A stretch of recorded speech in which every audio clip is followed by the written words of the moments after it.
everybody, and welcome to Primetime Pregame. Katie Mox and Claudia Bellafato here, and we are joined with our draft analysts. We got Noah Buono, and we got Mike O'Donnell as well. Can y'all believe it's draft night? No. Yes, I'm ready. I just slept for like 3 days. It's usually on a Thursday. I don't know why it's on a Tuesday, but whatever. Well, we only have 2 hours to go. Only 2 hours to go. The wait is over.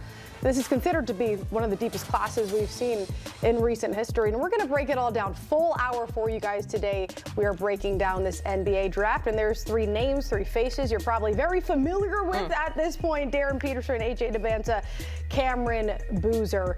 Expected some order to go in the top 3, so let's talk about it with our former basketball studs. Yes. Mike O.D. and Noah. The clear first question is humility. This one owned it. This one said not me. We can call them our former basketball studs. Come on. Wizards on the clock with the #1 overall pick, coming off just a 17-win season, one of the worst offenses that we saw. You would think to get the best scorer in the nation would be the clear go-to, and that's AJ Debansa. So, Mike O'Donnell, is that what they do? Do they go with AJ Debansa? Yeah, they should go with Debansa. He's the better fit than Darryn Peterson. I just think it's going to come down to Debansa and Peterson for the #1 pick. I don't think Peterson fits with the Warriors. I'm not saying that it couldn't work out. I'm talking on paper, what you're seeing on film.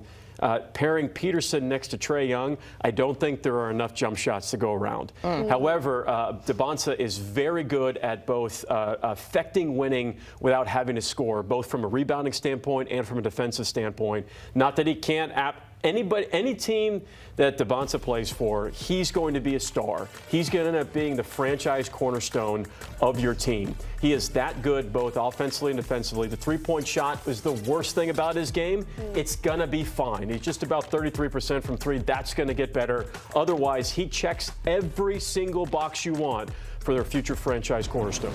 The infatuation with the top 3, it kind of has overshadowed, excuse me, what Cooper Flagg had last year, where he was like the clear-cut #1. And I feel like AJ Debansa. He was supposed to be in this class. He was. That's and he how good this reclassed. And class AJ was. Debansa reclassed. He should be in next year's draft class. So these guys are all sickos, okay? They're so good. But I think that the infatuation with the top 3 has overshadowed what Debansa brings to the table. And I think he probably should be more of a clear-cut #1 option or #1 overall pick like Cooper Flagg was last year. And he just hasn't been because Cam Boozer is so interesting and Darryn Peterson is even more interesting. But I just think it's such a miss if you don't take this guy. He's going to be a star one way or another. You don't average 25 a game in college, and you know maybe there's some question marks around you in the NBA. At no point is he going to struggle or be looked at as a bust. Like, this guy is a basketball prodigy. He has literally been groomed to play basketball, and he's going to have a chance to find out where he's going to do that tonight. And I just think it has to be in Washington. If you just take this past season of college basketball, he is the high reward, low risk pick because of there's no question marks on or off the courts. With Peterson, if you just take this past season, I mean, very high reward, there's a little bit of risk there, just from a health standpoint of we don't know why did all that happen. And Boozer just doesn't have the type of explosiveness that Debansa has. And I still say that, I mean, yeah, I love Boozer. I do. He was National Player of the Year for a reason and National Freshman of the Year for a reason. But I think the fit with Washington, Debansa's your prototypical guy. Yeah, he's going to give you a 20 and 10 virtually every night. Boozer just doesn't have the athletic pop. That's why I think he is probably the most complete player if you like right now, but he doesn't have that athletic pop. Yeah. He's a little slow. People don't like it. We are going to get into Boozer here in a second, but back to Debansa here, right? You say he's a clear #1. You say he's going to be a cornerstone wherever he goes. We've been hearing the term generational been floated out with him. When I think of generational, you think of players that impact a team immediately, a Wemby, a LeBron James. Is generational the right word to describe him, Noah? And how would you stack him up if he does go #1 overall to previous ones? Well, Wemby and LeBron did not make the postseason in their first years in the NBA. So Cooper Flagg this past year also did not make it. I think Cooper Flagg has the potential to be the next best domestic player in the NBA that is not one of these wonderful international MVPs that is just constantly winning every year. I think Cooper Flagg has that chance. I think Debansa has that chance going #1 overall.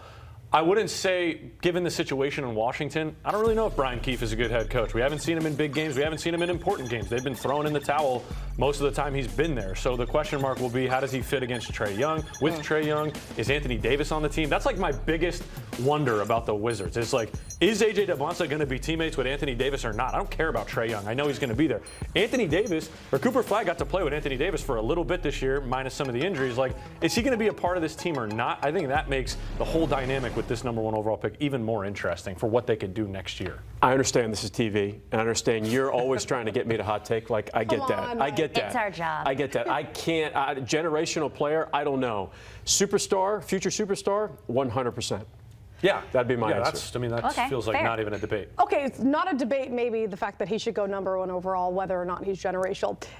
Darren Peterson, though, thinks he should go #1 overall. So much so that he didn't even interview with the Utah Jazz. He says, all I need to do is interview with the Wizards. I should go #1 overall. Of course, the big question you guys already mentioned, tied to him, is the availability. He missed those 11 games, subbing himself out of games, which we didn't see. On the back end, he says, I just started taking creatine. I didn't know how it was going to affect my body. But he still did it, Noah, which of course hurt his draft stock early. How much is that still a concern tonight on draft day? I think it has to be a major concern. Like, I don't think the concern is that he's not visiting other teams or working out with them. I don't think that matters. Like, teams will, Ace Bailey didn't want to go to Utah last year. He was trying to push for Brooklyn or Washington. Utah drafted him because he was the best player on the board. I think for Darren Peterson, I think the weird behavior is starting to become like a bigger factor than his availability, because he's going to play. I think he'll play north of 60 games this year, assuming no catastrophic injury. Like, he'll be available. I think this year was a bad PR play by his team and his group of like what they were trying to manage. I don't question that he wanted to play basketball. I think he wanted to play. Like, that first half versus BYU, when he was the best player on the floor and Debansa was on the other side of it, there was no debating who the best player in the game was. And I don't think he took himself out of that second half. I think, you know, he probably was dealing with the cramping, but I just think the whole thing, like, you're at Kansas, think about all the money in that program, and nobody can figure out that it's a creatine issue until after the season, and it's all weird and it's quiet. I just think the way it's been handled has been so poor that, like, if you're a front office, you could just take Debansa or Boozer and not deal with any of this, because I bet you some of this doesn't go away as he gets drafted and he's on a team and he does miss some time and maybe there's a personal issue. Like, I just think you have a little bit of data on how Darren Peterson is going to operate. I hope it goes away, because I love watching the kid play. I really do, because I think he's a generational scorer. On the opposite side of the floor, he's just generational scorer. Gotcha. I didn't say player, I said score. It's different. Everybody take it easy. If you're a generational scorer, it would make you a generational By the way, player. we didn't bait him into that one. That was just purely a. I walked myself into that, but he was, when he was feeling good, he was the best player on the floor by far. Yeah. And there were shades of, you know, NBA All-Stars. Everybody's made comps about him, and like I get it, but there was so much uncertainty about the messaging. Just like what Noah said, when things are strange, that bothers general management, because you're not drafting a player, you're investing in the future of your franchise. Yes. And so when there's strangeness, when the messaging is off, what that leads to is it leads to someone like myself that my opinion doesn't matter, but I'm just guessing. I mean, I'm not unintelligent when it comes to the game of basketball, but it's very obvious when a player takes himself out. Well, I don't enjoy seeing that. I don't like that. So what do I naturally do as someone who understands basketball? Is there a toughness issue? I don't think it's a physical toughness issue. Is it a mental toughness issue? Because what I think happened was that his camp told him, the moment you don't feel good, just take yourself out. Yeah. Just take yourself out. Now, I don't know if that actually happened. That's where it becomes strange and concerning, because he's so good. Yeah. Because he can step onto the court and score at such ease, and his game is such a joy to watch. All of us are sitting here saying, and anybody basketball fan-wise, like, we just want to see him play because he's so good. NBA ready, that's the question, right, when you're taking a #1 overall pick. So if you're choosing between these two guys, if that's the only sliver of concern, but that is a concern because it's a step up, and NBA players aren't going to care if you have a calf injury or whatnot. How much does that hurt his NBA ready level aspect of his game? I don't think it hurts it that much, because I think once he gets on the basketball floor, like, talent kind of takes over, and I think he is that talented. I was going to save this for later, but I'm just going to say it now. I have some people in Northeast Ohio that I am friends with that have worked with him closely, and when they would run high school workouts with his original team, CVCA, Cuyahoga Falls, there were moments in time, a lot more moments than not, where the team would be working out and Darren Peterson would leave. He'd go to the training room. He wouldn't be a part of it. So all that told me when I was, kind of looking into how weird is this? Like, this has just been going on. But if you get into the NBA and you get some money, I hope the complacency doesn't set in, like we've maybe seen with a John Morant. Pay him $200 million, he stops caring about basketball. It's unfortunate for us because Mike's right. What matters here is we just want to see him play basketball. I forget who they were playing on that Monday night when he was warming up, and he ended up being questionable and then was Arizona out on Big Monday. Big Monday, was right. the game of the week. And he had flu-like symptoms and he did not play. And I remember as a fan, East Coast time, I think it was a 9 p.m. game. The kids go to bed, and I'm like, I'm ready for some Darren Peterson. Let's do this. Like getting my scouting brain on, and then he's just not playing. And I get it. If you're sick and you can't go, you can't go. Fine.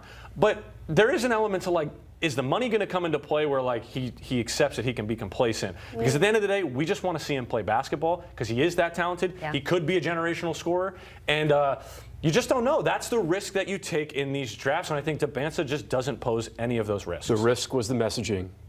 Yeah. That's what it came down to, the uncertainty and the messaging, because the offensive skill set is there to be a superstar in the NBA. Well, to be a superstar, but also you want someone that plays well with the team. It can be great in the locker room if there's self-imposed load management and then not visiting other teams. Well, there were no issues like with the Kansas players. Like it wasn't like he was disliked on the team. But I'm saying if I'm a GM and a coach looking at this situation between the two. But let's talk about their impact on the floor here, which is basically what we want to talk about anyways, right? We can talk about that till we're blue in the face. Do you see them differently? Like, does Peterson have a higher offensive impact and maybe Debansa has more of just like a total impact floor? When you look at that, what do you think, MLD? I would say Debansa's floor is higher than Peterson's floor. I think Peterson's ceiling might be 2 to 3 inches higher than Debansa's ceiling because I do not want to take anything away from Debansa's skill set on the offensive side of the floor because it is really good. Good of a standpoint of where I'm not just saying this for fun. We talked about this earlier. He was top 5 in both pick and roll scoring efficiency and post up scoring efficiency. So he can literally score in the pick and roll at 6'10" as a point forward, and he can score in the post. There is no other player in college basketball that can do that. I would say maybe it's the ceiling wise. Pinch higher for Peterson, but not much. I think it's totality, AJ Debansa, because I think he's a better defender. I think he's an underrated passer. I don't know how much of Peterson's talking about ceiling. But I don't know how much of Darren Peterson's game is one-dimensionally predicated off scoring. I don't know that he is going to be such a great playmaker and maybe get you 6 or 7 assists a game. I'm not so sure. He gives off Kawhi Leonard vibes off the court, on the court, where he's quiet, he's timid, he's kind of to himself. I don't know. Kawhi Leonard's not a good playmaker. He doesn't get people involved. He's an unbelievable scorer. I'm not saying Peterson's a bad passer. I think Debansa's game is more complete as an offensive, complete engine, where you can score in the mid-range, you can get to the cup, he can knock down the three, maybe not as well as Peterson, and he's a damn good playmaker, and I don't know that Peterson really was able to show that at Kansas. You can make the argument the paint was collided with Flory Badunga, and he didn't have driving lanes, and there wasn't anybody to kick it to with Melvin Counsell not being a shooter. You can make those arguments. I just think Debansa showed more of it in this lone season of college basketball. That's fair. I feel like we're in the Wizards' office, by the way, trying to with this number 1 overall pick, all discussion. Well, one person the Wizards likely aren't choosing, and we touched on it already, but let's expand, Noah. Is Boozer being overlooked a bit here? Yeah, I think so. I think Debansa and Peterson are just so much more interesting. Look at us. We can't stop. It's been all day. It's been all week. Like, they're more interesting. They got more flair. They got more pop. They got more swag. Like, Peterson's calling himself an antisocial loner, then trying to walk it back. Debansa's got this, like, this bravado and energy about him. It's like, no, I'm the number 1 player. I've been number 1 since the 6th grade. Like, he feels that. And I think Boozer's just been kind of silent and behind the scenes and doing his own thing. And he's the National Player of the Year. He don't really need to speak. But I love that. I love it. No, I think it's ridiculous that he isn't in more of the conversation for the number 1 overall pick. I think it's the noise, what though. What more do you want from him? National Player of the Year, National Freshman of the Year, ACC Player of the Year, ACC Freshman of the Year. He won 4 state titles in high school. He won 2 gold medals at FIBA. He wins everywhere he goes. Yeah. It doesn't matter. He takes Duke, beyond the second weekend and NCAA tournament. I mean, he is so good, affects winning in so many different levels. And oh, by the way, he's a power forward who shoots 38% from 3. Oh, by the way, he's the most efficient back to the basket scorer in college basketball. Yeah. And the fact that he had, over the past 30 seasons, only D1 player to record at least 650 points, 250 boards, 100 assists, shooting 50% or better, 22 double-doubles. The numbers are there. I'm curious, his dad, obviously former star Carlos Boozer, works in the Jazz front office. How much do we think that is going to not I don't think about any. I understand the storyline there. I think it has zero capacity for. Okay.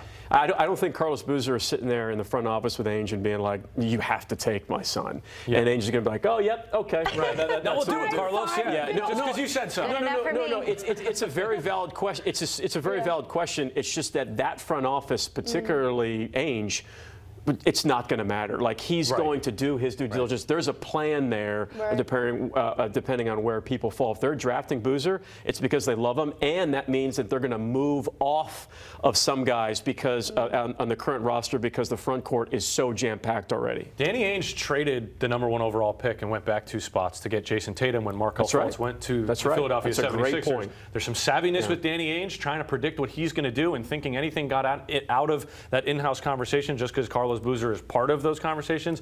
I don't buy it. I just wonder the fit in Utah for Boozer with all that front court that they already have. If you draft Boozer, you're probably trading Markkanen. Maybe you're not bringing back Walker Kessler.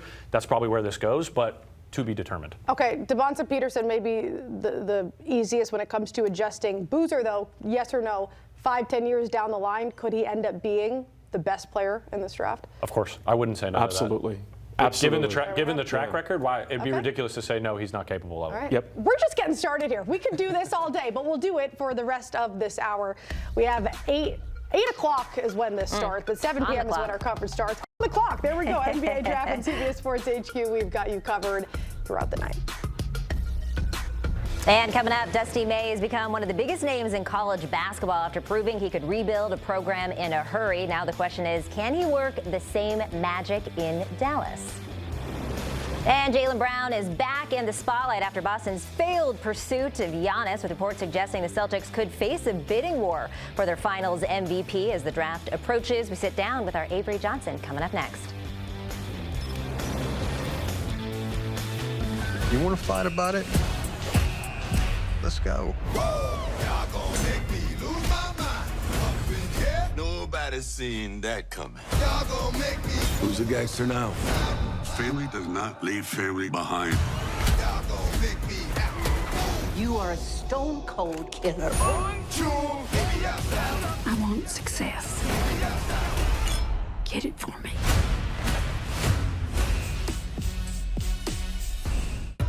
This life here is gonna work, isn't it? We'll make it work. We don't break ourselves in half to give you a better life. Rip and Beth have secrets. People with secrets can be useful. We need to be careful with this family. Find out what they know before it gets more complicated. Family is the only thing worth fighting for. If either one of you want to walk, I won't hold it against you. I'll be right next to you.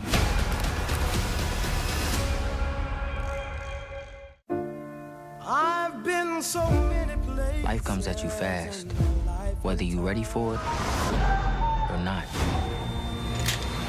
Everything has to come to an end. I'm singing this song to you. My center, my soul is gone. The worry is what you do next.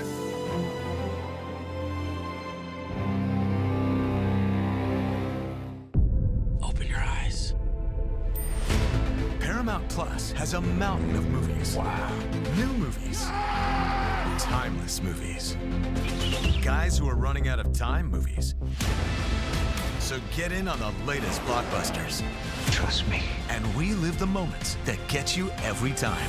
And that's all I have to say about that. A mountain of movies, now streaming on Paramount Plus.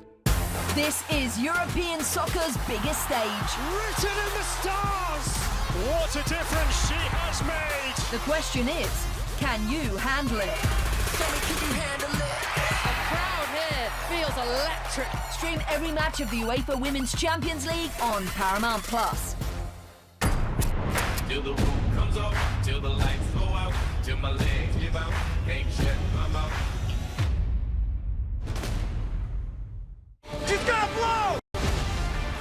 All episodes of Landman, TV's biggest phenomenon, are now streaming. The situation's about to come to a head. How do you know? Because I'm about to take it there. Every time you take a breath, you owe me.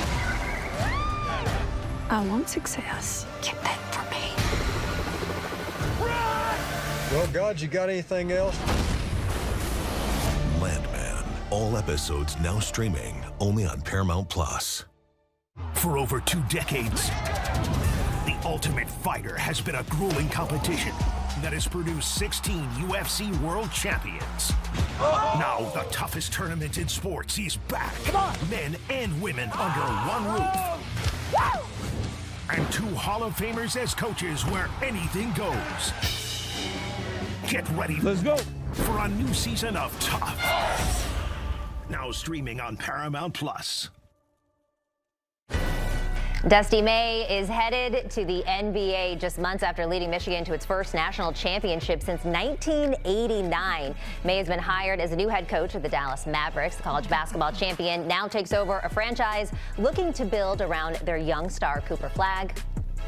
And Dusty May didn't just win at Michigan, he completely changed the trajectory of the program. Michigan improved by 29 wins in just 2 seasons. It's the largest turnaround of the NCAA tournament era. Now that rapid success helped deliver a national championship and ultimately earned May a shot in the NBA with the Dallas Mavericks. And for more, let's go ahead and welcome in former NBA Coach of the Year and CBS Sports college basketball analyst Avery Johnson. Coach, it is always great to have you with us. So first things first, because you've been in the building during this, what is draft day really like from a head coach's perspective?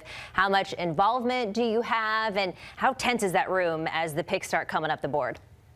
It's very exhausting because you've probably been in your office since 5:30 in the morning, continuing to watch film, meet with scouts, meet with the GM, meet with ownership. And so it's a very long day, but yet it's exhilarating because you know at some point you're going to welcome a young man to your team that you've done a lot of background on, and you've probably watched him 10 times in person. In terms of your scouts, you've watched him 30 times on video, not only in college, but also in high school. You've interviewed everybody in his immediate camp, and sometimes you may even interview the barber and the pastor and everybody connected to the kid. And then, you know, you're probably down to about 2 to 3 players just to be prepared that if one player is not there, you'll be ready to move on the other player. So it's a pretty nerve-wracking time as it gets closer to the first pick. Seems like there's a lot of adrenaline in that scenario, so I can imagine it's exhausting after, but certainly rewarding, hopefully, of course, if you get the players that you want. So Dusty May just won a national championship. He now finds himself in the NBA. How quick is this turnaround for a first-year NBA coach, and what's he working on right now, you think, before draft night? Yeah, it's a pretty quick turnaround for him because he just took the job. I think he's really going to trust Mike Smith, the GM, and also Masai Ujiri, the president, because, you know, they have a tremendous amount of experience. They've been working on this draft, you know, since they got hired a month or 2 ago. So I think he's really going to just say, hey, this is the type of player that I'm looking for. This is what I think what I need to be successful, this type of a player. And I think they're going to try to figure out who's the best player and who's the best fit to fit in the way that Dusty may want to play in the NBA. So I think that's going to be very important. But I don't think he's going to have a make or break opinion on a particular player. I think he's going to trust the front office to do it. Well, you talk about, you know, players maybe he's familiar with, right? The Mavericks have been linked to players like Yaxel Lindenborg, Adai Amara. How valuable is familiarity as a new head coach, and would it make sense for him to bring in players that he already knows so well? Yeah, well, I know Lindenborg, he won a championship with him, but I don't know if he's the best fit for the Mavericks. The Mavericks are flooded with wings and small forwards, and I know he's versatile. He could play in different places, and Cooper Flagg can play all over the place. I think the Mavericks need to get a point guard because Brandon Williams is a free agent. He's unrestricted free agent. He's garnering a lot of interest around the NBA. Kyrie Irving is coming off of an ACL injury.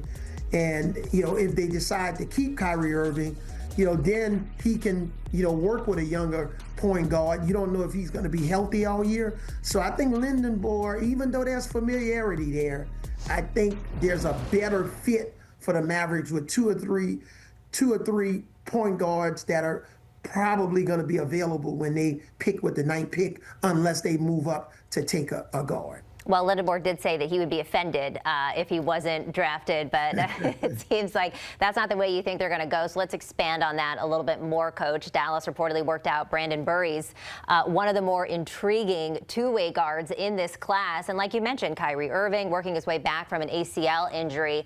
How should the Mavericks approach the backcourt this offseason? You touched on it, but can you expand a little more? Yeah, I think, with Klay Thompson, his better basketball is behind him, not in front of him. Kyrie Irving with injuries. So, with Burries, I can understand the thought process. Let's take another look at him. Let's see where we are. But I got to believe, based on my intel, that the Mavericks would love to have Darius Acuff. I think he's the guy that they have their eyes on. I don't know if they can get up to that Clippers 5th pick, but we'll see. But I think the focus is not going to be on a combo guard, but a point guard. I don't know about Kingston Flemings, if he's there, what's going to happen with him. But I think the guy that they want, because when you saw with Jalen Brunson, who used to play for the Mavericks, that type of a game, that's what Acuff have. And that's what at this point can really help lead you to a championship. So we'll see. We will see. And Coach, you said in the pre-show, this is about maybe a 3 to 5 year kind of plan for the Mavericks, really to turn themselves into the type of contender that they want to be. Let's look at a team now that has more, I think, of a win now need in Boston. Reports continue to swirl around Jaylen Brown's future. Now, if you're the Celtics, are you even entertaining those calls, or is he simply too important to what you're building? I think he's too important, Katie, to what you're building. He and Jason Tatum, they're proven commodities. They've proven that they can work together, that they can win a championship together, especially if Tatum is healthy. So, again, unless it's for Giannis Antetokounmpo or some player that's a superstar, I would be slow to trade. I wouldn't give up on Jaylen Brown. No, he's the 2024 Finals MVP. Yeah, he was in the MVP conversation. This type of talent is hard to replace. Luka was traded from the Mavericks, and they got lucky with Cooper Flag in the lottery. That just doesn't happen like that. So sometimes the grass is not always greener. It's not always about bringing a new player. He's proven he understands that system. They just got to get healthy and really continue to build on the pieces. When they lost Drew Holiday, that was a huge loss for the Celtics. So, again, I would look to supplement this roster around Jaylen Brown and Jason Tatum. I'm with you, Coach, 100%, but let's play devil's advocate here. If Boston were to consider a move, what type of return would make that conversation worthwhile? You brought up Giannis. Unfortunately, he's off the table now. What are you thinking? You got to bring in players. You got to bring in another starter and somebody that's going to be the wingman to Jason Tatum. They're not trading Jaylen Brown to get draft picks and then they're going to rebuild, because if they do that, they're going to have to trade Jason Tatum and rebuild the entire roster. So they still think there's a championship window. So what they get in return has to be another player or two that's on Jaylen Brown's level, or two combined players that can provide them depth, maybe a starter, maybe a role player that could be a six-man. But trading away Jaylen Brown just for draft picks, I don't think that's what the Celtics are really after. All right, Coach, before we let you go, real quickly, who is one player in this year's draft that you are especially excited to see go to the next level? Oh, I'm looking forward to seeing AJ Debansa. This kid, I know him. I know his dad, Ace. I want to just see him come in and dominate and, be rookie of the year. I also like Nate Ament from Tennessee. I think this kid has an incredible future 6'9", 6'10" wingman. Kind of got that Kevin Durant. He was coached by a guy, Rick Barnes, who coached Kevin Durant. So those are the two guys I'm really looking forward to seeing. Well, it won't be too long until we see where they go. Coach, enjoy draft night tonight. We appreciate you taking the time with us. As for Jaylen Brown, though, as we'll see here, the numbers speak for themselves. Brown posted career highs across the board last season, averaging nearly 29 points, 7 rebounds, and 5 assists per game. So whether Boston builds around him or explores its options, he remains one of the league's most valuable two-way stars. And Claudia, you don't want to lose that, right? No, we're gonna though. Coming up next, we're talking more NBA draft, of course. We're hitting it though from a betting angle. Don't go anywhere.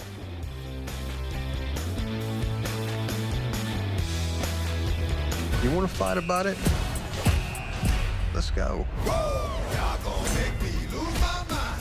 Up in here, nobody's seen that coming. Y'all gonna make me. Who's a gangster now? Family does not leave family behind. Y'all gonna make me out. You are a stone cold killer. 1, 2, baby, outside. I want success. Get it for me.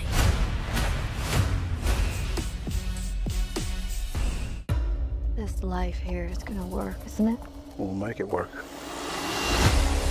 We don't break ourselves in half to give you a better life. Rip and Beth have secrets. People with secrets can be useful. We need to be careful with this family. Find out what they know before it gets more complicated.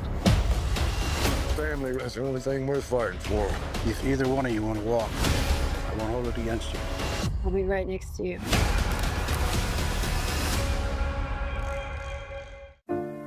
I've been so many places. Life comes at you fast, whether you're ready for it or not. Everything has to come to an end. I'm singing this song to you. My center, my soul is gone.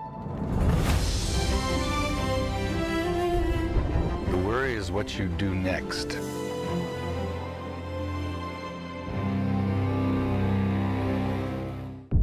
Open your eyes. Paramount Plus has a mountain of movies. Wow. New movies. Timeless movies. Guys who are running out of time movies. So get in on the latest blockbusters. Trust me. And relive the moments that get you every time. And that's all I have to say about that. A mountain of movies, now streaming on Paramount Plus.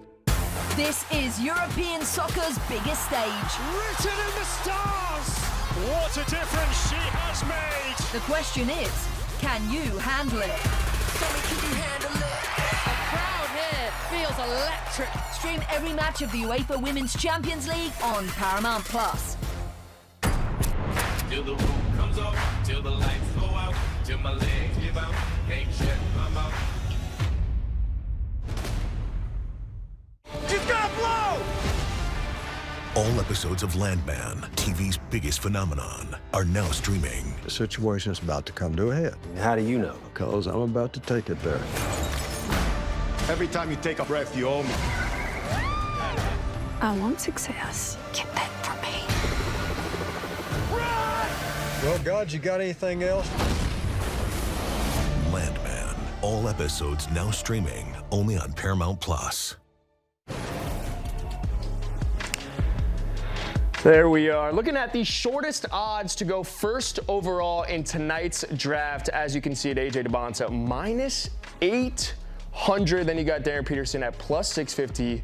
Then Cam Bouger at +5,000. The list goes on and on with Caleb Wilson, Nate Ament, and Mikel Brown Jr. It's funny because I take a look at that AJ Debansa one at -800. To be the first overall pick. And then I sit in this chair and I try and get comfortable. And you really take a hard look at yourself as you begin to give out bets and say, I don't believe in that odd right there. Because the first bet that I've felt comfortable giving out, which now as I vocalize it even more, it's a little uncomfortable. But you and I have talked about it. Yeah, it does sound very ridiculous. But hear me out, okay? What we're going to do right now, you and I, we each have 2 bets, right? Yeah. We have 2 bets. I don't know how good we feel about it, but we have 2 bets. And we're going to go through it, and we're going to try and talk this out. as the gamblers that we are. And one of those bets that I was trying to think through was what happens in a world where AJ Debansa doesn't go number 1 overall? What happens if you say to yourself, you know what, Darren Peterson, I understand there were creatine cramping allegations across the board. What happens if I just think that the ceiling is way better than the floor with you, and Darren Peterson goes number 1 overall? What happens? And so that's the first bet I'm giving out. We're going to sprinkle a quarter of a unit, okay? Nothing crazy, all right? Just take a little bit of the mozzarella cheese that you'd want to put on your omelet or something. Define quarter of a unit. Well, is that like a quarter? Is that okay? I mean, you know, I'll be completely honest here. Quarter of a unit just sounds very gambling-esque. Okay. Just be responsible with it, okay? Be very, very responsible with it. But I think there is a weird, realistic chance. I think AJ Debansa is obviously going to go number 1 overall. He is the better prospect right now. However, no, because we got to find value somewhere. I'll give you the value play. Move on from this. Yeah, okay? that's fine. We can move on. Actually, I'll be very clear. But I am going to say the real pick is AJ Debansa go number 2 overall, but Darren Peterson go number 1 overall is kind of sexy. So I think the other sexy pick that's just like you don't even need to front a lot of money is like $5, 50 to 1, plus 5,000. It is for great. Cam Boozer to go number 1. Yeah, it is. Because like it's all speculation. Everybody thinks it's Debansa, Peterson, Boozer. Yeah. That's been the talk. Wilson number 4. Something is going to get frisky in this Something draft. has to get frisky. Something insane will happen. Does Utah trade up and all of a sudden they get the number 1 overall pick and they want Boozer? Like, but can I? I just don't know what could happen. Anything could happen, and I just feel like plus 5,000. That's worth 5 of my dollars. Yeah, it's worth 5. Well, just for the ride of like, yeah, we think it's going to be Debansa, but if by the off chance it's not, I want to be a part of the party and maybe guess that it is Boozer, the guy that nobody's talking about going number 1, that is part of this core with Debansa and Peterson as like the, you know, objective best 3 prospects in the draft. It could happen. Well, you brought up the Jazz. Is there a world where the Jazz trade up to number 1, not to get Cam Boozer, to get Debansa, but to get AJ Debansa? That would be, because the whole keep him in Utah. The whole Utah thing that's happened with Debansa has made me feel like Danny Ainge he is flying under the radar here. Like we got no clue what he's going to do. He flies under the radar. I said it in our open what he did in 2017 when he drafted Tatum, but he didn't want Tatum to be have the scrutiny and the problem of being a number 1 overall pick. So he pulls back, trades with Philly. They take Markelle Fultz. Boston goes back to the 3rd slot and takes Jason Tatum. Danny Ainge he can get frisky. He can get frisky. And so I think you gotta be a little weary. What's your next one? Before you say it, just the fact that you sat up to say that, I want to make it very clear that Noah's been sitting back, and when he believes in something, he's going to sit up. And he just sat up, and so my posture. Your posture does look delightful. I will say right now. But I will say to the Cam Boozer point, it does make sense, right? As we touch on it, Debansa's likely going to be the number 1 overall pick, but there's some weird stuff that can happen on draft night, and whether it be Cam Boozer going number 1 overall because of a trade, whether that be Darren Peterson happening because the Wizards say to themselves, we want an amazing backcourt, any of these things could happen, so that's why we're going to sprinkle a little bit and see what's there, because there's no value in the speculation that's already happening. That's the issue. There's 0 value in minus 700 in Debansa. There's more value, and there's more fun when you're sitting there, kind of like playing roulette. Yeah. Where's it going to land? I'm on red, I'm on black, or I pick number 27 and number 2. That's what we're doing here. Are you a black or a red guy? I don't have a preference. Oh. It's all vibes in the moment. It is vibes. What's your next pick? I'm so My curious. next pick. Now, this is where I do think I found some value. It's not making a lot of sense in my head how this is working out, but it's Darius Acuff to go 6th overall. Now, let me explain, right? Darius Acuff's line right now is 6.5. But that number at 6.5, to go under is about minus 105. To go over is about minus 120. It's pretty much splitting hairs at that point. So if you think there's a chance that he's going to go under 6.5, which is his line, to go 6 is plus 275 to the Nets.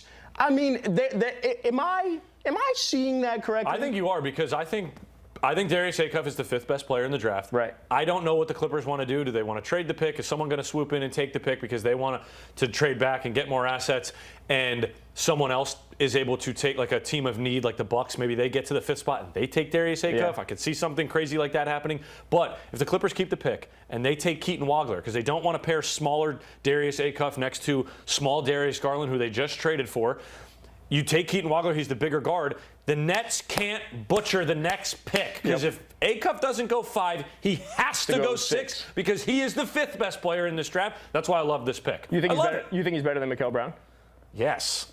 Well, don't say that like that. There was like. Well, I know you're like not like college basketball, no, I'm not. like, you know. But he's the overwhelming favorite over Darius Acuff to go 6. That's why I felt that there's value here. So you said yes, but is that like because, there's super conviction there. But is that because they think Darius Acuff is going to go 5? Like, what's the next best thing? Is it Acuff?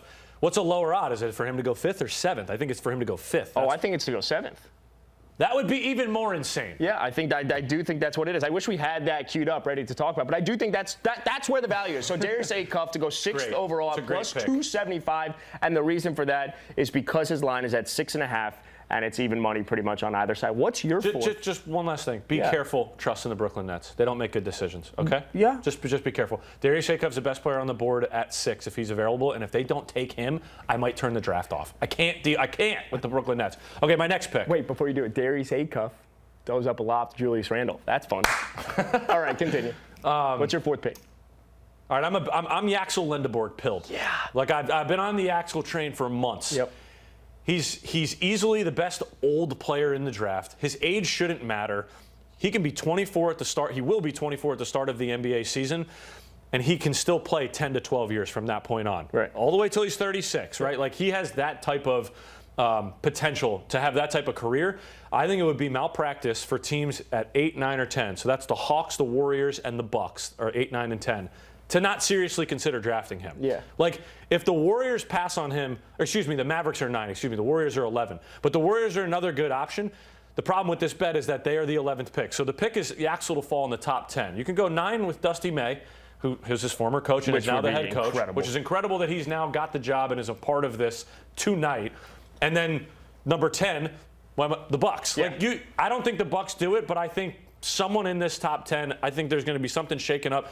Thunder have 2 picks, 12 and 17. Do they consolidate, get into the top 10? Do they want Elder, Yaxel Lendeborg to back up Jalen Williams? We saw what happened when J-Dub went out this year. Guards 1 through 5, does it all. Yaxel in the top 10, book it. Well, also, if you check Twitter, a video about 15 minutes ago was of Yaxel saying, "Hey, Dusty, come get me at 9." Come get me. There's insider trading right now. That's what it feels like. A little bit too much front court in Dallas for Yaxel to go there. They'd have to make some moves with P.J. Washington, Derek Lively, Daniel Gafford, the list goes, Najee Marshall. They got so many guys in the front court. Yaxel is just such a complete player. Dribble, pass, shoot, can play out of the post. Such a good defender 1 through 5. I think the age thing should not matter here.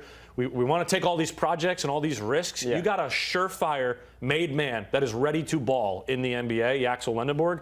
If he doesn't go in the top 10, it's malpractice. Well, before we wrap this up, Noah, I'm going to put you on the spot quickly. If you had one overarching thought, one hot take that you think occurs on tonight's draft, what would it be and why? I don't know if it's a hot take, but I do think it's really exciting that there's so much at play here because of the depth of talent. Mm-hmm. And I really do think there's 3 teams in this draft that have 2 first-round picks, the Nets, the Bucks, and the Thunder. I don't see all 3 of those teams standing pat on where they're at. I think there's going to be some consolidation on one of these teams and trying to get into that top 5. I don't think anybody's creeping into the top 4. I don't see any of those 4 teams giving up one of those 4 picks, given who you can get. I just think that the craziness will start at pick number 5 with the Clippers, which I think we will get to shortly. Draft starts at 5. Well, I know we have a mock draft we want to show. This is Adam Finkelstein's mock draft, picks 1 through 7. As Noah just said, he believes the draft really does start. There's Darius Acuff for you. I guess 6 for us. There it is, baby. Adam. Yeah. That's just an Adam A² connection we got going on.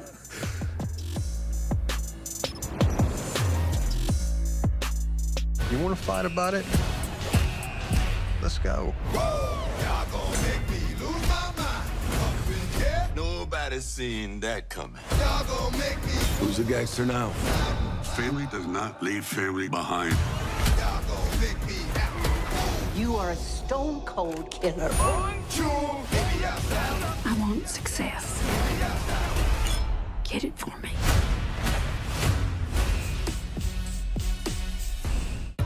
This life here is gonna work, isn't it? We'll make it work. We don't break ourselves in half to give you a better life. Rip and Beth have secrets. People with secrets can be useful. We need to be careful with this family. Find out what they know before it gets more complicated. Family is the only thing worth fighting for. If either one of you want to walk, I I won't hold it against you. I'll be right next to you.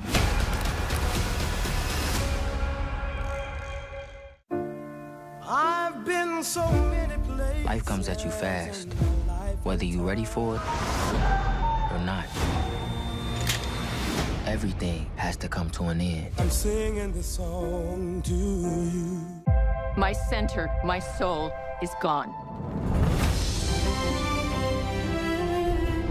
The worry is what you do next.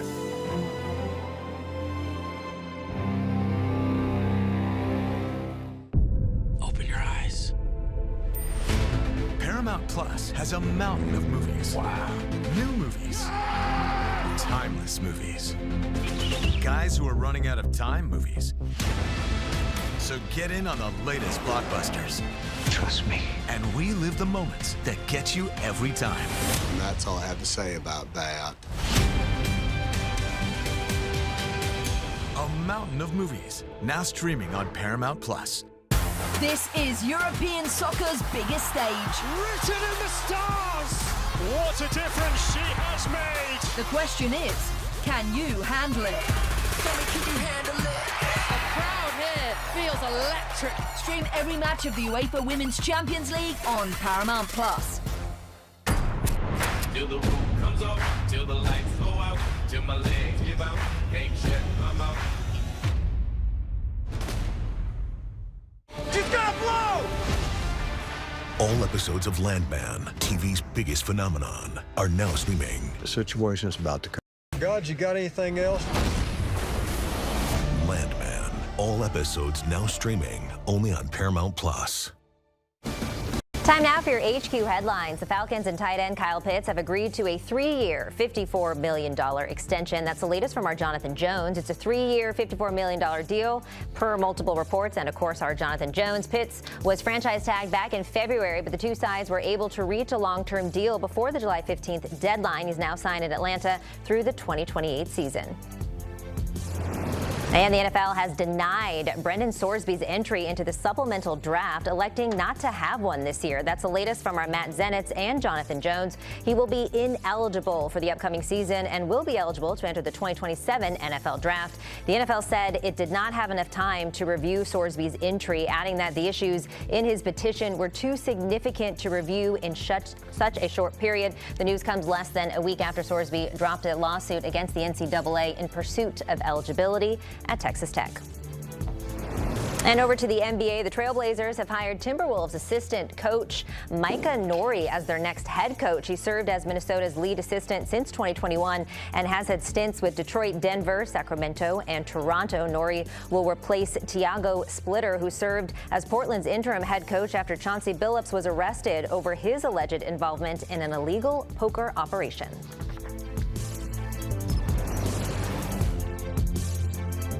About it. Let's go. Y'all gonna make me lose my mind. Up in here, nobody's seen that coming. Y'all gonna make me. Who's the gangster now? Family does not leave family behind. Y'all gonna make me happy. You are a stone cold killer. 1, 2, hit me outside. I want success. Get it for me.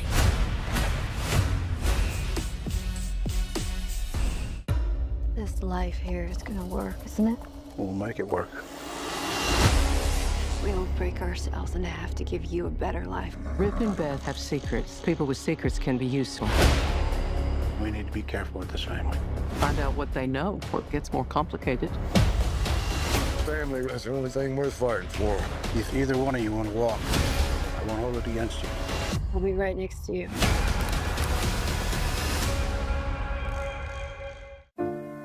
I've been so many places. Life comes at you fast, whether you're ready for it or not. Everything has to come to an end. I'm singing this song to you. My center, my soul is gone. The worry is what you do next.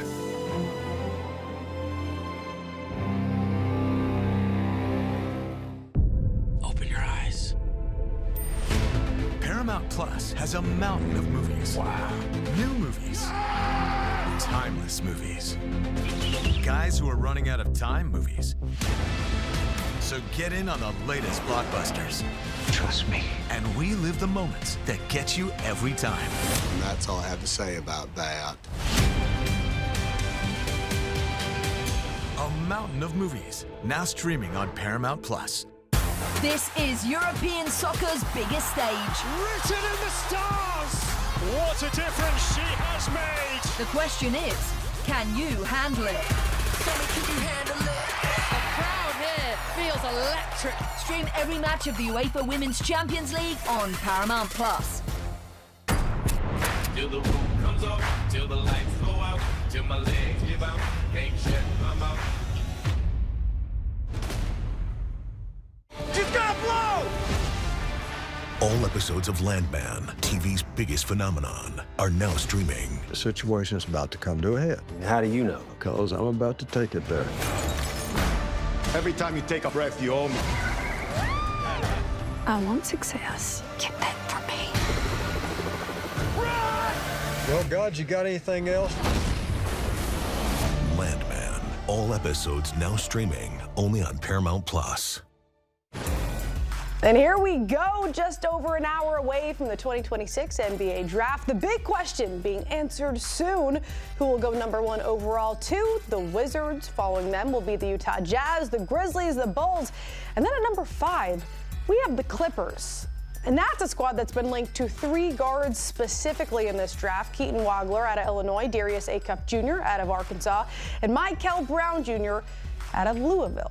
Let's talk about it with Noah Buono, Mike O'Donnell, as we have the countdown to the NBA draft. Let's start here with the Clippers, #5. Mike, what do they do? So I really think that if Darius Acuff is available, that he's the best player. However, I think they're going to go Wagler because Wagler is going to play better with Darius Garland. And they already have a shorter scoring point guard, a ball-dominant point guard. And I don't know how well that'll play with Darius Acuff. I think Keaton Wagler is more of a combo guard. They'll be able to play even better kind of off the ball next to Garland. That's one of the reasons why I don't think they go Acuff, even though I think he's the better player. The better fit is Wagler. And biggest size of the 3, too, do you agree? Yeah, I completely agree. I just wonder if the Clippers want to keep the pick. There's 3 teams that have 2 first-round picks: the Thunder, the Bucks, and the Brooklyn Nets. I don't know if one of those teams wants to consolidate and trade up and take that 5th pick, because the Clippers may be still looking at the Kawhi Leonard window of time here. And taking Keaton Wagler, I'm not so sure really helps them in the immediate with Kawhi, who's going to be 35. I am curious. That was a follow-up question. Any thoughts what they do with Kawhi, the Clippers? Yeah, so everything comes down to playing around him, right? I mean, if they keep him, right, there's been a lot of smoke around that. You know, to sit here and say that I have sources would be wildly incorrect. However, you don't? However, if you can keep Kawhi, you're still keeping one of the best players in the NBA, and if you can build pieces around him, that's still a very good team. We talked before the show, biggest question of the draft. The headliner today, of course, Giannis to Miami, which leaves a lot of Bucks fans sad today, although they do have a lot of pieces. It's a rebuild, though, which makes tonight very important. 10 and 13. What do they do with it? So it's one of 2 ways that they go. So if they keep the picks 10 and 13, that means they believe in the talent of this draft, which, I mean, this lottery is, I think, as good as we've seen in a decade.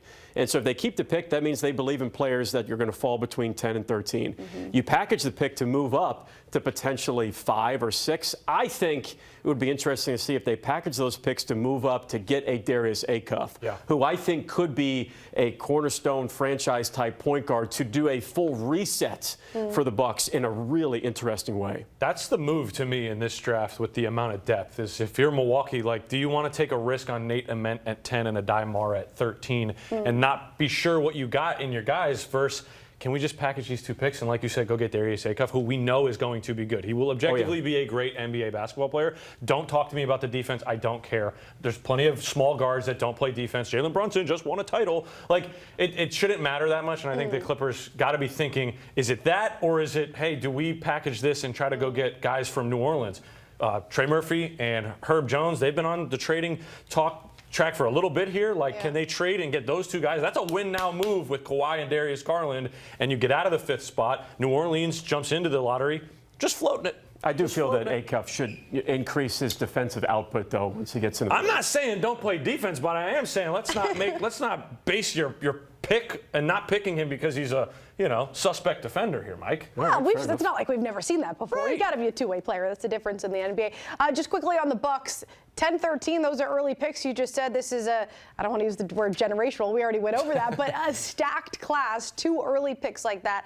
How far away, now that they don't have Giannis, do you think the Bucks are from another title with a young class like they might have now? How far away are the Milwaukee Bucks away from an NBA title? Yeah. Probably a long ways away. Thousands of miles. Yeah. Thousands, I mean, not it was thousands. Kareem Abdul-Jabbar in the 70s until 2021. I wanted a bold prediction because that's where we're going next. Any bold prediction, Bucks? I think the Clippers one is my first one. I think that something spicy happens at 5. I just don't see the Clippers standing pat. And my biggest bold prediction is I have a weird feeling about this Darren Peterson thing. What if he slips out of the top 3? And what if he lands in Chicago? Oh, there's no way that happens. I know. Well, we all are just so fixated on Debansa, Peterson, Boozer. Debansa, Boozer, Peterson. It's like, what if Peterson's not the guy and they take Wilson 3rd? Like, I just don't know, and I feel like with the weirdness that we've seen and him not visiting teams, I don't really think that should matter. What if teams are like, you know what? We know what we're getting in Boozer. We'll take him. And then Memphis is like, we want Caleb Wilson. We'll take him. And Chicago's stuck with Darren Peterson. It'd be a win for Chicago, I'll tell you that. Piping hot take from Noah Bono. I didn't say it's going to happen, but I Flip said it off, because if it does, you're going to look real smart. There's enough uncertainty. If it does happen, it would send the draft into absolute chaos. Chaos. It'd be a great night. Well, that's all we want, It'd be better than any Love Island episode anybody could watch. I do not watch Love Island. I don't either, so I don't understand that reference. You take me as a Love Island guy. That's fine. Well, guess what? We have a lot of questions. The questions will be answered very soon.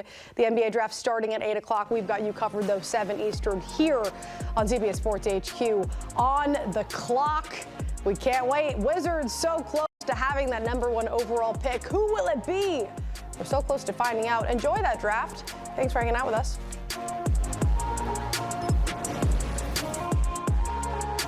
You want to fight about it? Let's go. Y'all gonna make me lose my mind. Up in here, nobody's seen that coming. Y'all gonna make me. Who's the gangster now? Family does not leave family behind. Y'all gonna make me happy. You are a stone cold killer. I want success. Get it for me.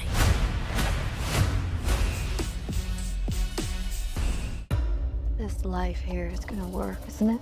We'll make it work. We'll break ourselves in half to give you a better life. Rip and Beth have secrets. People with secrets can be useful. We need to be careful with this family. Find out what they know, or it gets more complicated. Family is the only thing worth fighting for. If either one of you want to walk, I won't hold it against you. I'll be right next to you.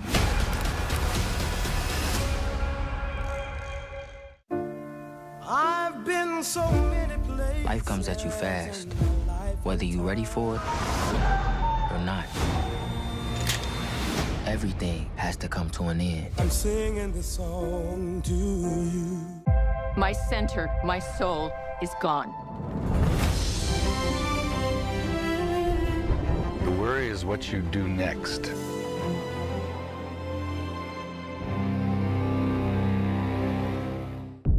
Open your eyes. Paramount Plus has a mountain of movies. Wow. New movies. Timeless movies. Guys who are running out of time movies. So get in on the latest blockbusters. Trust me. And we live the moments that get you every time. And that's all I have to say about that. A mountain of movies, now streaming on Paramount Plus. This is European soccer's biggest stage. Written in the stars! What a difference she has made! The question is, can you handle it? Can you handle it? The crowd here feels electric. Stream every match of the UEFA Women's Champions League on Paramount Plus. Till the roof comes off, till the lights go out, till my legs give out, can't shut my mouth. She's gonna blow! All episodes of Landman, TV's biggest phenomenon, are now streaming. The situation's about to come to a head. How do you know? Because I'm about to take it there. Every time you take a breath, you owe me. I want success. Get that for me. Well, God, you got anything else? Landman. All episodes now streaming only on Paramount Plus. Hitting every highlight from all the sports that matter to you. CBS Sports HQ.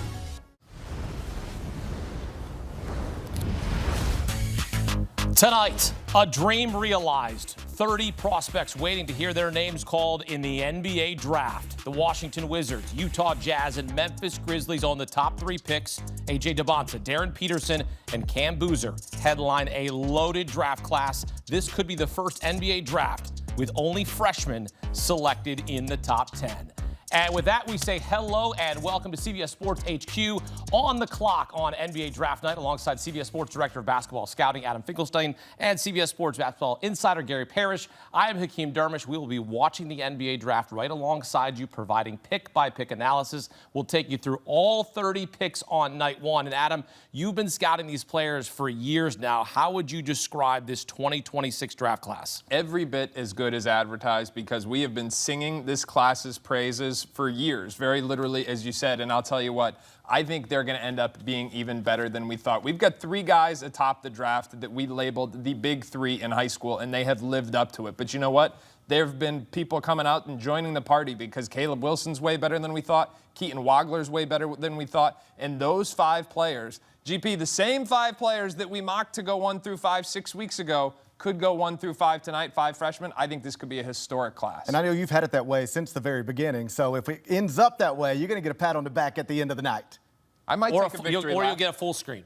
Okay. Which is TV jargon will show all the predictions you made correctly. Let's do it. Let's do it. May 10th. And a cookie. May 10th. It's going to be terrific. Like I every NBA, do love a cookie. Every NBA draft is different, and in some, you don't even know if you can actually get one franchise player out of it. In this one, you could get 4 or 5. I think there's at least, if we're calling this a 4-person draft at the top, by definition, at least 4 franchises that can reasonably think, and that's Washington, Utah, Memphis, and Chicago. We are getting the centerpiece of our franchise tonight. We're going to give a card to Adam Silver, let him say the name, and then hopefully the best is in front of him. Look, I'm a Cleveland Cavaliers fan. I'm excited for each and every one of these 10 franchises in the top 10. Like, they're going to get an absolute gamer. Whatever pick they make, they're going to get a great player. We watched him play in college, and of course, this entire first round will be exciting to watch. We're waiting to hear about AJ Debansa. He is the heavy favorite to hear his name first. Adam, how does he stack up against previous #1 picks? Because when you think about AJ Debansa, I think of competitor. That's one of the first words I think about, the way his teams may have been down by double digits at times this season, and his will to win, keeping his teams in ball games when Richie Saunders was out, and he was able to carry his team. But how would you compare him to previous #1 picks? I think he is the most natural scorer of any player on that graphic. You remember guys like Cooper Flagg, guys like Cade Cunningham. Obviously, Wemby was known more for the defense. Cade and Cooper were known more as facilitators in high school. AJ's primary talent has always been his ability to put the ball in the basket. He was the leading scorer in Division I basketball this year. I think he's got a chance to lead the NBA in scoring. I don't say that lightly. Wow. You know I don't make those grandiose statements easily. I think AJ Debansa's offensive game is that good, GP. This guy is NBA ready in terms of being a scorer. It is often difficult to project that type of stuff for players outside of a LeBron James or a Victor Wembanyama. Like, big, you're the best in the world at this, whether it's on defense, at scoring, MVP. And yet you can reasonably say that about Debansa right now before he's ever played in the game in the NBA. It's not crazy to think he could lead that league in scoring someday. Why? Because he leads every other league in scoring that he plays in. I saw him at the Peach Jam, EYBL circuit, after his freshman year of high school. Now, he was a little older because he was subsequently going to reclassify, but still, he led that event in scoring. The best juniors in the country were also in that event. He was just a freshman, led it in scoring. Goes to BYU, leads the nation in scoring. The leading scorer in college basketball doesn't often come from a power conference. It's usually a mid-major player, sometimes a little guard who just gets a lot of buckets for a whatever team. AJ Debansa did it for an NCAA tournament team in one of, if not the best conferences in America.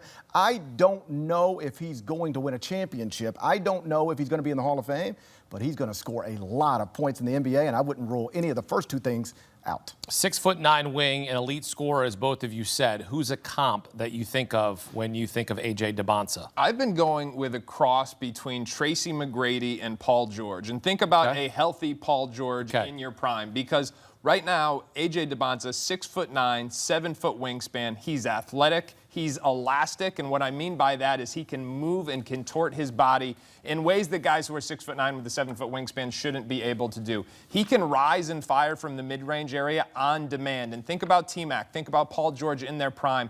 That shot was the basis for their arsenal, and it set up the rest of their attack. The same is true for AJ. He can get there off the pull-up. He can get there off the mid-post. He's got a real skill for getting fouled and getting to the free throw line. If the three-point shot becomes more consistent, he becomes virtually unguardable and a true three-level threat. But I've got that Tracy McGrady comp, GP. Comps can always get difficult, particularly in the years to come, because if it doesn't work out beautifully, the comps don't make sense after the fact. The problem with these types of things is that we are often, in fact, usually talking about the best case scenario. And we know that all players do not become the best case scenario. But to Fink's point, if Debansa does hit in the areas that are so obviously he could hit, Tracy McGrady makes a lot of sense to me. I'm lucky enough to work with some former NBA players who played in that league. And though in that era, the Kobe Bryants and other players get most of the attention, you talk to some of the people who had to actually guard men in that league, they bring up Tracy McGrady all the time, and Debansa is just a difficult cover at this level in his development. Debansa, the third freshman ever to lead Division I in scoring, joining Jason Conley and Trae Young, and he's about to join Trae as a teammate. If Debansa does, in fact, go #1 overall, add him to the Wizards, how are you projecting his fit alongside Trae Young?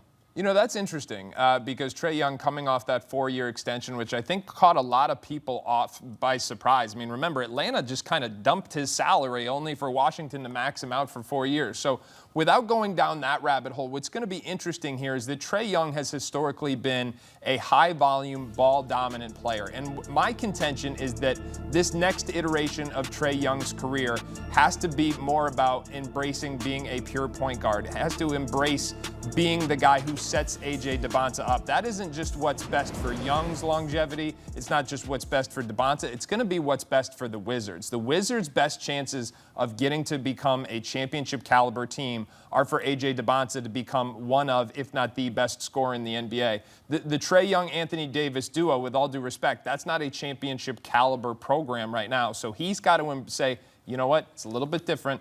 I've got to get this guy going, and now my job isn't to go out and try and get 30. It's to try and help this guy get 30. And if he is ever going to make that contract look sensible, that's the type of thing he has to do. He has to become a different player. The player we've seen in recent years, injuries, sure, but the player we've seen in recent years is not worth this contract. He's going to have to become a different player. But remember when he was coming out of Oklahoma, the way he was described was he's not just a great shooter and a great scorer. He was the best passer in the draft. He can run an offense and get other people involved. And now he's going to have, theoretically, the best young scorer in the NBA to work alongside. I think it works well, and I could see them in the playoffs. AJ Debansa would be the first #1 overall pick in BYU history, if in fact he hears his name first tonight in Brooklyn, New York. Coming up, Darren Peterson could also hear his name first, but how much did his availability in his only year at Kansas shape his reputation? We'll answer that question next on CBS Sports HQ as we continue to get you set for the NBA draft.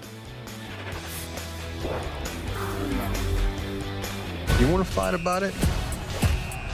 Let's go. Y'all gonna make me lose my mind. Up in here, nobody's seen that coming. Y'all gonna make me. Who's a gangster now? Family does not leave family behind. Y'all gonna make me happy. You are a stone cold killer. 1, 2, baby, outside. I want success. Get it for me.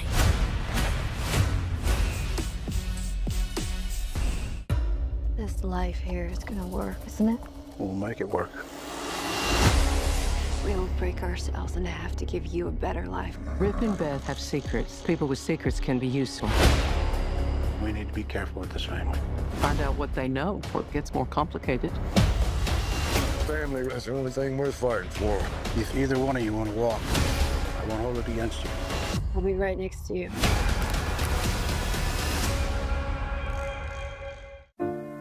I've been so many places. Life comes at you fast, whether you're ready for it or not. everything has to come to an end. I'm singing this song to you. My center, my soul is gone. The worry is what you do next.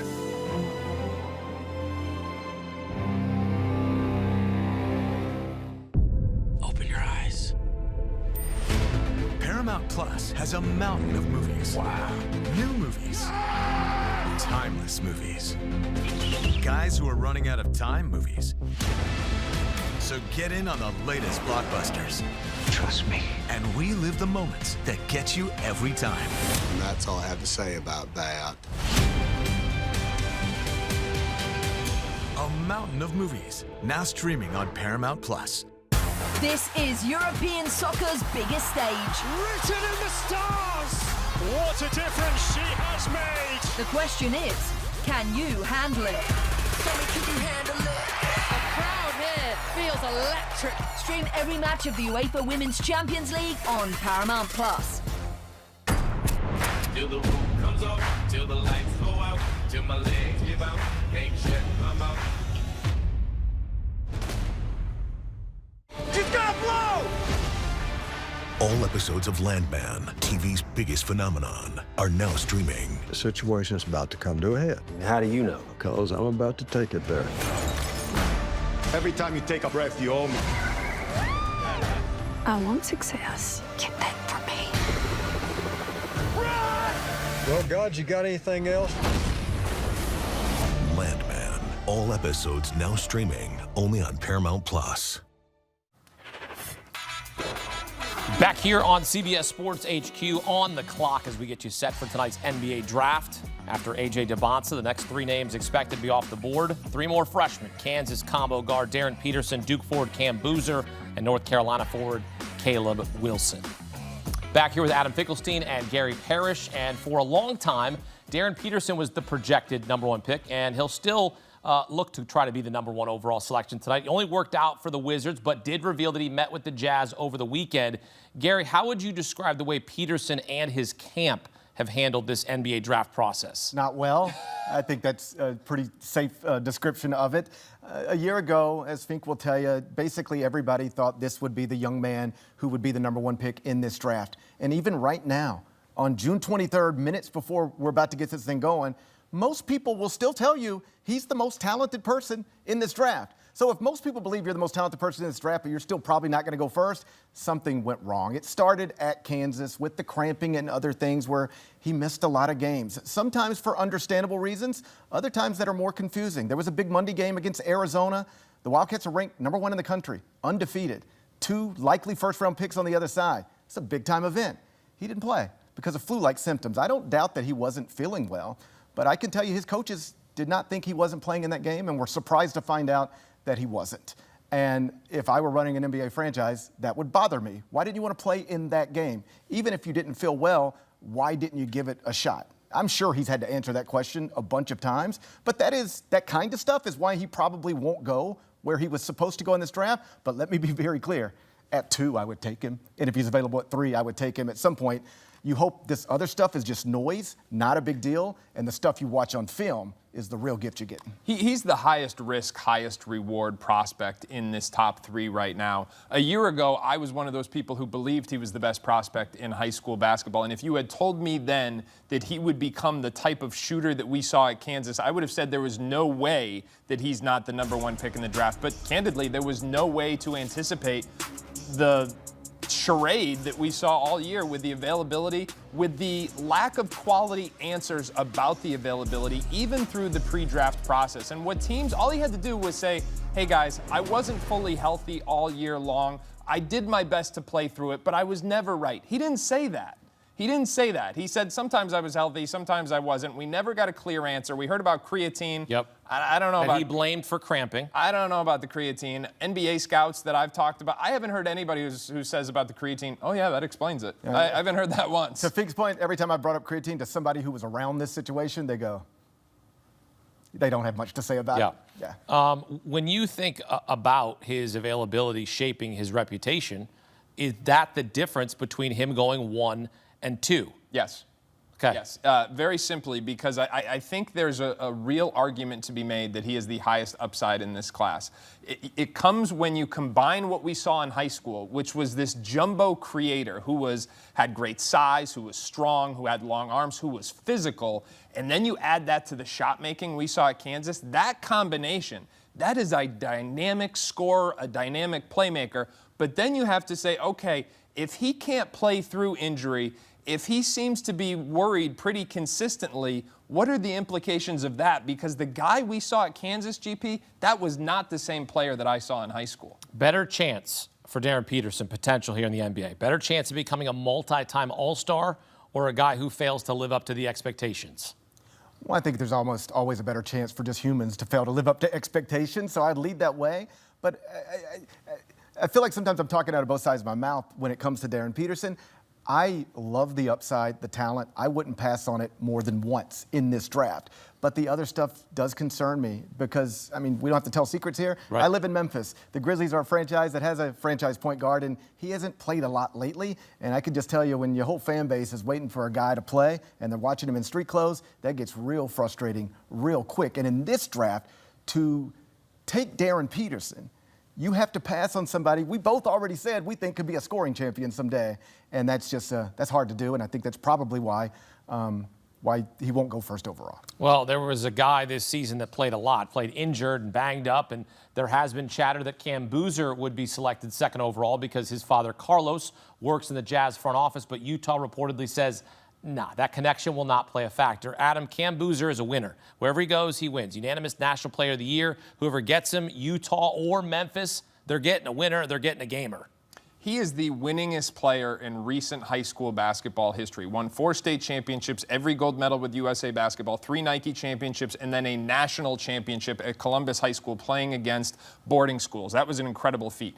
Goes to Duke, he's the player of the year. I will say this about the fact that his father works for Utah. I think very clearly, as you said, it's not going to influence whether or not they work him out. However, and this is really important, I do think it influenced how they treated him in the pre-draft process. And if he weren't a legitimate option at number 2, I don't think they would have wasted his time. I don't think his father would have allowed him to go work out for a team that he knew was not interested. If they knew that Darren Peterson was going to be the pick, because Carlos Boozer should know, it's not his decision, but he should know, he's going to say, you know what, we're not wasting our time. We're going to Memphis. We're very happy there. But they did bring him in. So that tells me that this is a legitimate choice between Darren Peterson and Cameron Boozer at number 2. To Feek's point, and I know there's some reporting that indicates Utah is expected to pick Darren Peterson, and I think that's what your mock has. That's what my mock has. But I wouldn't rule out being surprised at number 2 for a variety of reasons. One, if the question is as simple, should Cameron Boozer or is Cameron Boozer an option at 2, I would say yes, blindly. Because he has to be. How could he not be? He's the National Player of the Year in high school. He's the National Player of the Year in college. He is one at everything he's ever done and is a serious teenager off the court. So he has to be an option. I'm not surprised they're seriously considering it. I do think it's notable that Carlos Boozer was quoted in recent days saying if you pass on Cameron Boozer, you are going to regret it, because in some ways that gets right back to his front office, the people he works with. But either way, works for. Yeah, it works for. Yeah. So I still think Darren Peterson will be the second player taken in this draft. But if you're not at least seriously taking a look at Cameron Boozer, you just didn't do the job the right way. And the folks who run Utah, let's just be clear, they know what they're doing. The three of us are all fathers. Can you imagine putting yourself in the shoes of Carlos Boozer, which are good shoes to make a point? But my point is that you want the best for your son, but you want the best for your employer. Can you imagine being in that situation where this is your son, a projected top 3 pick, could come join you, keep it in the family, or, you know what, hey, we're going to let him go to Memphis? Listen, I love you guys, but if it's Max Finkelstein or CBS, it's Max Finkelstein. See, spoken like a true father himself. Bulls are expected to take North Carolina forward Caleb Wilson, who unfortunately missed the final 9 games of his freshman season because of 2 separate hand injuries. Gary, if I were a Bulls fan, I'd be stoked about landing Caleb Wilson with the 4th overall pick. I mean, in some other draft years where it's not a loaded class, we're talking about a 1 or 2 number pick here. I have him 4th out of 4, and most people do. But I actually think his ceiling is not ranked 4th in this draft. The athleticism is elite, perhaps best available. The motor runs great. You talk about competitiveness. If you're worried about Darren Peterson not wanting to play, that's all this guy wants to do. Now, he couldn't at the end of the year because of a couple of unfortunate injuries. But when you hear him talk, he says all the right things. Now, I don't know if he can back it up. We'll see. But you ask him what he means to a franchise, and he says, I'm going to change your franchise. I'm going to change your culture. I'm going to bring you championships. He talks the talk. He plays hard. The athleticism is off the charts. The swing skill, as they say, is the jump shot. It's non-existent in games. It looks good in workouts on YouTube, but it is mostly non-existent in games. Even without that, I think he's going to be really, really good. But if the shot comes around, we look back at this night, and there won't be 3 players better than him. He's the best athlete in this draft, in my opinion. He led college basketball in dunks per game, and to put it in perspective, he had more dunks per game this year at North Carolina than Zion Williamson had at Duke. So that is a really notable stat, I think. And he's a gamer. When the lights come on, he is ready to go. Now, one of 3 things will have to happen for him to be a star in the NBA. 1, he's got to fix his jumper or figure out a way to extend that mid-range touch out to the three-point line. That's one scenario. 2 is he develops more creation. The way in which he got his points at North Carolina, there's questions about if that mid-range centric style translates to the NBA. 3, and I think this is most probable, he's got to turn his physical tools and truly utilize them on the defensive end of the floor, because physically he has all the potential to be an ultra-versatile defender who can fly around the court and make plays on and off the ball. If he's a game changer on that end, you can live with him being a Batman, Robin to somebody else's Batman offensively, and he's still a star in the NBA. He's got that dog in him for sure. That's what the kids would say. That's what the old folks would say. Certainly a guy who wants to be on the floor. He can become the first North Carolina player selected in the top 5 since 2005. When we continue here on CBS Sports HQ, we look back at just a few hours ago. An overnight blockbuster trade, Giannis to the Heat. So how do the Bucks fill the void left by the Greek Freak? That's next on CBS Sports HQ. You want to fight about it? Let's go. Y'all gonna make me lose my mind. Up in here, nobody's seen that coming. Y'all gonna make me. Who's the gangster now? Family does not leave family behind. Y'all gonna make me happy. You are a stone-cold killer. 1, 2, baby, I'm down. I want success. Get it for me.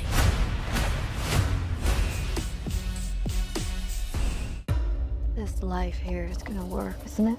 We'll make it work. We don't break ourselves in half to give you a better life. Rip and Beth have secrets. People with secrets can be useful. We need to be careful with this family. Find out what they know before it gets more complicated. Family is the only thing worth fighting for. If either one of you want to walk, I won't hold it against you. I'll be right next to you.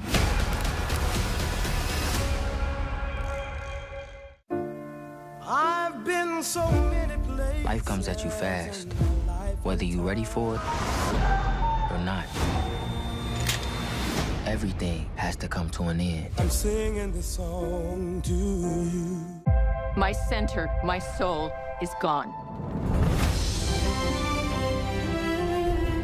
The worry is what you do next.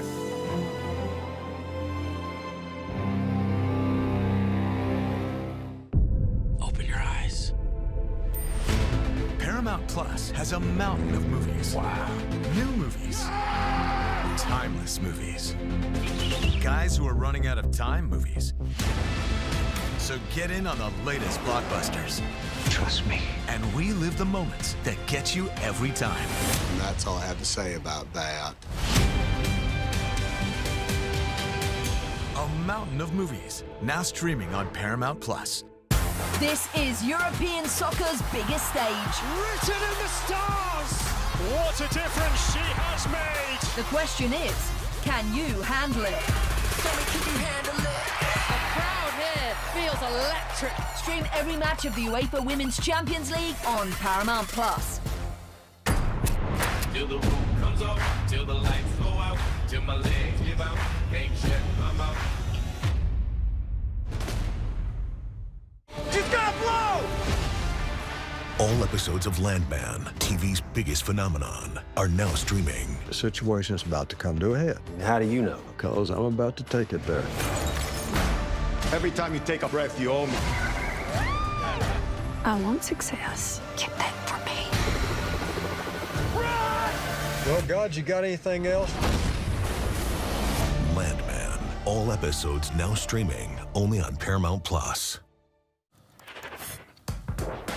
Continue to get you set for tonight's NBA draft. Here's a look at the top 10 draft order. We've all been saying the draft starts at 5 with the Clippers. Will they keep that pick or trade down? Will new Dallas Mavericks head coach Dusty May take one of his former Michigan players with the 9th selection? Biggest news, Giannis traded to the Heat late last night. Part of the package includes tonight's 13th overall pick, so Milwaukee has the 10th and 13th pick in the first round, one of 8 teams with multiple first-round picks tonight. Back here with CBS Sports Director of Basketball Scouting Adam Finkelstein and CBS Sports insider Gary Parrish. Milwaukee can fill the void left by Giannis with the 10th and 13th picks. We'll see if those 2 picks can add up to Giannis's production. That's hard to fill, tough shoes to fill. Adam, who are you targeting for the Bucks tonight? Well, I think Nate Ament is one of the first real candidates. There's some connections there between Bucks ownership and Tennessee where they are major boosters. He would also, I think, give them the type of long-term swing that they could be looking for here because he is a high upside prospect. This is a 6'10" combo forward who a year ago was perceived as one of the top 5 players coming out of a loaded high school class. Now, his freshman season at Tennessee was volatile. There were some highs and there were some lows. I would argue there was a lot of context to that. He was out of position. There wasn't great spacing. But the bottom line is it wasn't quite as good as we were expecting. And so tonight, his stock is a little bit up in the air. But, GP, he would be one of the guys that I think Milwaukee could take, have some space to develop now and say, we think at 10, he's one of the few players that might have a star upside. Yeah, like everybody agrees that the players going in the top 4 or 5 are potential stars, but you can get them out of there. Like, I think stars are going to be outside of the top 5, and Naaman at least looks the part if you're looking for the big swing type of prospect. First and foremost, let me say, I like what Milwaukee did here. I don't love that they were seemingly forced to move on from Giannis, but once you do it and your options are a Jaylen Brown package or just all of this stuff, maybe just take all of this stuff. You already lived the life of a one superstar team that's just not good enough anymore. I don't know why you wanted to get back into that. So this makes sense, and now they're going to have 2 lottery picks, and I, like Fink, have got Nate Ament going at 10. And then with the next pick, I've got Hannes Steinbach coming off at Washington. He was one and done from Germany, big-time rebounder on both ends of the court. And suddenly in Milwaukee, you've got a local young player in Tyler Hero to build around, and you're putting one and done lottery picks around them. Maybe it could get good again pretty quickly. We'll see how that shapes out in Milwaukee as now they have to sell tickets without Giannis Antetokounmpo as you take a look at their projected starting 5, and they'll look to bolster that roster with, again, the 10th pick and the 13th overall selections. We've all been saying the draft starts at 5 with the Clippers. Will they keep that pick? Will they trade down? Adam, you have Illinois point guard Keaton Wagler mocked to L.A. Not sure the fit makes sense with Darius Garland there. Just throwing that out there. But here's a kid who went from ranked 150th out of high school to a projected top 5 pick. How do you describe this meteoric rise for Keaton Wagler? Well, I would just say this. Like, we were wrong, but we were less wrong than anyone else. Most other outlets didn't rank him at all. Even his own father. Good on you to admit that. You took ownership. I'm proud of you. You know, I mean, you just got to say it like it is. Even the man's own father said the goal was that he didn't have to redshirt in his freshman season. So no one knew how good he was going to be. There was a story with Brad Underwood called a colleague in the Atlantic 10. He said, hey, my son wants me to take this kid. Is he any good? And the guy said, yeah, he's pretty good. You should probably take him. Turns out he's got a chance, a very good chance, I think, to be a top 5 pick in the draft. And as for that fit with Darius Garland, it's an interesting thing because when you get to 5, the next 4 players on the big board at CBS Sports are all point guards. Darius Garland is already there for the Clippers. They just acquired him at the last deadline. And of those 4 freshman point guards, I think Wagler has the best chance to play with Garland because at 6'5", he's got the size necessary to play on and off the ball. He's also got the shooting necessary to play on and off the ball. But his superpower, GP, is his feel for the game. He just understands it. He sees it. And some of that, in fairness to Fink and everybody else, you can see that in high school, but then have real questions about how it's going to translate to college. But it translated well. He's got to his spots. He processed things. He shot it well from the perimeter, did all of the things you want a jumbo guard to do in this league in this time. And like Fink said, with Garland in L.A., Obviously, he's on the smaller side, so if you're going to put somebody beside him, you'd like him to be 6'5" or taller. And Wagner can play on or off the ball. He did it at Illinois. More off early, on later, and they were better on than off. But still, he's capable of doing both. I think this is a nice fit, and we sort of got a clue leading into this about how it looks like it's going to shake out. Wagner worked out with the Clippers, met with the Clippers, then canceled a workout with Brooklyn, which is picking one spot. And he has subsequently said, I felt pretty good about where my situation is. Barring a surprise, he's going to go fifth. I will add this real quickly. There was some real Mikel Brown traction at the end of last week. Sure. Now, that momentum has seemed to stop, and now it does sound like Wagner could be the pick at 4. Well, perhaps this begins a run on point guards. Adam, you have SEC Player of the Year, Arkansas, Darius Acuff Jr. mocked here to the Brooklyn Nets. We know he's an elite scorer. The biggest knock is his defense. And that's a very fair knock, to be quite honest. And this is going to be interesting here because the Nets, like the Clippers, have a variety of different scenarios. Mikel Brown is in play. Acuff is in play. Trading the pick is in play. It is not a secret that the Kings covet Darius Acuff. They are a pick behind. Could they swap this and pick up an additional asset? We will see.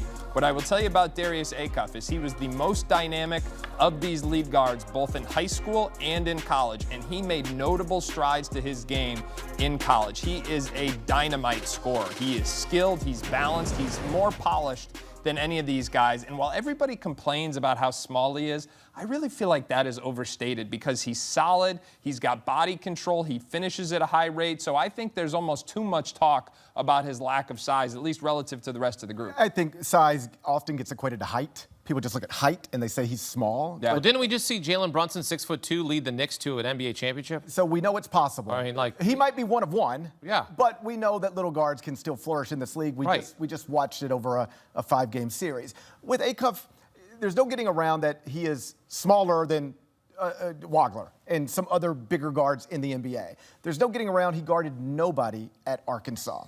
But in basketball, particularly in the NBA, especially in the regular season, you got to live with some stuff. You know, nobody's perfect. And we've had MVPs who have not guarded on the defensive end of the court and still held that big trophy at the end. So somebody's going to take him very high despite his obvious flaws. But man, if you focus on the good stuff rather than the questionable stuff, it's easy to get excited because put the ball in his hands, he could take over basketball games, led the SEC in points per game and assists per game.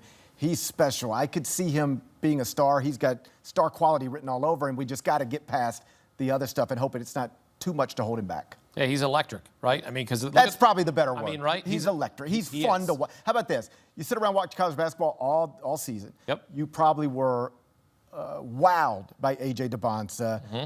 In part, wowed by Darren Peterson. Then confused. Cameron Boozer, amazing. When you watched Acuff, you just went, man, this is fun. This is fun to watch. This is a fun style of basketball. He's going to sell a lot of jerseys and put a lot of people in seats no matter where he is if he can stay on this court and score the way that he scored at Arkansas. Kings have the 7th pick tonight. Adam, you have Louisville point guard Mikel Brown going to Sacramento in your mock. This is a kid who knocked down 10 three-pointers in a game, set the ACC record for most points in a game with 45 against NC State back in February. However, he dealt with a lingering back injury.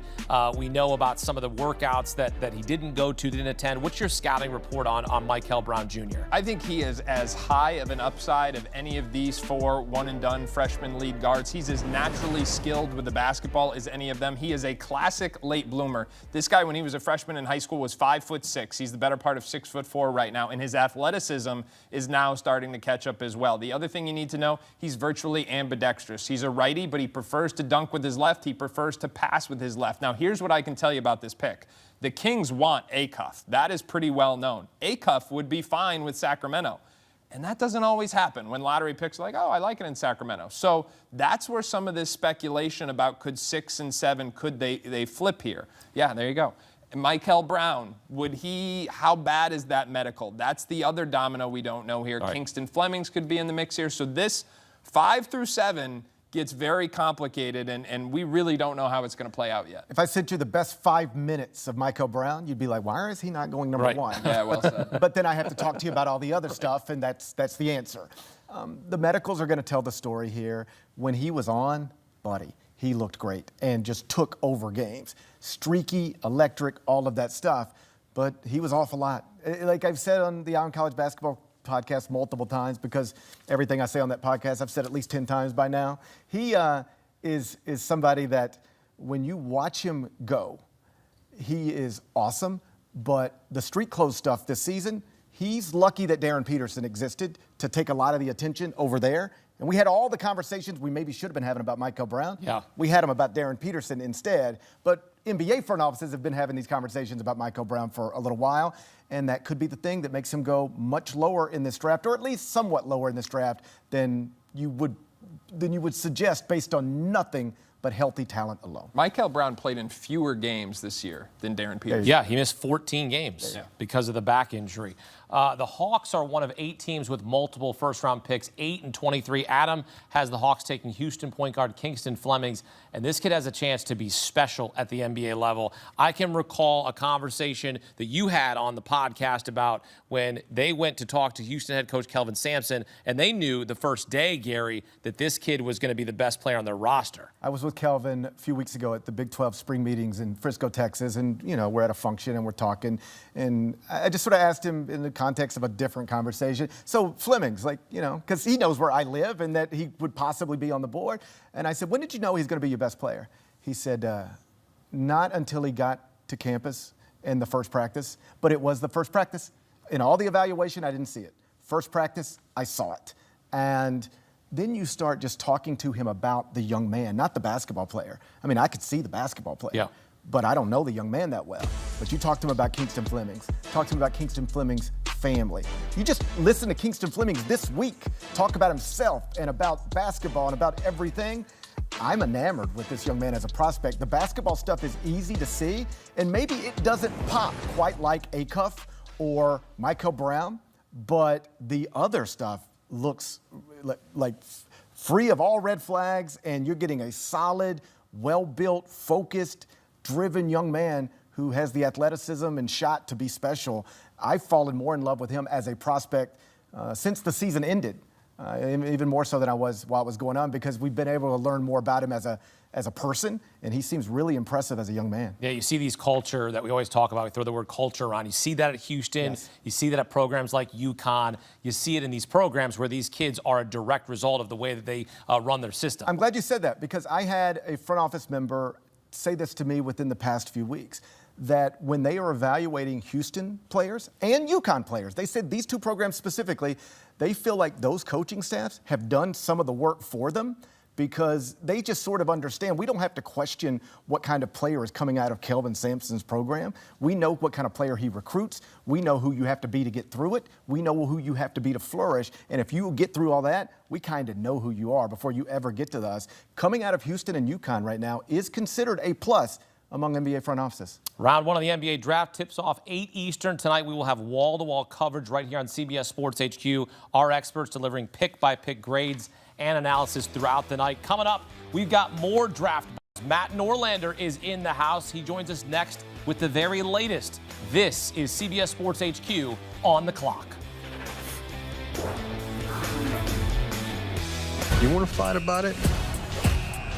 Let's go. Y'all gonna make me lose my mind. Up in here, nobody's seen that coming. Y'all gonna make me. Who's the gangster now? Family does not leave family behind. Y'all gonna make me happy. You are a stone cold killer. 1, 2, baby outside. I want success. Get it for me.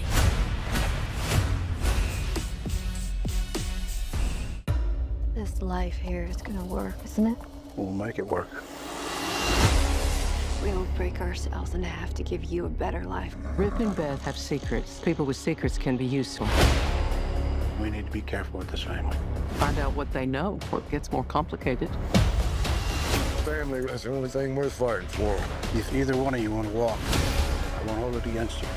I'll be right next to you.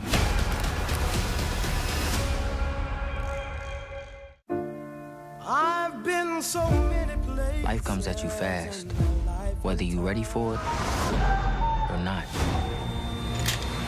Everything has to come to an end. I'm singing this song to you. My center, my soul is gone. The worry is what you do next.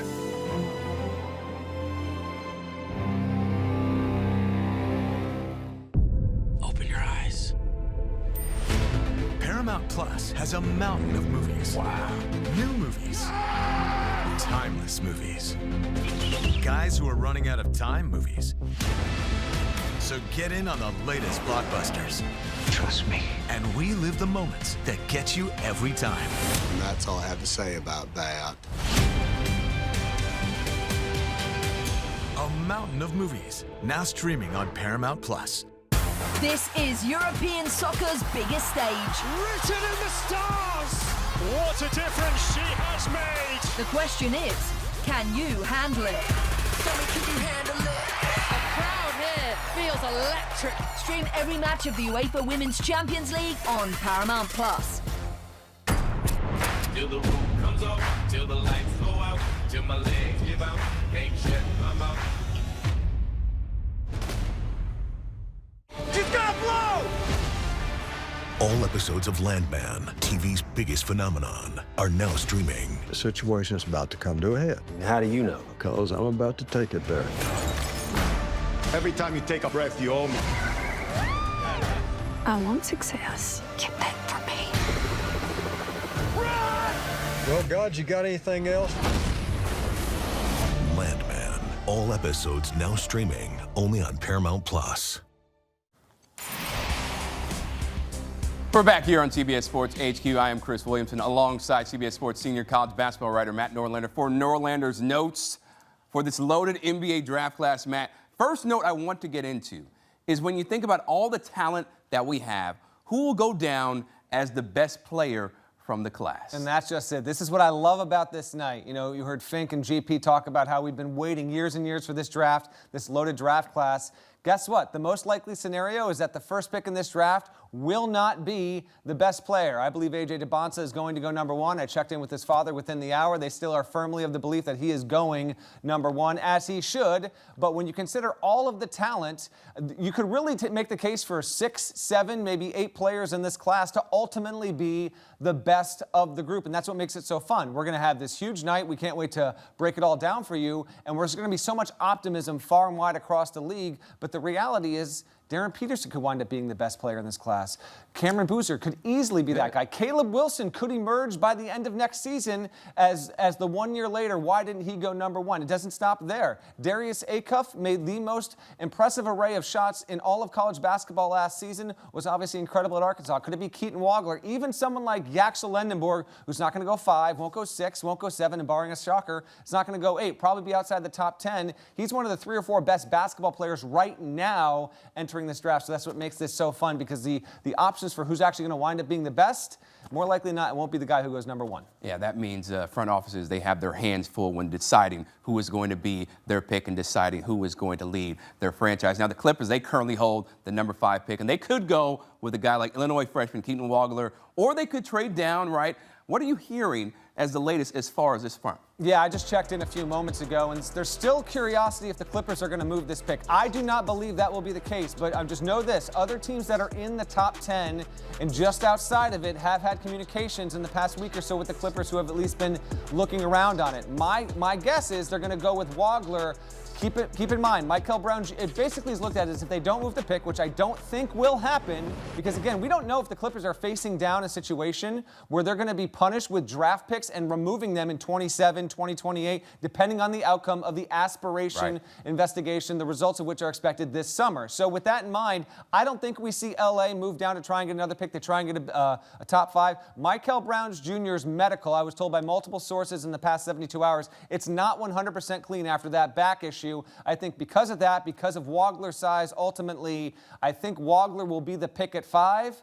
But really, as you talk to almost anyone, 5 is where the draft truly begins, because Caleb Wilson at 4 feels like the lock of all locks. Debansa obviously expected to go 1, probably Peterson 2, but Peterson, Boozer, some combination there. I think the Clippers stay put and Wagler goes 5. And on that note, we're going to have a run of point guards right from 5 through 10. And there's one franchise in the mix that seems to be pretty active, Matt. What are you hearing with Atlanta at number 8? The Hawks have been fascinating to track, to check in with, and to talk with teams around their pick over the past week or so, because it feels like the Hawks have literally worked out 1,000 prospects since we got to the end of the college basketball season. We're still working late this afternoon just to investigate potentially would they move down. I've been told they've been looking about maybe trying to get a 3rd pick if they can get out of 8. Remember, they've got one later in the first round. Would they be maybe willing to try and move up and swap with the Clippers? I think they will not move the pick. I think we get this often as we get to the final couple of hours before the draft, and usually all of the hope and the optimism and the wish casting to have some franchise in the top 6 or 7 or 8 move their pick.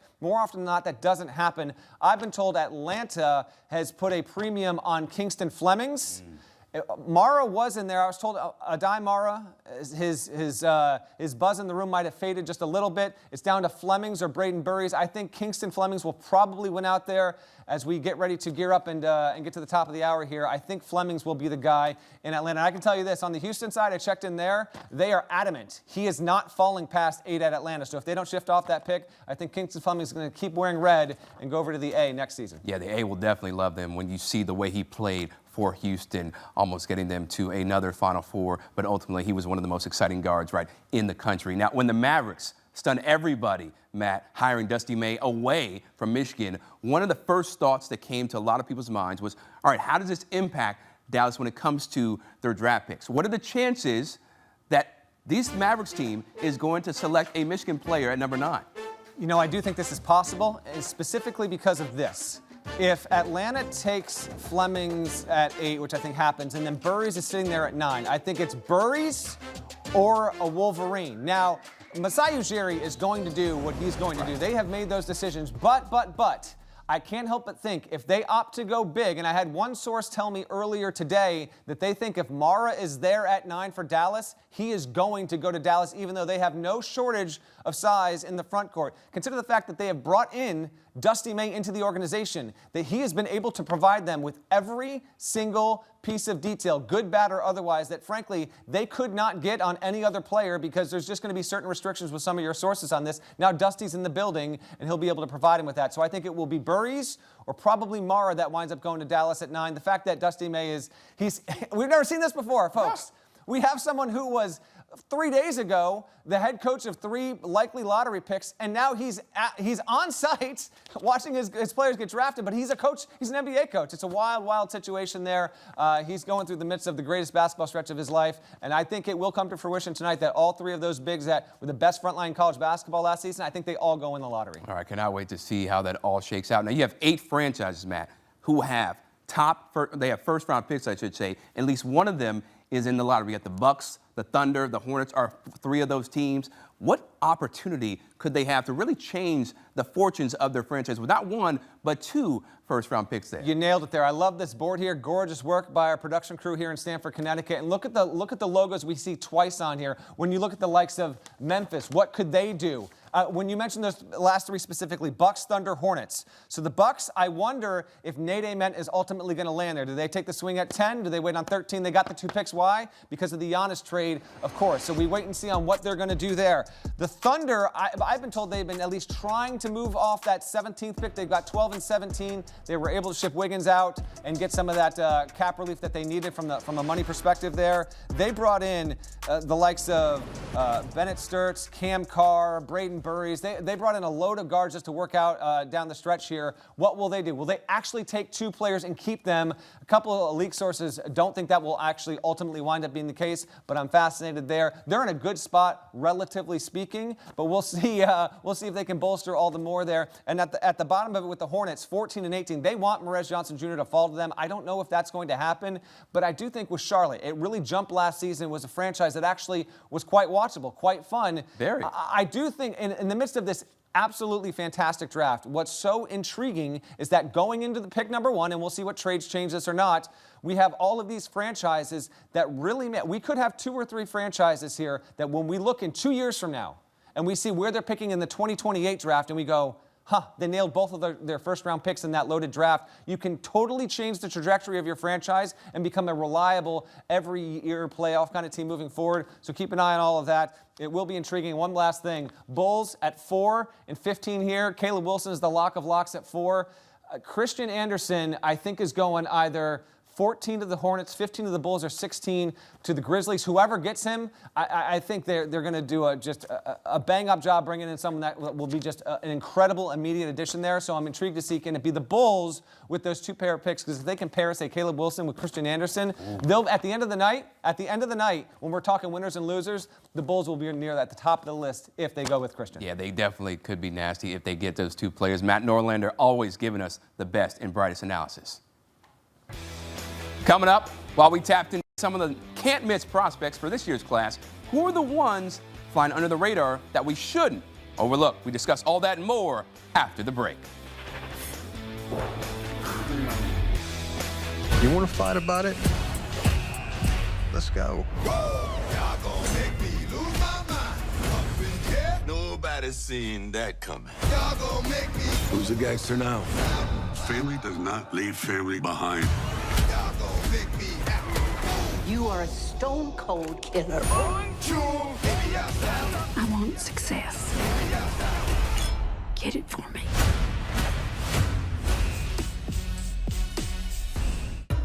This life here is gonna work, isn't it? We'll make it work. We don't break ourselves in half to give you a better life. Rip and Beth have secrets. People with secrets can be useful. We need to be careful with this family. Find out what they know before it gets more complicated. Family is the only thing worth fighting for. If either one of you want to walk, I won't hold it against you. I'll be right next to you.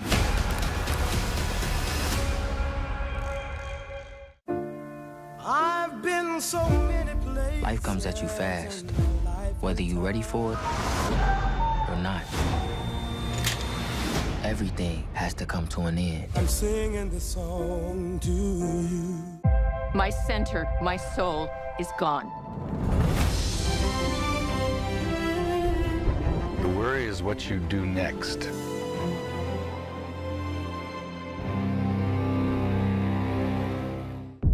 Open your eyes. Paramount Plus has a mountain of movies. Wow. New movies. Timeless movies. Guys who are running out of time movies. So get in on the latest blockbusters. Trust me. And we live the moments that get you every time. And that's all I have to say about that. A mountain of movies, now streaming on Paramount Plus. This is European soccer's biggest stage. Written in the stars! What a difference she has made! The question is, can you handle it? Can you handle it? The crowd here feels electric. Stream every match of the UEFA Women's Champions League on Paramount Plus. Till the roof comes up, till the lights go out, till my legs give out, can't shut my mouth. She's gonna blow! All episodes of Landman, TV's biggest phenomenon, are now streaming. The situation's about to come to a head. How do you know? Because I'm about to take it there. Every time you take a breath, you owe me.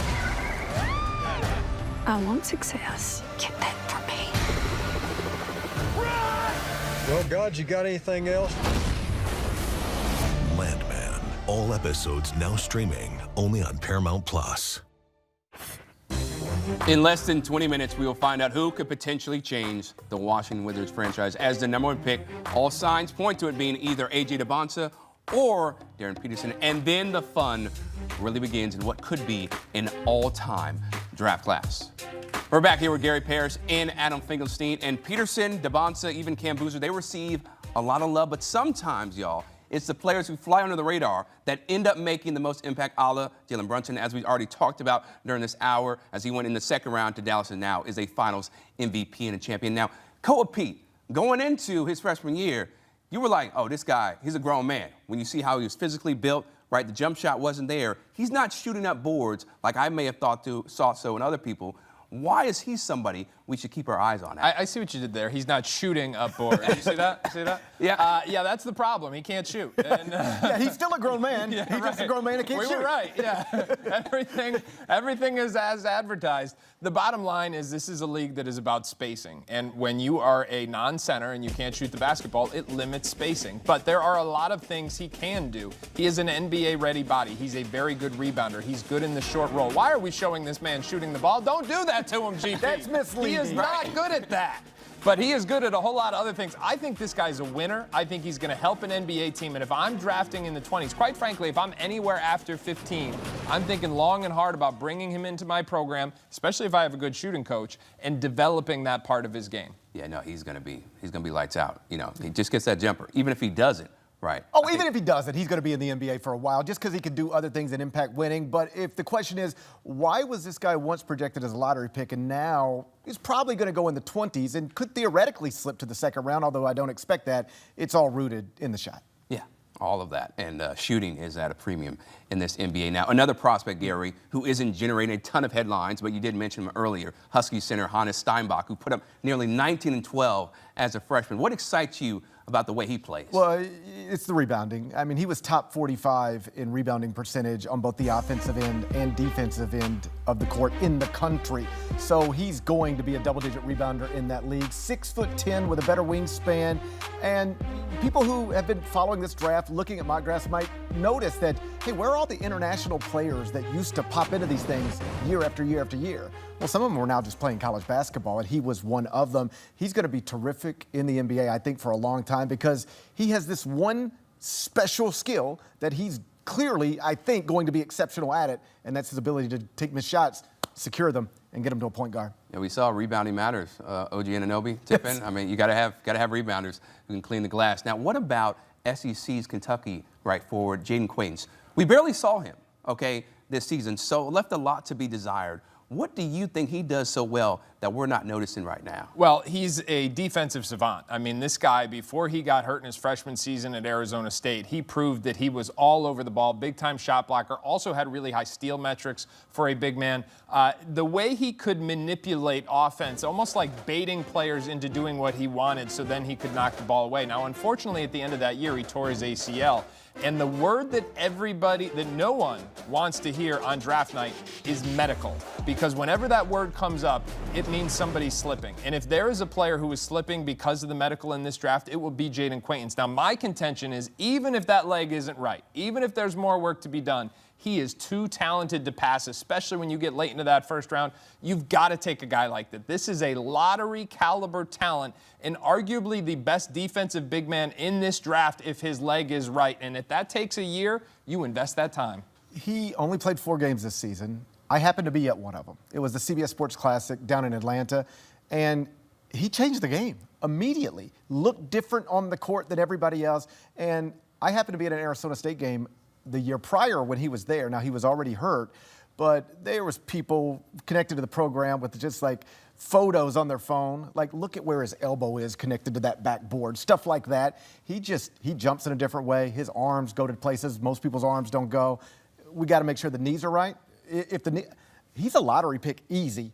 If none of this medical stuff exists, he might be a second-round pick because it does. It's awful because, by all accounts, he's an awesome young man who has worked hard to get healthy again, but it did not happen in that 1 year at Kentucky. You hope it happens after he gets to the NBA. Yeah, hopefully he has a clean bill of health moving forward because, yeah, as you mentioned, he's very exciting to watch when he's on the floor. You know who's exciting to watch? Isaiah Evans. Okay, he was a Duke star, right? I thought he could have gone one and done potentially, but there were some things that he needed to work on. Second year, he does better, not just a shooter, right? 3-point land, he's able to get inside, hit that mid-range. What do you think he's going to be capable of at the next level, Gary? Creating space with his jump shot. I mean, he's 6'6" in over 2 years of college at one of the biggest brands in the country, shot 38% from 3. He can make them from all over, make them off the catch. We just watched an NBA playoffs where every narrative connected to a series is tied to shooting. And it's like, if this guy can't make shots early, then they're going to have to come off the bench and put in this shooter. Like, he's that guy forever. You need somebody to make a shot, to create space. We got to get 5 shooters on the forward. Otherwise, Wemby's just out there floating around or somebody like that. Well, he can always be your extra shooter on the court. franchises need players like that. I think he's a first-round talent. Yeah, I do too as well. And he mentioned, I like the Knicks vibe, so maybe he goes there potentially. We'll see. Adam Finkelstein, Gary Parrish, always appreciate the time, gentlemen. Coming up, we discussed so many different angles of this draft coming up. But what are the predictions that Adam and Gary have for the first round? We go inside on that after the break. You want to fight about it? Let's go. Y'all gonna make me lose my mind. Up in here, nobody's seen that coming. Y'all gonna make me. Who's the gangster now? Family does not leave family behind. Y'all gonna make me happy. You are a stone cold killer. 1, 2, baby, I want success. Get it for me.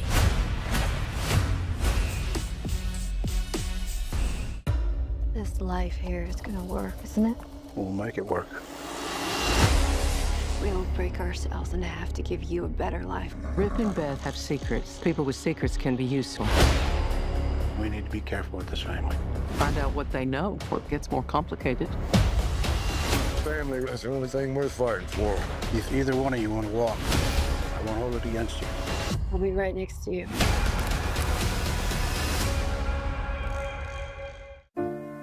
I've been so many places. Life comes at you fast, whether you're ready for it or not. Everything has to come to an end. I'm singing this song to you. My center, my soul is gone. The worry is what you do next.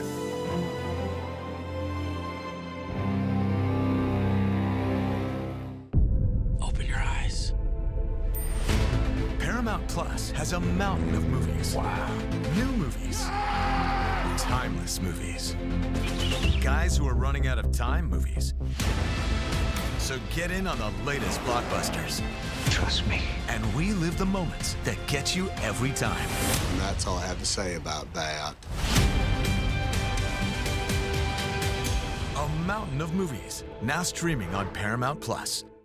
This is European soccer's biggest stage. Written in the stars! What a difference she has made! The question is, can you handle it? Can you handle it? The crowd here feels electric. Stream every match of the UEFA Women's Champions League on Paramount Plus. Till the roof comes up, till the lights go out, till my legs give out, can't shut my mouth. She's gonna blow! All episodes of Landman, TV's biggest phenomenon, are now streaming. The situation's about to come to a head. How do you know? Because I'm about to take it there. Every time you take a breath, you owe me. I want success. Get that for me. Well, God, you got anything else? Landman, all episodes now streaming only on Paramount Plus. Closing in on round one of the 2026 NBA draft, set to begin just after 8 p.m. Eastern from Brooklyn. Here's a look at the top 10 draft order. Washington, Utah, Memphis on the top 3 picks. Grizzlies are one of 8 teams with multiple first-round selections tonight. All right, back with Adam Finkelstein, Gary Parrish. You both have been talking about the draft for months now. Now draft night is here. Let's get some predictions. I can't imagine they're going to be any different than what you've said for the last couple of weeks. Adam, let's start with the Jazz. They will select who with the second overall pick? Yeah, I'm sticking with my mock as it has been. AJ will go number 1. Darren Peterson will go number 2. I think Darren Peterson is the second pick in this draft. If I was Utah, I would be torn on it. I'd really seriously look both directions, but I think ultimately I pulled the trigger on what I perceive to be the better upside talent, and that's Darren Peterson. What do you make of the Kobe Bryant comps to Darren Peterson? Can we address that real quick? Okay, go ahead. The floor is yours. That should not be a thing. There are certain players that you should not be allowed to compare anyone to. Kobe Bryant is one. Michael Jordan is one. LeBron James is one. Just stop that. That is, not only is it inappropriate, it is not fair to the kid. This guy's 19 years old. Kobe Bryant is one of the all-time greats who has been moralized because of the way his life tragically ended. That should not happen to anybody. Where it comes from, though, is that if you just blurt it out and you just watched a blurred out Kobe and a blurred out Darren Peterson, because of their physical builds, how they get to spots, it sort of looks the same. But Fink's exactly right. One guy is respected forever for his approach to getting in the gym, working on things, getting better. And like the basketball stuff can look similar. Again, that's where this stuff comes from, but nothing else seems similar. Like Kobe Bryant answered questions in a way that made you think he was trying to kill everybody at all times. And Darren Peterson so often answers the questions in a way that makes me wish he had a better answer for these. They might, at the end of the day, let me be clear, mean absolutely nothing.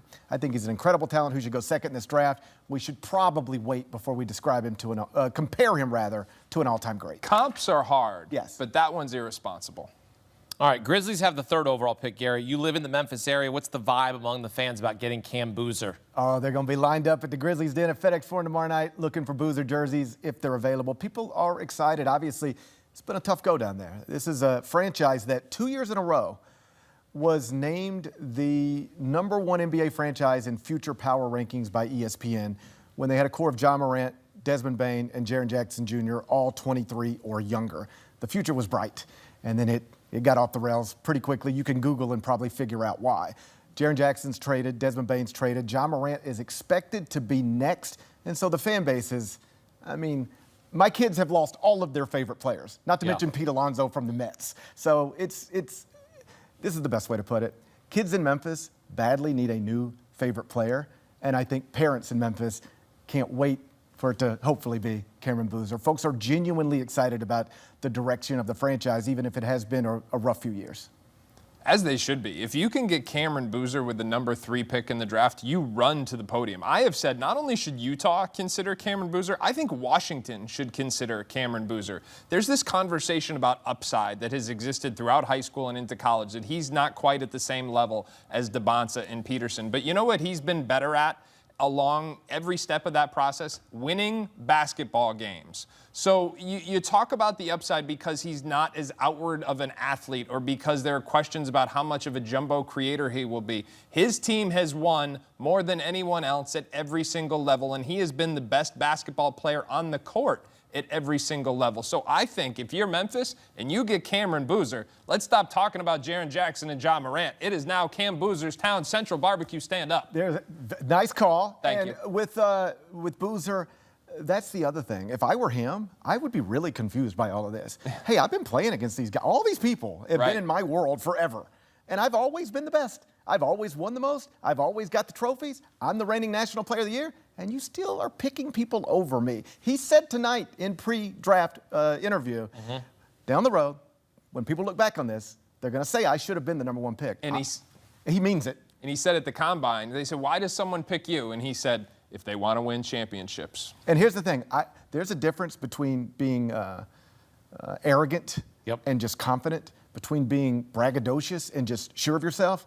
He's the latter on both. He's not trying to tell you how great he is. He's just very sure of himself, and why wouldn't he be? If you were the best at something you've done basically every step of the way, there would be no part of you that thought that's not what's coming next. Well, I'm excited for the Memphis fans that will be able to celebrate when they get Cam Boozer tonight here just in a few minutes when the draft begins. All right, what do we think the Clippers are going to do with the 5th pick here, Adam? I think they're going to take Keaton Wagler, but I think this has been a process. I think they have gone back and forth. Although I've had Wagler from the very beginning, what my sources have told me is that Mikel Brown was a real consideration there, and if it weren't for some of the red flags that came up in the medical, that he could in fact be the pick. The other possibility here is that the Clippers could trade the pick. There are a number of teams, GP, including Memphis, who are very interested in trading up and targeting Wagler.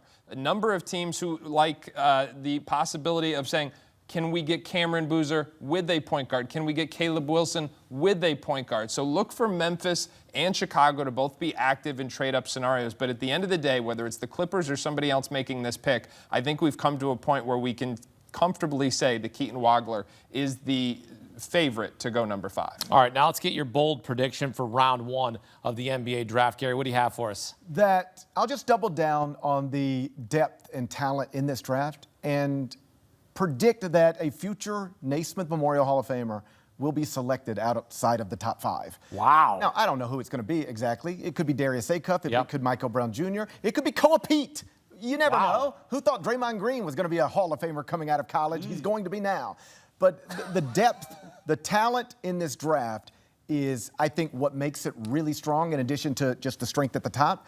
And I feel comfortable saying that it'll be 15, 20 years. I don't know if I'll make it to the end, but a future Hall of Famer is coming out as the top 5 of this draft. That's bold. I predict that. I don't disagree with that. I'm going to go somewhat similar. I think you've got 5 All-Stars in this class. I think Boozer's an All-Star. I think Peterson's an All-Star. I think Debansa's an All-Star. Wilson's an All-Star. I don't think anybody would argue any of those. And then you say just one of these point guards has to hit, whether it's Acuff or Wagler or Flemings or Brown or maybe it's Koa Pete. Right, yeah. One of these guys comes up and hits. You've got 5 legitimate All-Stars from this class. That is why. Listen, past drafts, it's been the Wemby draft. It's been the Cooper draft.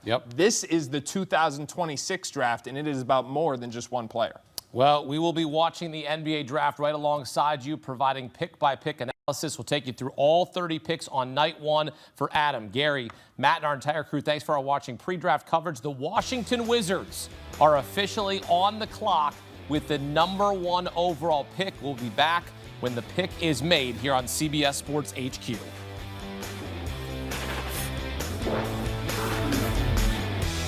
You want to fight about it? Let's go. Y'all gonna make me lose my mind. Up in here, nobody's seen that coming. Y'all gonna make me. Who's the gangster now? Family does not leave family behind. Y'all gonna make me happy. You are a stone-cold killer. 1, 2, baby, outside. I want success. Get it for me.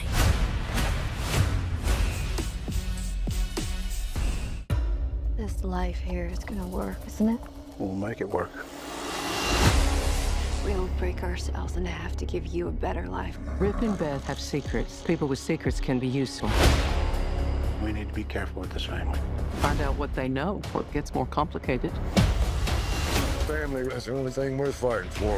If either one of you want to walk, I won't hold it against you. I'll be right next to you.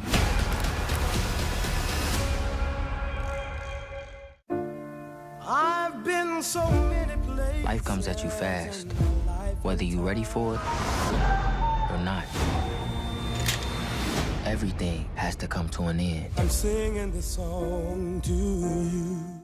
My center, my soul is gone. The worry is what you do next.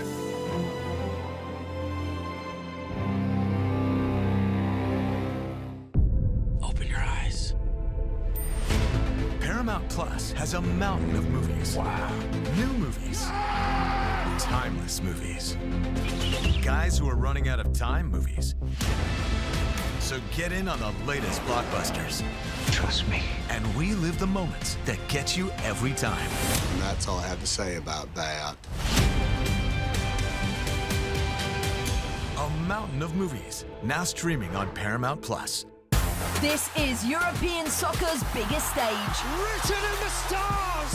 What a difference she has made. The question is, can you handle it? Can you handle it? The crowd here feels electric. Stream every match of the UEFA Women's Champions League on Paramount Plus. Till the roof comes off, till the lights go out, till my legs give out, can't shut my mouth.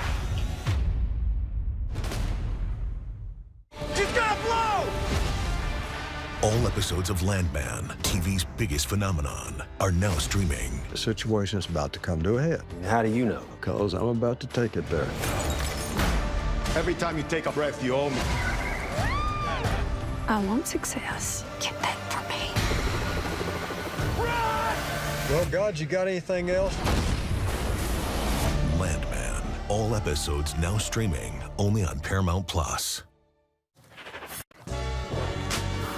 CBS Sports HQ coverage of the NBA draft begins now. AJ Debansa, the number 1 overall pick selected by the Washington Wizards, Big 12 Freshman of the Year, became the first Division I freshman to ever average 25 points per game, 6 rebounds per game, and 3 assists per game, and he is the first number 1 pick in BYU history. And with that, we welcome you into our NBA draft coverage. CBS Sports Director of Basketball Scouting Adam Finkelstein, CBS Sports College Basketball Insider Gary Parrish, and CBS Sports Senior Writer Matt Norlander. I am Hakeem Dermish. Okay, Adam Finkelstein, you've had him mock to the Wizards. Your grade is what for AJ Debansa to Washington? Yeah, this is an A. AJ Debansa, prototypical big NBA wing, 6'9", 7-foot wingspan. He's athletic. He pressures the rim. He understands how to get fouled.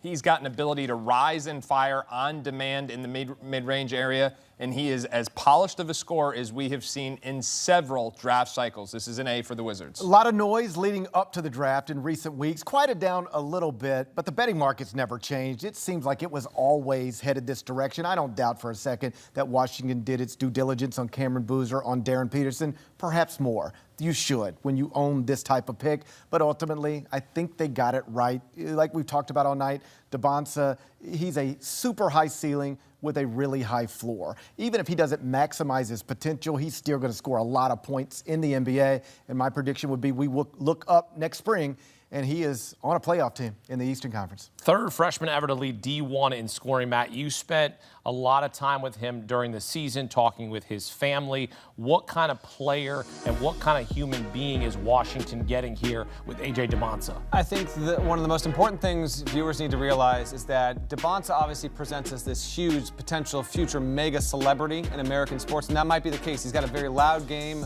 You can't not have your eyes drawn onto him when you see him on the court.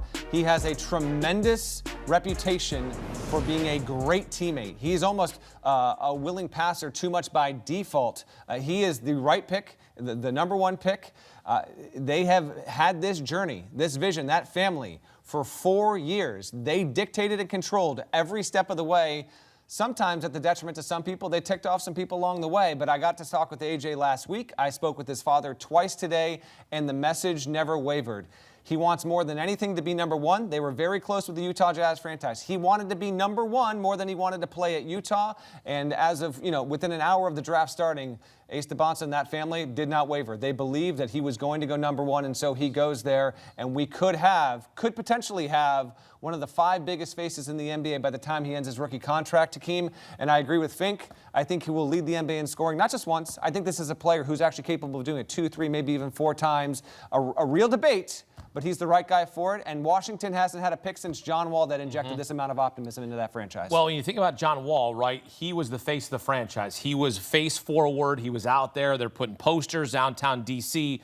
Does Debansa, in your mind, have that star capability to be that guy, to overtake a Trae Young and say, hey, this is my franchise? Not that we're trying to, be jealous of each other, but this is the guy we take number one. You're the youngest player here, and you have a chance to be our guy. I think that can and will be the case. I talked with a couple league sources earlier in the day, and they actually thought that the Trae Young signing and extension was the tipping of the hand for Washington, because they didn't think that pairing Trae Young with Darren Peterson would have made a lot of sense to have both of those very ball-dominant players. Meanwhile, Debansa, bigger in the front court, can play off the wing, actually needs to do a few things to tighten his handle, needs to shoot a little bit better from beyond the arc and beyond the perimeter. Can he be Hakeem? Can he be the guy that becomes the face of this franchise by the end of this first year? Yeah, I do very much think that's the case, and they will obviously build around that. Washington is going to be a lot of fun next season and beyond, and I do think Debansa's got a wonderful, wonderful chance at being one of the 3, 4, 5 biggest faces of the NBA in the not-so-distant future. How do you evaluate this fit with Washington playing around Trae Young? It's interesting because Trae Young has historically been a ball-dominant lead guard, and as we talked about in the introduction, he's going to have to evolve because the best version of the Wizards is not as Trae Young is their option 1A. It's going to be sooner rather than later with AJ Debansa as option 1A. So that means Trae Young is going to have to embrace being less of a scorer, more of a distributor. We know that aligns with his skill set. If he can buy into that, and you've got him and Anthony Davis there, what that will do is it will ease the immediate burden for Debansa. We all know Debansa can score. The question is, can his scoring impact winning? And quite frankly, that is a question we have not yet had a consistent answer for. With Anthony Davis and Trae Young there, he will not be solely responsible for Washington's wins and losses, at least in the very near future. I think it's a good fit in part because Trae Young, coming out of college, was a great passer, became a scorer, but can still distribute the ball and run an offense. They've got him now locked up on a max deal. I think this is a pairing that's going to lead Washington back to the playoffs for the first time in a while.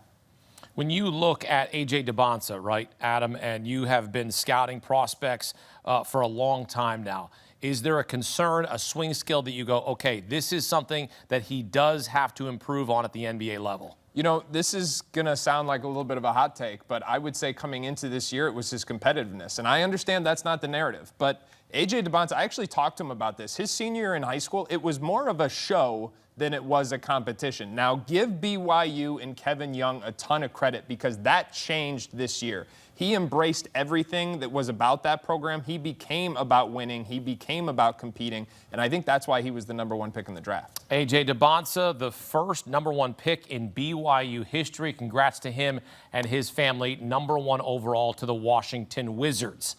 As expected, the second player off the board, Kansas elite scorer Darren Peterson, the combo guard, 6'6", 205. The question about his availability, drawing plenty of concerns. He only worked out for the Wizards, but did reveal later that he did meet with the Utah Jazz, and no problem with the Utah Jazz selecting him. We saw what they did last season, taking Ace Bailey. No problem here, Adam Finkelstein, as they take Darren Peterson, #2 off the board. Your grade is what? This is an A because they get a prospect who may have the highest upside in this draft. The high school version of Darren Peterson was a jumbo initiator who was big, who was strong, who had long arms, who would put pressure on the rim, who would create offense for himself and others. That player, I thought, was the best player in high school basketball last year. This year at Kansas, we saw a level of shot making that we did not know existed in high school, and yet somehow that player is not the #1 pick in the draft. That comes down to the availability saga. We will get into that, I'm sure, but the bottom line is if you merge what we saw in high school with what we saw in college, that player who can get to the rim, who can score at all levels, who's a dynamic shot maker, has a chance to be the very best player to come out of this draft. It's all just about how often he's on the floor and how often he's at 100%. We've talked a lot about the concerns. I don't feel like this is the moment to double down on them. Let's talk about the positives. This is what I would have done if I were Utah. In a different world, he's the #1 pick in the draft because the talent does suggest that he should be. And this is how talented he is. Everybody loves Cameron Boozer, like everybody. It's to different degrees, but nobody's got a bad word to say about him. His father literally works in this front office and said in recent days, if you pass on my son, it's going to be a mistake. And the people Carlos Boozer still works for said, yeah, we're doing it. That's how talented Darren Peterson is. If the other stuff, when we look back, it's just things that happened in 1 year of college basketball that maybe wasn't his main priority anyway, then this could be a great story. If the other stuff continues to be a part of his story, then that's a problem. But the talent is off the charts, and if I were Utah, I would bet on it. I want to see him go out in the summer league, and I wanted to see him ball out. Like, that's what I want to see. If I'm a Utah Jazz fan, I want to see his hunger from minute one. And Matt, look, fair or not fair in terms of his availability and asking to come out of games and the whole situation with the creatine leading to the cramping, this is a pure scorer. This is a guy that when you turn on the TV or you turn on your streaming device, he is going to get you buckets. No doubt, and he has an ability to put the ball in the basket that feels and is rarefied, and there were moments where he felt touched from the heavens with some of the stuff that he did at Kansas last season, which made some of his story of why he wasn't more available all the more frustrating. But GP just tapped into something that I had a conversation with the general manager just a few days ago, and this person was telling me, there have been a few picks over the years where we've made them, they haven't been the #2 pick, they haven't been a top 5 pick, but we've had a certain amount of concern for this, that, or the other, and then you get 2, 3, 4 years into the league, and that stuff that you were worried about in the 2 months leading up to draft night, it doesn't even matter anymore. It's not even a part of the player's personality. It doesn't even factor into the locker room. That could entirely be the case here with Peterson. The Utah Jazz have drafted someone who very well could become the best player in this class. It is not a far cry or hard thing to believe, even in this loaded class. And in addition to what Utah also has in the front court, the trades they've made, Jaren Jackson Jr., Walker Kessler, they got a lot up front right now.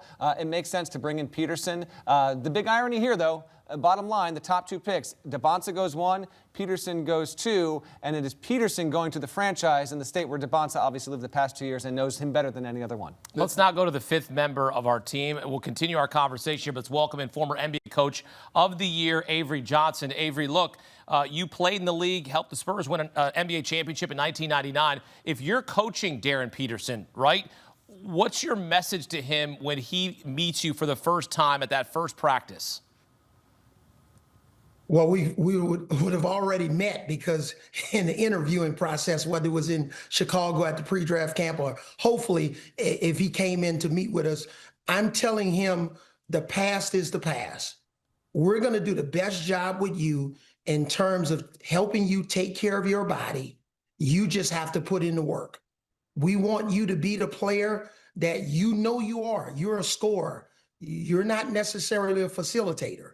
Your specialty is putting the ball in the basket at a high level. But we're going to help you take care of your body so that you can be available, because that was part of the big question mark with Darren Peterson, is his availability. We're talking about an 82-game schedule. So how best can our medical staff, trainers, treatment folks, massage therapists do whatever they need to do to help you be available on the court so that you can play to the best of your ability? So I think that's the biggest question mark about him, is he going to be able to play through some aches and pains and play through it in a way that he can play at a high level? Because Utah needs to get this franchise turned around, and he's going to be a major part of it. Best ability is your availability, in the wise words of the former NBA Coach of the Year, Avery Johnson. Avery, thank you. Darren Peterson to the Utah Jazz. And think about this. Darren Peterson, the only freshman in Kansas history to average 20-plus points per game, and all the players that they've had there in that storied program. And Darren Peterson, the first freshman to ever do that, as you take a look at the top 5 draft picks in Jazz history. And Darren Peterson up there with some of the greats in their franchise's history, now trying to make Utah great. And he'll try to get going there with Keontae George and Ace Bailey, Lauri Markkanen, as well as they try to turn things around in Salt Lake City. Coming up, we're 2 picks in. The Memphis Grizzlies have made their selection, and Memphis jumping for joy. That's next on CBS Sports HQ. You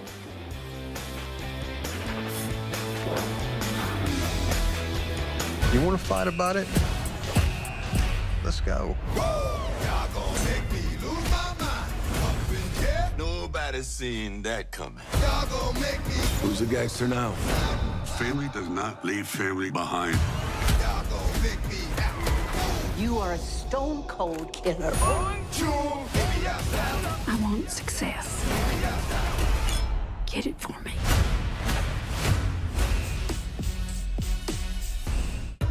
This life here is gonna work, isn't it? We'll make it work. We'll break ourselves in half to give you a better life. Rip and Beth have secrets. People with secrets can be useful. We need to be careful with this family. Find out what they know before it gets more complicated. Family is the only thing worth fighting for. If either one of you want to walk, I won't hold it against you. I'll be right next to you.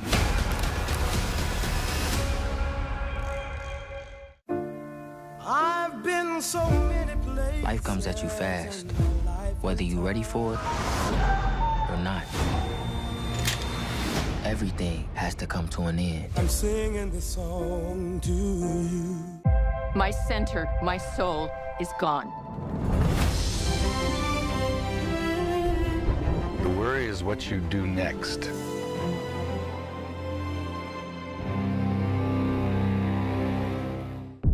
Open your eyes. Paramount Plus has a mountain of movies. Wow. New movies. Timeless movies. Guys who are running out of time movies. So get in on the latest blockbusters. Trust me. And relive the moments that get you every time. And that's all I have to say about that. A mountain of movies, now streaming on Paramount Plus. This is European soccer's biggest stage. Written in the stars! What a difference she has made! The question is, can you handle it? Tell me, can you handle it? The crowd here feels electric. Stream every match of the UEFA Women's Champions League on Paramount Plus. Till the roof comes up, till the lights go out, till my legs give out, can't shut my mouth. She's gonna blow! All episodes of Landman, TV's biggest phenomenon, are now streaming. The situation's about to come to a head. How do you know? Because I'm about to take it there. Every time you take a breath, you owe me. I want success. Get that for me. Well, God, you got anything else? Landman. All episodes now streaming only on Paramount Plus. They ain't walking in Memphis. They're running to the team shop to get a Cameron Boozer jersey right now. Number 3 overall, as expected, 6'9", 250, a unanimous winner, a unanimous National Player of the Year. 5th freshman to win AP National Player of the Year, joining Kevin Durant, Anthony Davis, Zion Williamson, and Cooper Flagg. Those guys were pretty good. Cameron Boozer, very, very good. And back here with our guys, Matt Norlander, Adam Finkelstein, Gary Parrish. Adam, your grade for this is A+, maybe? A+. Let's go. This is an A+. To have the number 3 pick in the draft and to get the winningest player in modern high school basketball history. This is the last time I will say this. He won 4 high school state championships, 3 Nike EYB championships, a gold medal every time he put on a USA basketball jersey, and a national championship at Christopher Columbus High School. He won every competition he was ever in, and then he was the unanimous player of the year in college basketball. He has an unmatched overlap of size, physicality, skill, and basketball acumen. To get that at number 3 does not happen any other class. Memphis fans, GP, rejoice. We are. They're thrilled. There's a watch party at FedEx Forum tonight for Grizzlies fans, and a couple of funny things. When Utah was announced selecting Darren Peterson, the place erupted.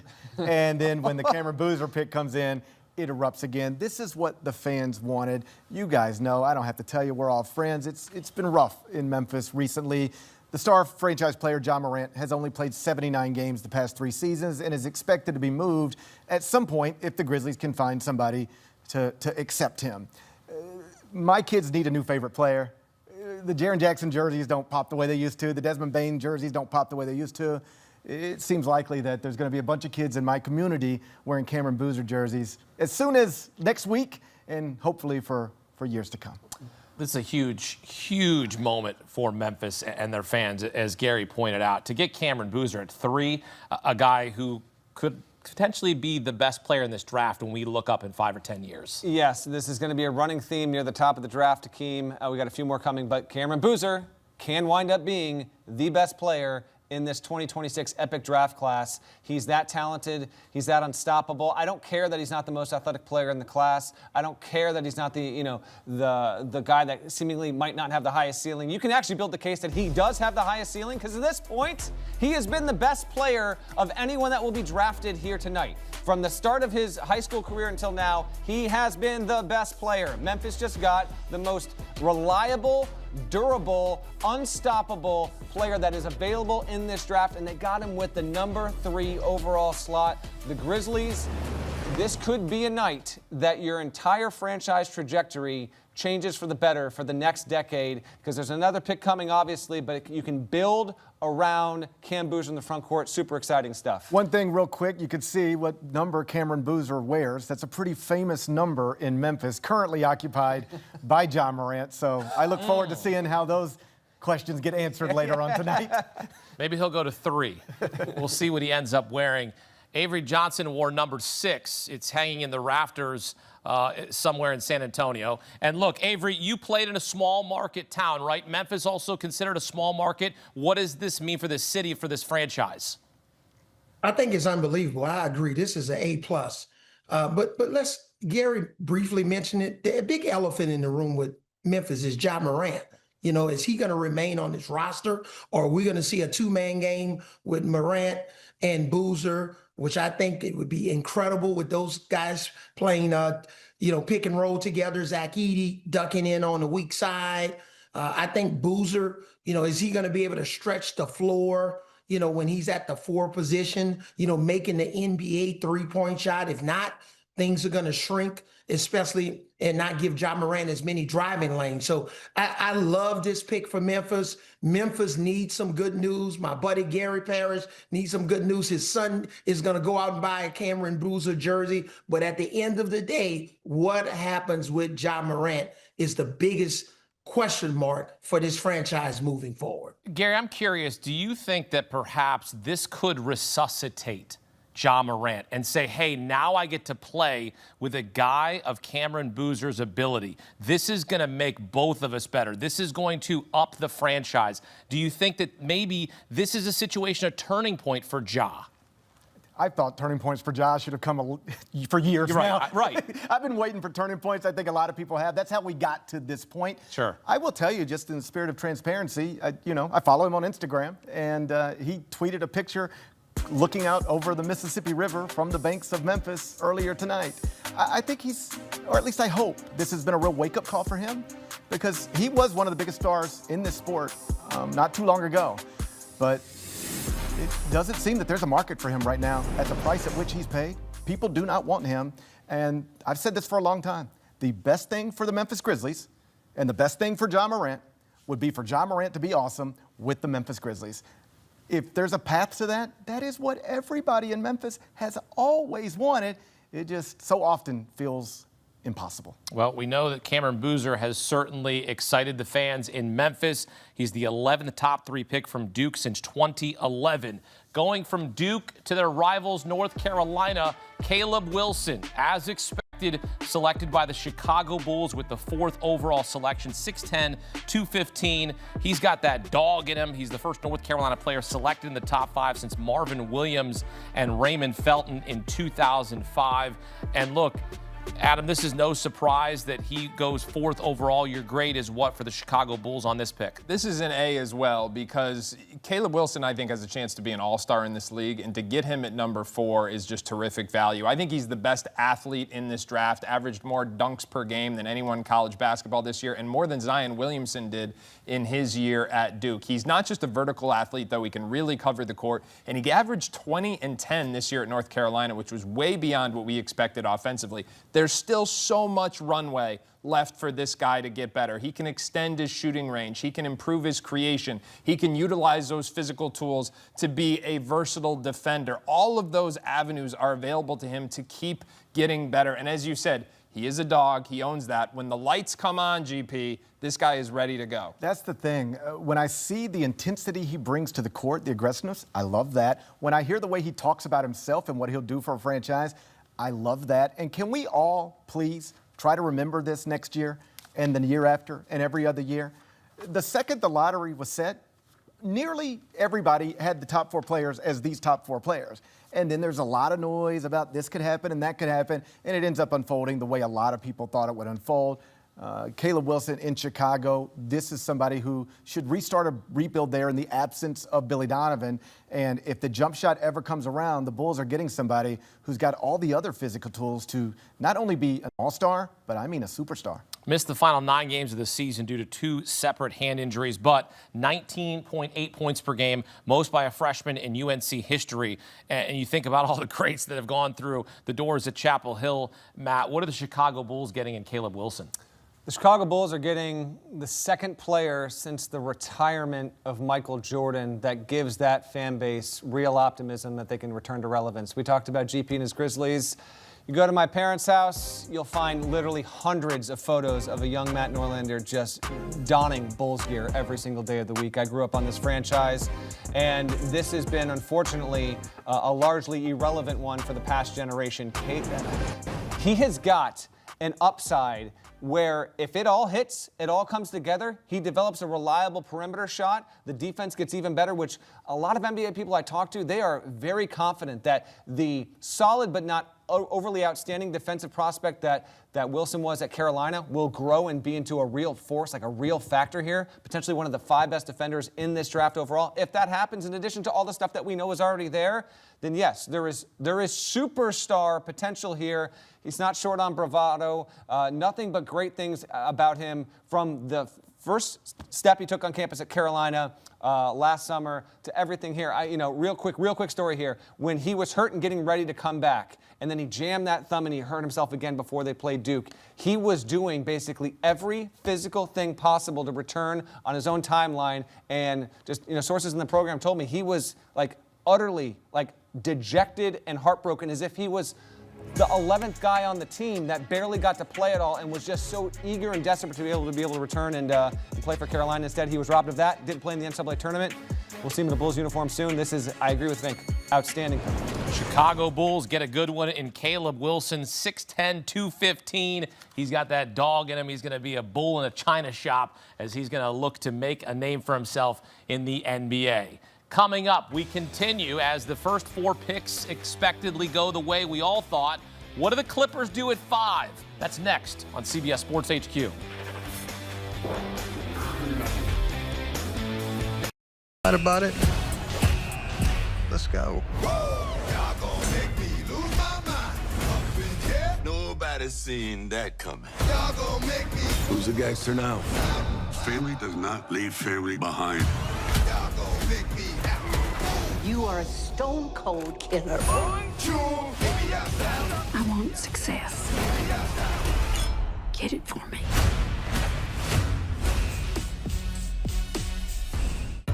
This life here is gonna work, isn't it? We'll make it work.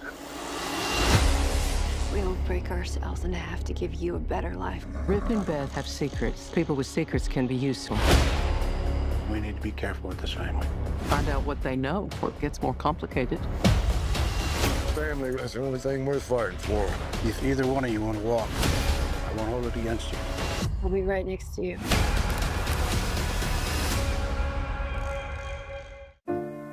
I've been so many places. Life comes at you fast, whether you're ready for it or not. Everything has to come to an end. I'm singing this song to you.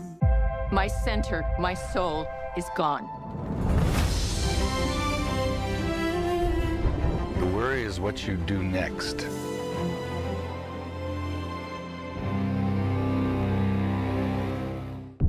Open your eyes. Paramount Plus has a mountain of movies. Wow. New movies. Timeless movies.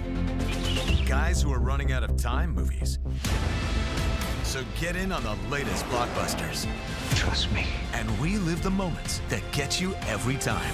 And that's all I have to say about that. A mountain of movies, now streaming on Paramount Plus.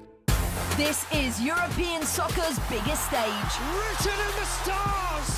What a difference she has made. The question is, can you handle it? Can you handle it? The crowd here feels electric. Stream every match of the UEFA Women's Champions League on Paramount Plus.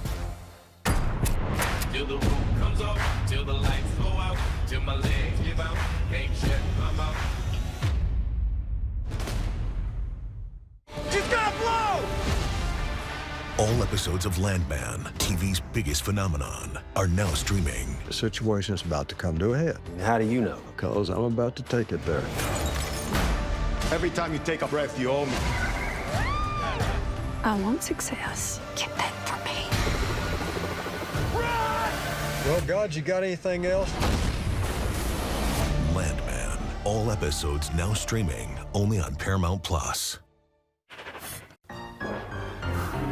From being ranked 150th out of high school to a top 5 pick in the NBA draft, Keaton Wagler, 5th overall to the LA Clippers, going to play alongside Darius Garland. We'll see how that works out in LA. Back here on CBS Sports HQ, Matt Norlander, Adam Finkelstein, Gary Parrish, Hakeem Dermish alongside.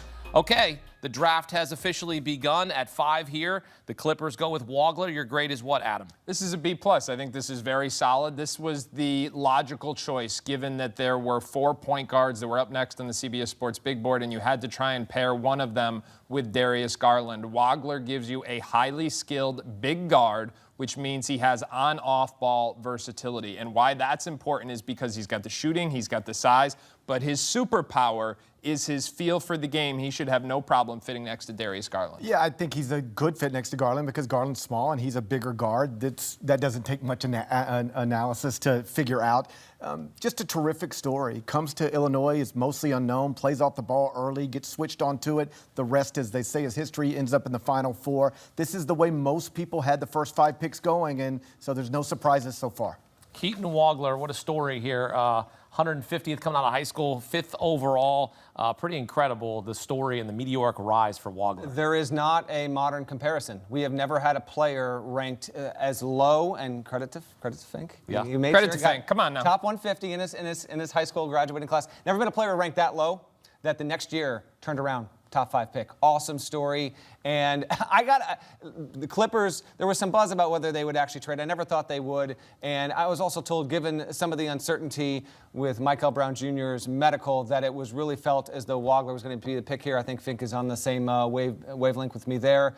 And pairing him with Garland makes a lot of sense. Although I got to be honest, guys, I wanted a little chaos. Like 1 through 4 we knew, and then Wagler had become like the expected one. We get no shock in the top 5, unfortunately, and I think that's going to be the same case with 6, and I think it's going to be the same case with at least 7. But so it goes, and it speaks to the overall collective strength of the top of this draft class. We're about to get a run on point guards here. Avery Johnson, welcome back here. Avery, your reaction here to Keaton Wagler going 5th overall to the LA Clippers.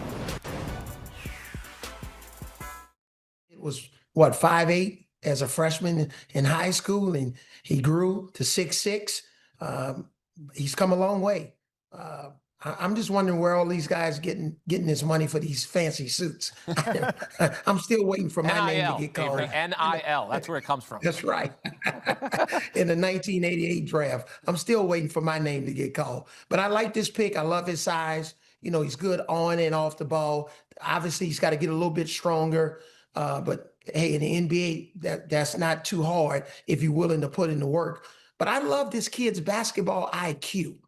He makes plays the way he sees the floor, the way he passes his teammates open, mid-range game. He'll get better defensively. And if the Clippers plan on keeping Darius Garland around, who knows? This kid could be the starter in 2 or 3 years. Keaton Wagler, the 4th freshman ever to lead a Final Four team in points per game and assists per game. Jalen Rose, Brandon Knight, and Cooper Flagg, the other to do that. So Keaton Wagler to the Clippers, 5th overall. And as we said, a run on point guards here is upcoming in the NBA draft. And just as we say that, Mikel Brown, the guard out of Louisville, headed to the Brooklyn Nets with the 6th overall selection, 6'5", 190. First Louisville player drafted in the first round since Donovan Mitchell in 2017. Keep in mind, he missed 14 games last season due to a lingering back issue. But, man, when he played, he was electric. Hit 10 three-pointers in a game against NC State in February. Set the ACC freshman scoring record for a single game with 45 points. Adam, your grade here for Mikel Brown to Brooklyn, one of 2 picks here in the first round for the Brooklyn Nets. I'm going with a B, and here's why. Because 3 to 4 years from now, we will either look back on this and say this was a great pick, it was an A because he lived up to his upside, and his upside is as one of maybe the best guard out of these 4 freshmen because he's that naturally skilled. He's a late bloomer. You heard Avery talk about Keaton Wagler's late growth spurt. This guy did it even more. He was 5'8" when he was a high school sophomore. He's grown 8 inches, and now he's got the athleticism to match. So naturally skilled. He can shoot it. He's got more bounce than many people get credit for. I think that's the missing part of the evaluation. But we just don't know how durable he is. He played at 4 high schools in 4 years. There were some red flags in that medical, which I'm sure Matt can speak to. If they pass on guys like Darius Acuff and Kingston Wagler and he does not have durability in the league, this pick will not be looked back on well. But if he is healthy, this could be a home run. I love the top 5 in this draft. I also would have taken Mikel Brown 6. So what I'm about to say might sound weird, but if this really pops the way it can, he'll be one of the 5 best players from this draft. The upside is up there. Like I said, pre-draft, if I just sent you the best 5 minutes of every prospect, you would have this guy in the top 5. The problem is there's a lot of minutes of him sitting in street clothes too, and it's a real problem. So this makes sense. In a string of league guards that are going to come off the board, this is the order in which most people had them. Peterson, Wagler, Brown, and now we get to go see what happens next, but I think Matt probably knows that. Why should Brooklyn Nets fans be excited about Mikel Brown Jr.?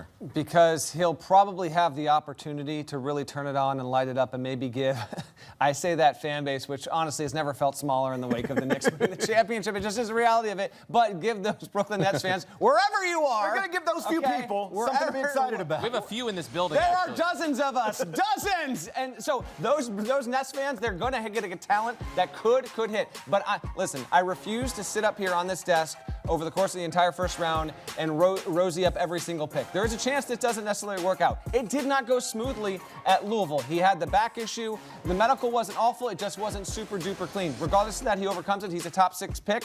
But can they put a lot of the drama that undeniably happened behind the scenes at Louisville behind them, step into the professional ranks, and try to become a face of the franchise level player? I would not have taken Brown in this spot. I think Darius Acuff has the higher ceiling overall. We're not going to have to wait long to be talking about him. But nevertheless, the Nets take a swing here. They've got multiple picks, so the idea is we think that the upside with Brown is going to be worth it with whoever we're going to pair him with, and so they go with him in that spot. Avery, did the Brooklyn Nets just make a mistake drafting Mikel Brown Jr. over Darius Acuff? I agree with Matt. I would have taken Acuff here, and I know we're going to talk about him in a minute, but I had Mikel Brown, going 8. I didn't have him, going this high, but he's a terrific player. He's, obviously questionable with some of his shot selections, but, really good ball handler. The Brooklyn Nets, I once was the Brooklyn Nets coach, first coach to coach in the Barclays Center for the Nets. They drastically need some good news. So we'll see. This kid, I think he can go either way. He'll be a perennial all-star. And then if he doesn't play up to his potential, this could potentially, be a bust going, with the 6th pick. Well, Mikel Brown Jr. headed to the Brooklyn Nets. Darius Acuff Jr. headed to the Sacramento Kings. We will get into that next when we continue here on CBS Sports HQ as the run of guards continue in the 2026 NBA Draft. You want to fight about it? Let's go. Y'all gonna make me lose my mind. Up in here, nobody seen that coming. Y'all gonna make me. Who's the gangster now? Family does not leave family behind. Y'all gonna make me. You are a stone cold killer. 1, 2, baby, I want success. Get it for me.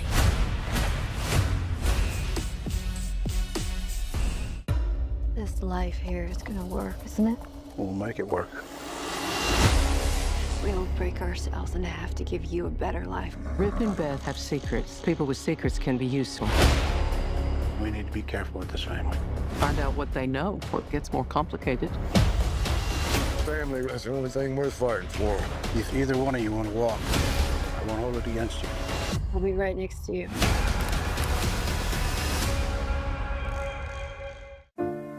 I've been so many places. Life comes at you fast, whether you're ready for it or not.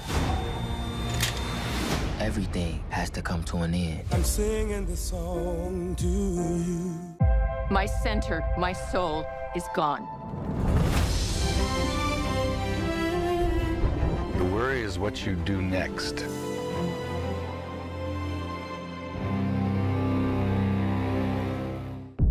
Open your eyes. Paramount Plus has a mountain of movies. Wow. New movies. Timeless movies. Guys who are running out of time movies. So get in on the latest blockbusters. Trust me. And relive the moments that get you every time. And that's all I have to say about that. A mountain of movies, now streaming on Paramount Plus. This is European soccer's biggest stage. Written in the stars! What a difference she has made! The question is, can you handle it? Can you handle it? A crowd here feels electric. Stream every match of the UEFA Women's Champions League on Paramount Plus. Till the roof comes off, till the lights go out, till my legs give out, can't shut my mouth. She's gonna blow! All episodes of Landman, TV's biggest phenomenon, are now streaming. The situation's about to come to a head. How do you know? Because I'm about to take it there. Every time you take a breath, you owe me. I want success. Get that for me. Well, God, you got anything else? Landman, all episodes now streaming only on Paramount Plus.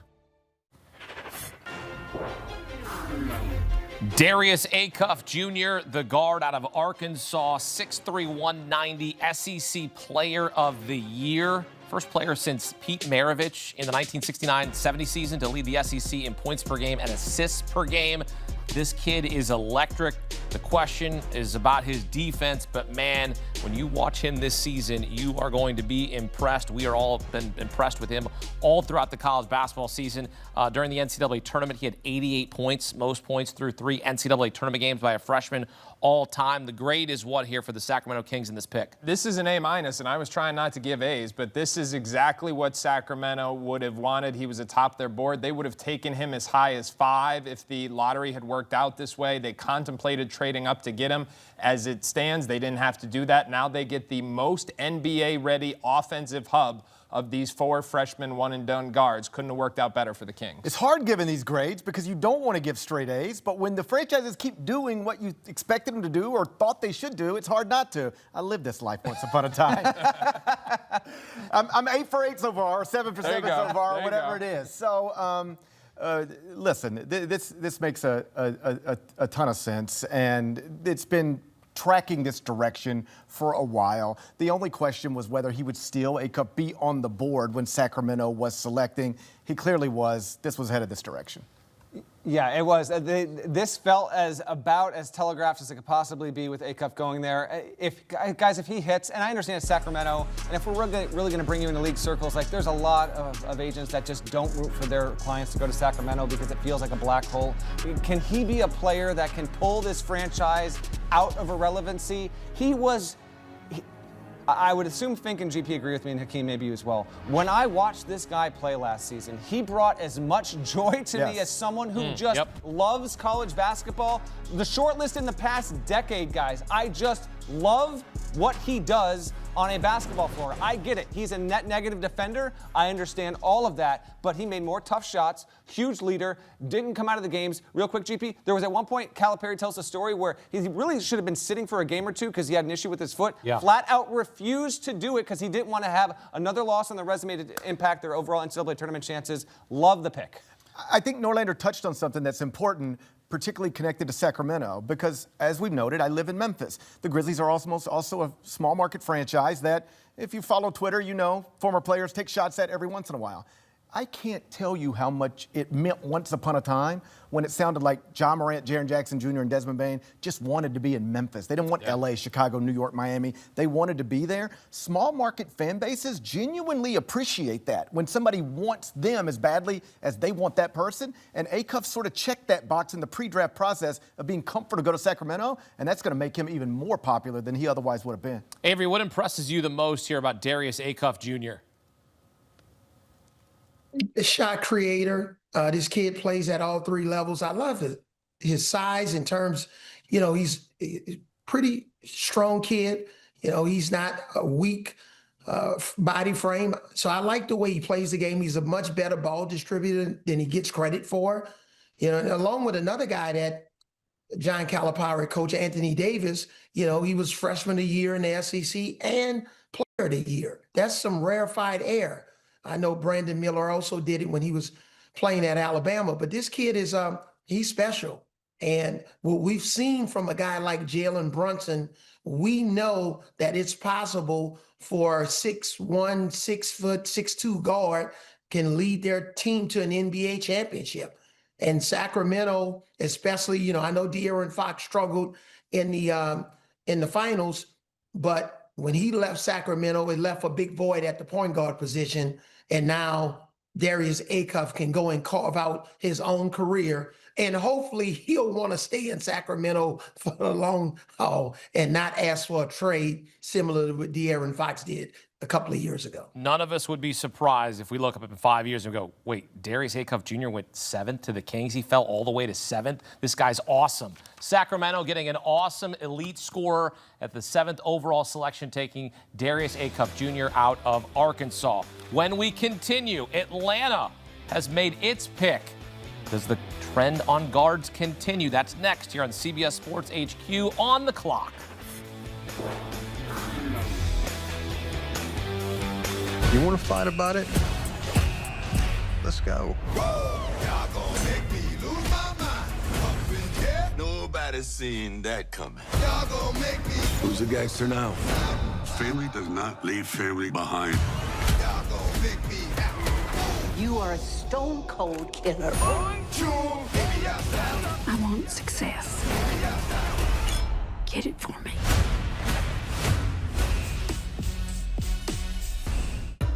This life here is gonna work, isn't it?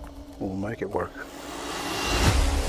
We'll break ourselves in half to give you a better life. Rip and Beth have secrets. People with secrets can be useful. We need to be careful with this family. Find out what they know before it gets more complicated. Family is the only thing worth fighting for. If either one of you want to walk, I won't hold it against you. I'll be right next to you.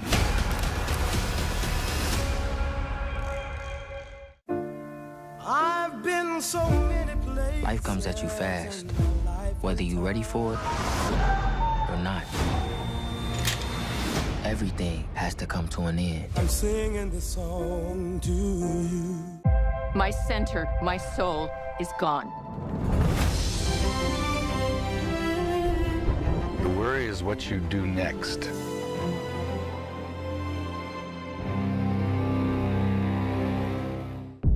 Open your eyes. Paramount Plus has a mountain of movies. Wow. New movies. Timeless movies. Guys who are running out of time movies. So get in on the latest blockbusters. Trust me. And relive the moments that get you every time. And that's all I have to say about that. A mountain of movies, now streaming on Paramount Plus. This is European soccer's biggest stage. Written in the stars.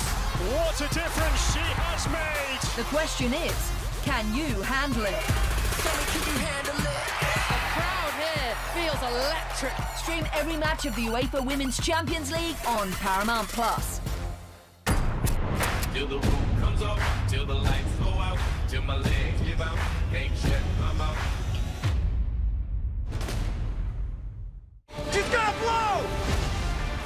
All episodes of Landman, TV's biggest phenomenon, are now streaming. The situation's about to come to a head. How do you know? Because I'm about to take it there.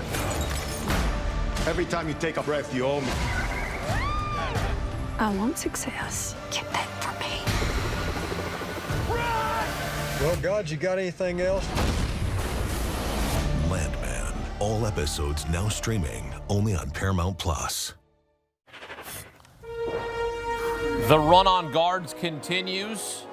The Atlanta Hawks selecting freshman Kingston Flemings out of Houston, 6'4", 190, first team all Big 12. Most points per game, 16.4 by a freshman in Houston program history as he goes 8th overall to the Atlanta Hawks. All right, back here with Matt Norlander, Adam Finkelstein, Gary Parrish. Kingston Flemings, 8th overall to Atlanta. Your grade is what? B+. I really like this pick. I think that Kingston Flemings is the best athlete of these 4 one-and-done freshman guards. I also think it's notable that they went consecutively 5, 6, 7, and 8. There was some real hesitation that could come to fruition, but it did in line with our CBS Sports big board. So high-level athlete, got great pace in the open floor, also a big-time leaper. He can get to his pull-up whenever he wants. He's the best defender of this group. Now, the swing skill is the shooting. A year ago, if you asked me in high school, I would have said he's close to a non-shooter. Now, he made shots at an incredibly high rate this year at Houston, albeit in very low volume. So the degree to which that can translate to the NBA game will ultimately dictate just how high his ceiling is, but I think he's got a very high floor. He's almost guaranteed to be a solid NBA player, and if the shooting holds up combined with his athleticism, he could be an all-star. And the 39% from 3, low volume, but still, that's encouraging. And yes, definitely all-star potential. An athlete who can shoot and then has all the off-the-court stuff that you desire. Like Kelvin Sampson, loved this guy. Everything you read and hear about him suggests you're getting a solid human. I sometimes say this about basketball prospects to try to emphasize this point. He's an awesome basketball player. I'd like him to be the point guard for my favorite team. But if he happened to live next door to me too, he seems like the type of person you wouldn't mind having as a neighbor. That's a great package. Atlanta did something good here. Matt, this was one of our favorite players to watch all season long. And without a doubt, you want to know one of the biggest reasons why we got this run on point guards, and they are point guards in the common modern sense, but the one that's actually best wired to truly want to get out and distribute and make and be so creative. Like Flemings can cut into the lane whenever he wants. He is the best pure point guard of all the ones that are going to go here in the top 10, 11 picks overall. So a wonderful get. And from Atlanta's part of it here, here's what I was told. They were sweet on Adai Mara at the start of this process. He kind of faded a little bit over the past week or so. They ultimately came down to Braden Burries versus Kingston Flemings, and they were more comfortable with the defensive upside and the fact that he was a natural point guard. And so they had, in the past 24 hours in that organization, really rallied around the idea of making Kingston Flemings the future of their organization at the one. Kingston Flemings 8th overall to the Atlanta Hawks. We have our first surprise of this NBA draft.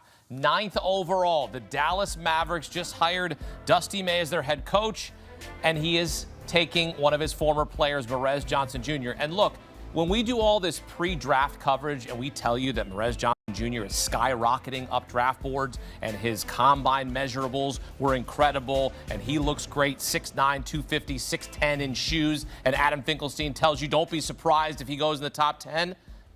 Are you surprised, though, now that it's happened on draft night? Yeah, I'm surprised he went in the top 10. And coming out of the combine, I said, don't be surprised if he gets taken in the lottery. Now, keep in mind, a month ago, Dusty May was the same guy trying to convince this guy to go back to college. And now he just picked him with the 9th pick in the NBA draft. And I know that the choice ultimately comes down to Masai Ujiri and Mike Schmitz, but there is some irony there.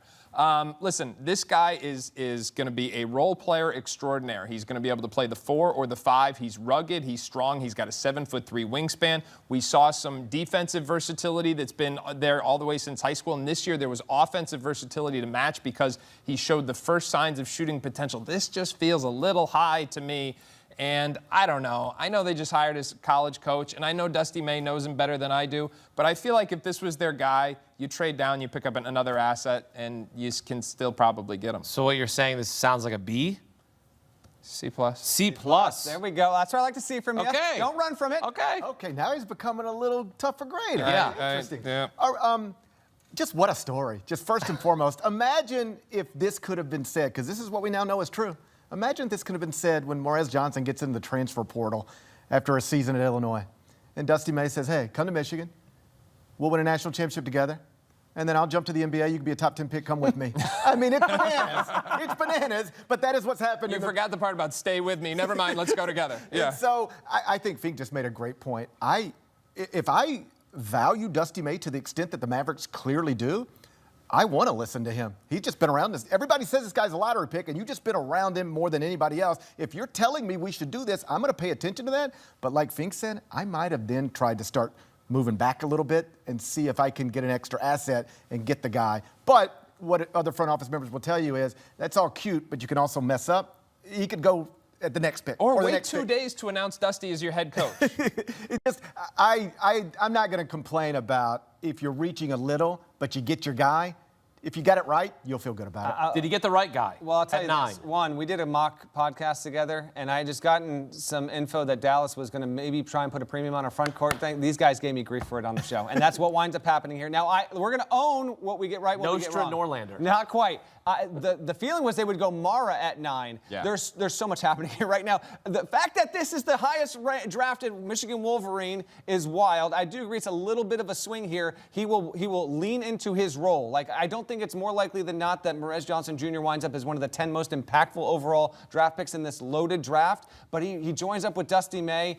Obviously, Dusty gave them everything they could have possibly wanted on this, and I'll just say from the Dusty May angle of this, there must have been a half dozen times this entire season where, for one reason or another, I was talking to Dusty on a game or whatever, and he never didn't sing the praises of who he calls Rez, like every single time with this guy. So I'm not surprised in that element of it, and kind of cool that we've got a Michigan reunion going down to Dallas there. And we know at least one person that was with Dusty May at Michigan in Ann Arbor last season is going to join him in Dallas. We'll, of course, wait and see if anyone from the coaching staff will also take the trip down there as well. All right, let's go to the Dallas-Fort Worth area right now and check in with Avery Johnson. Avery, what do you think of this pick? This is the first official surprise of this 2026 NBA draft.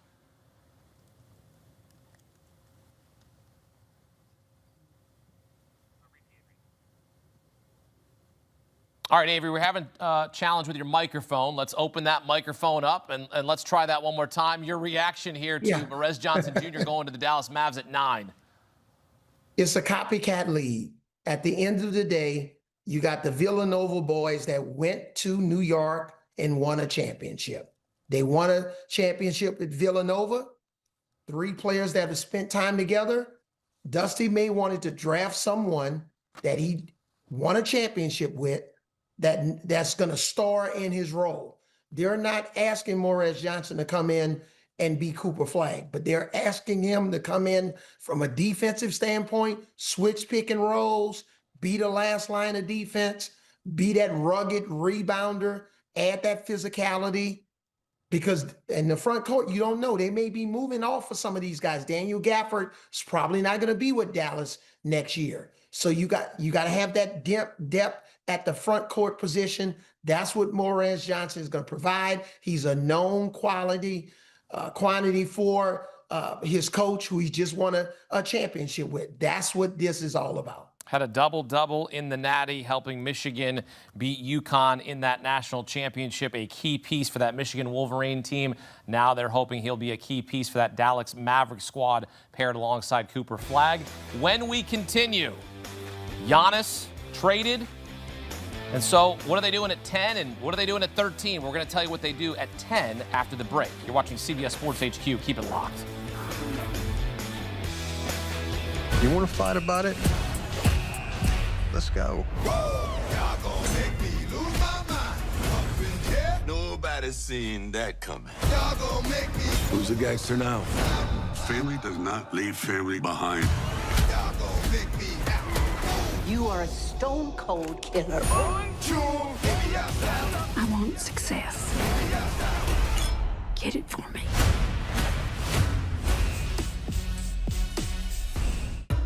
This life here is gonna work, isn't it? We'll make it work. We don't break ourselves in half to give you a better life. Rip and Beth have secrets. People with secrets can be useful. We need to be careful with this family. Find out what they know before it gets more complicated. Family is the only thing worth fighting for. If either one of you want to walk, I won't hold it against you. I'll be right next to you.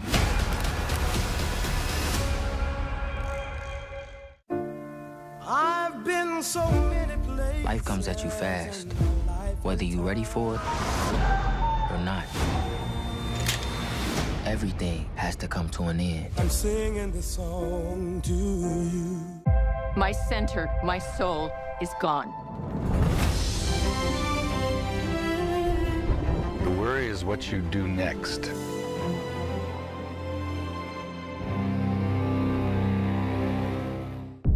Open your eyes. Paramount Plus has a mountain of movies. Wow. New movies. Timeless movies. Guys who are running out of time movies. So get in on the latest blockbusters. Trust me. And we live the moments that get you every time. And that's all I have to say about that. A mountain of movies, now streaming on Paramount Plus. This is European soccer's biggest stage. Written in the stars! What a difference she has made! The question is, can you handle it? Can you handle it? The crowd here feels electric. Stream every match of the UEFA Women's Champions League on Paramount Plus. Till the roof comes off, till the lights go out, till my legs give out, make sure I'm out. She's gonna blow! All episodes of Landman, TV's biggest phenomenon, are now streaming. The situation's about to come to a head. How do you know? Because I'm about to take it there. Every time you take a breath, you owe me. I want success. Get that for me. Well, God, you got anything else? Landman, all episodes now streaming only on Paramount Plus. Top 10 is complete. The Milwaukee Bucks with the 10th overall selection, taking Braden Burries, the freshman guard out of Arizona, 6'4", 205. He was a first-team All-Big 12, first Arizona freshman ever to average 16 points per game, 4 rebounds, 2 assists per game. helping lead Arizona to its first Final Four since 2001. Back here with the guys, Matt Norlander, Adam Finkelstein, Gary Parrish. All right, Braden Burry's 10th overall. They know they have another pick coming up at 13. Your grade is what for this pick? B+. I really like this for the Bucks. I don't think they expected Burry's to be on the board here. What he is an NBA-ready two-way guard. He can get downhill, he can make open threes, he can defend his position, and that frame is going to allow him to play immediate minutes. Now, on the heels of that trade, you've got Tyler Herro there, but there are questions about whether he is there long-term. I know this is a homecoming and everybody's happy about it, but if they can flip his salary for more cap relief, for more draft assets, they would do that, and that would give Burry's an opportunity to step into an increased opportunity right away. To Fink's point, we don't have to live and die with mock drafts, but most mock drafts had the first 8 players in this actual draft coming off the board as they did. Number 9 in most was Braden Burry's. And so if you're Milwaukee, I think this time last week, you probably think he's off the board, or at least there's a good chance he's off the board when you're selecting. But then the Mavericks hire the Michigan coach. They decide to use the 9th pick on a Michigan player, and suddenly a guy who was maybe not expected to be available to you is there. You snatch him up. This is great. This is a pick. This is who I would have taken at 9. So if he's available at 10, this makes a lot of sense to me. It's a solid pick. I mean, he's a very humble young man. The most impressive thing to me about Braden Burry's is that he got off to a very slow start, and it did not rattle him. By the end of the season, he was Arizona's clearly its most valuable, reliable, best player overall. Really good defender. I don't know if he has like ultra, star upside. It isn't. They go with him here at 10 because they know he's not going to be there in just a few picks from now. But it's a solid overall pick. I enjoyed my interactions with him all season long, and Tommy Lloyd was as effusive in his praise on Burry's as just overall the way he carried himself on and off the floor as really any player that I've ever talked to Tommy about. Avery, let's bring it back in here. Your reaction, Braden Burry's 10th overall to the Milwaukee Bucks. Now you get to pair him alongside Tyler Herro. I like this pick, and I agree. We don't know how long Tyler Herro is going to remain with the Milwaukee Bucks.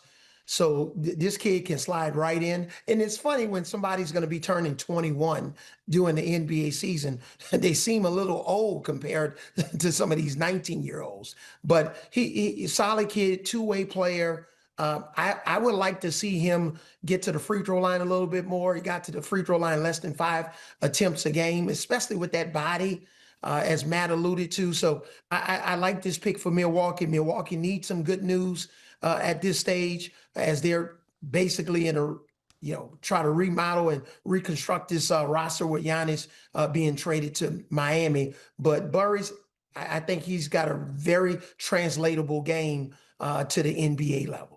When you see what the Milwaukee Bucks have done, Gary, here in trading away Giannis, and it was almost as if he forced their hand and this relationship was going to end. And now you have this fresh restart because you've been a part of that, seeing what's happened in Memphis. And you get a guy like Braden Burry to be a solid guy from day one. What does that mean to add some stabilization to your franchise? Well, first and foremost, I think at this point in this draft, he was best prospect available. So I'm never going to complain about a franchise simply saying, we took who we think is the best prospect available, because this is the guy who most people thought was that. It's just a reminder that they are hitting a real button on a reset here. They won a championship with Giannis. He got 2 MVPs, but he was ready to move on, and they were going to accommodate him. I like what they did, passing on the Jaylen Brown package and instead going young, because you've already had a not good enough team with a top 10 player in the world. You're breaking that up right now to what? Have another one? So I like that Milwaukee went this direction to get all these picks and young players from Miami, and now Braden Burry gets to be a part of the rebuild. All right, the top 10 picks in the books. Braden Burry's 10th overall to Milwaukee Bucks. We will continue our coverage here when we continue on the clock. The Golden State Warriors ready to win right now in perhaps the final season of Steph Curry and Draymond Green. What direction do they go? That's coming up next on CBS Sports HQ on the clock. You want to fight about it? Let's go. Y'all gonna make me lose my mind. Up in here, nobody's seen that coming. Y'all gonna make me. Who's the gangster now? Family does not leave family behind. Y'all gonna make me happy. You are a stone cold killer. I want success. Get it for me.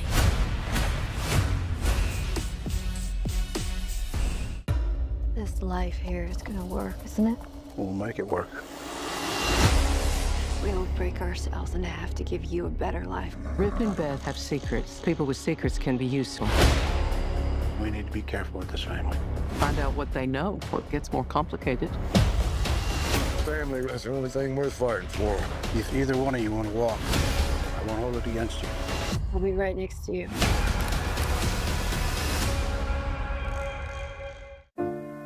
I've been so many places. Life comes at you fast, whether you're ready for it or not. Everything has to come to an end. I'm singing this song to you. My center, my soul is gone. The worry is what you do next.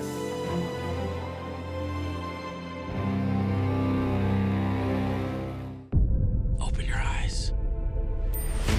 Paramount Plus has a mountain of movies. Wow. New movies.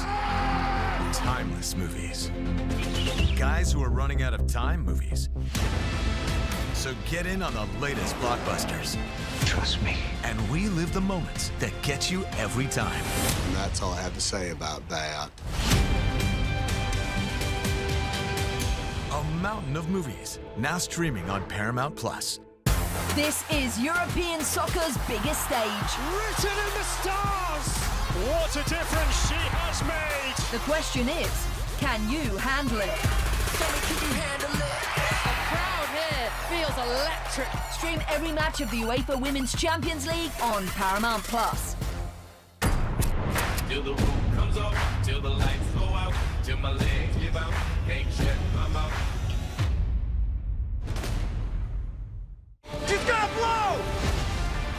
All episodes of Landman, TV's biggest phenomenon, are now streaming. The situation's about to come to a head. How do you know? Because I'm about to take it there.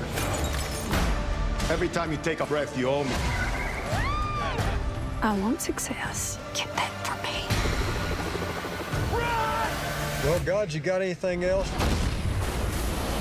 Landman, all episodes now streaming only on Paramount Plus. Say it with me now, Golden State Warrior fans. Yaxel Lendeborg. Yaxel Lendeborg. Not Yaxel Lendeberg, not Yaxel Lendenborg. Yaxel Lendeborg. 24 years old when the season starts. Clearly they want somebody who can produce right away in perhaps the final season of Steph Curry and Draymond Green.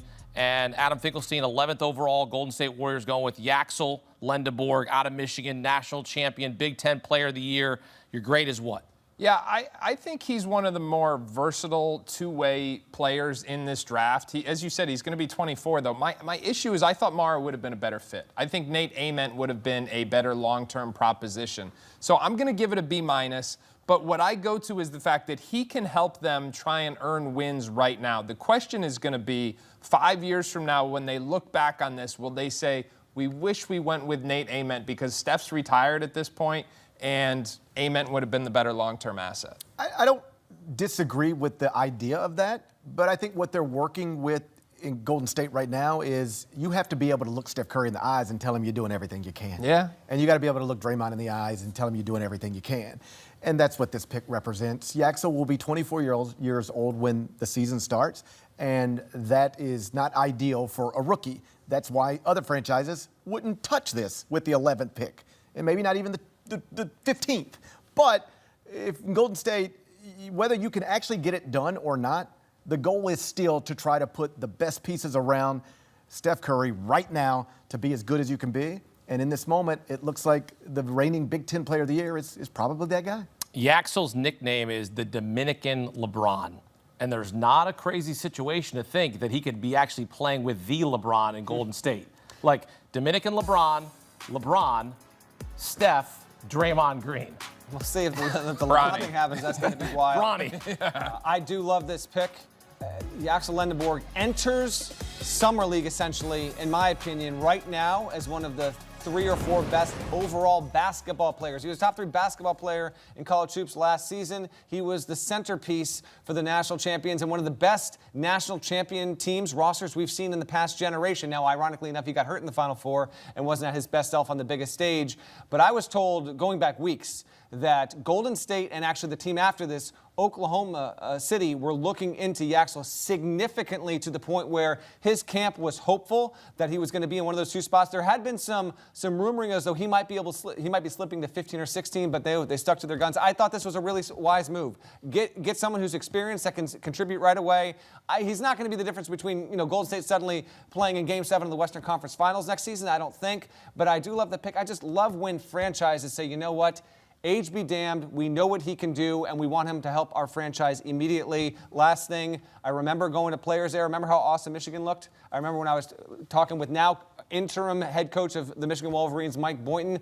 I said, tell me about Yaxel. The first sentence out of his mouth, I haven't forgot, he said, maybe the best human I've ever coached, which is a huge statement considering where he was as a high school misfit to his own description. Yeah, a lot of the credit goes to his mother who really pushed him, Avery.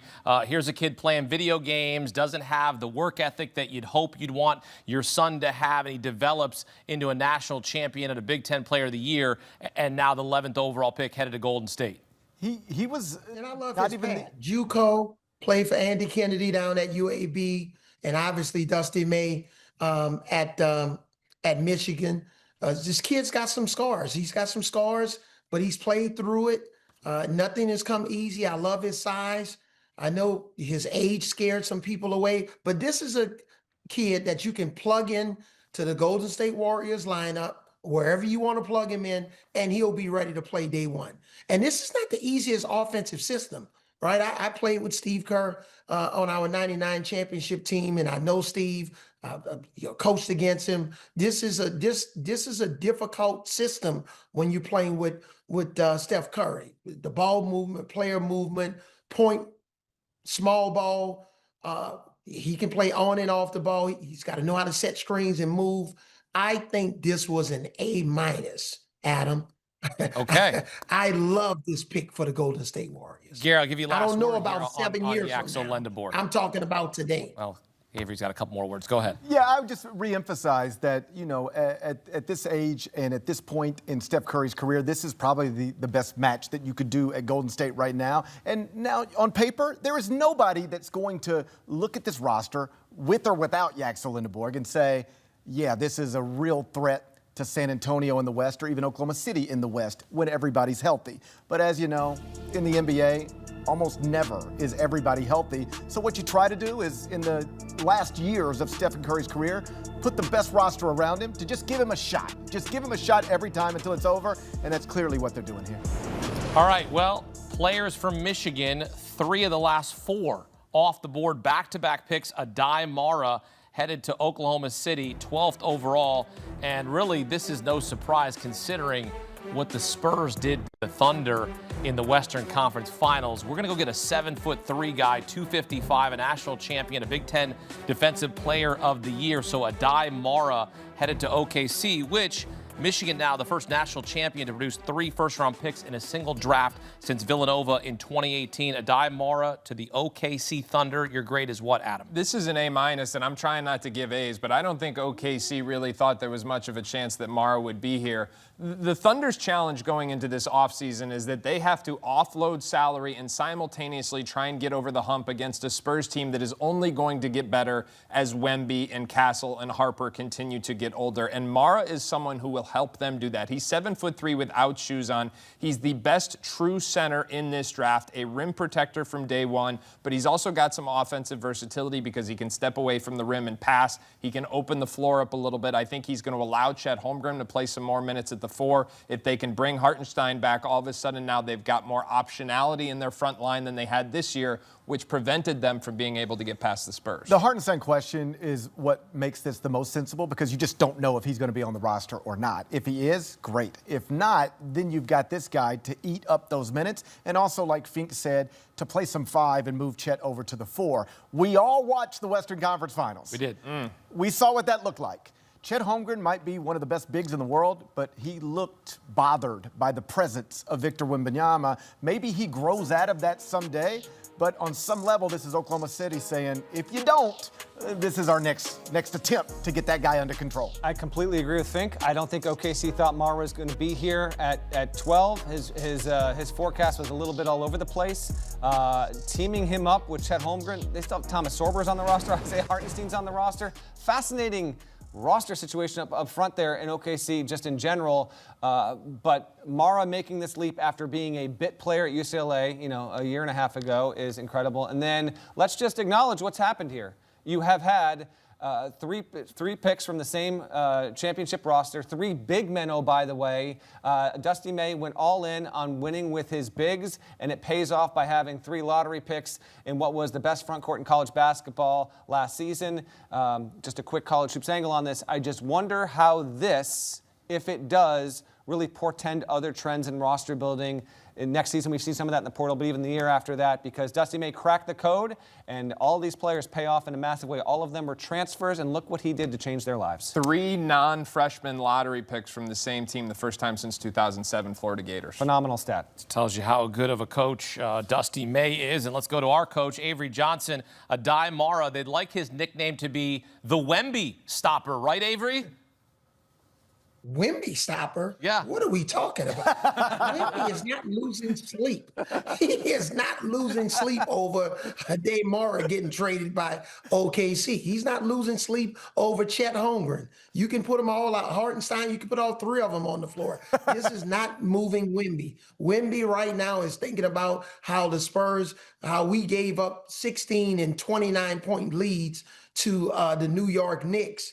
And he's looking to get back and get stronger and tougher and better and try to figure that out. So again, good, solid pick for OKC, but this pick is not really moving the needle. I think they got to figure out, what do they want to do with Chet Holmgren? Is he going to be some sort of a trade piece? Because he got really exposed. And if they're going to be battling the Spurs the next 5 years, and there's a possibility there's going to be some sort of a fear factor going up against Wemby, maybe this is some sort of they think an insurance policy, but this insurance is not going to be paying off very much because the Spurs, this is not making the Spurs lose any sleep.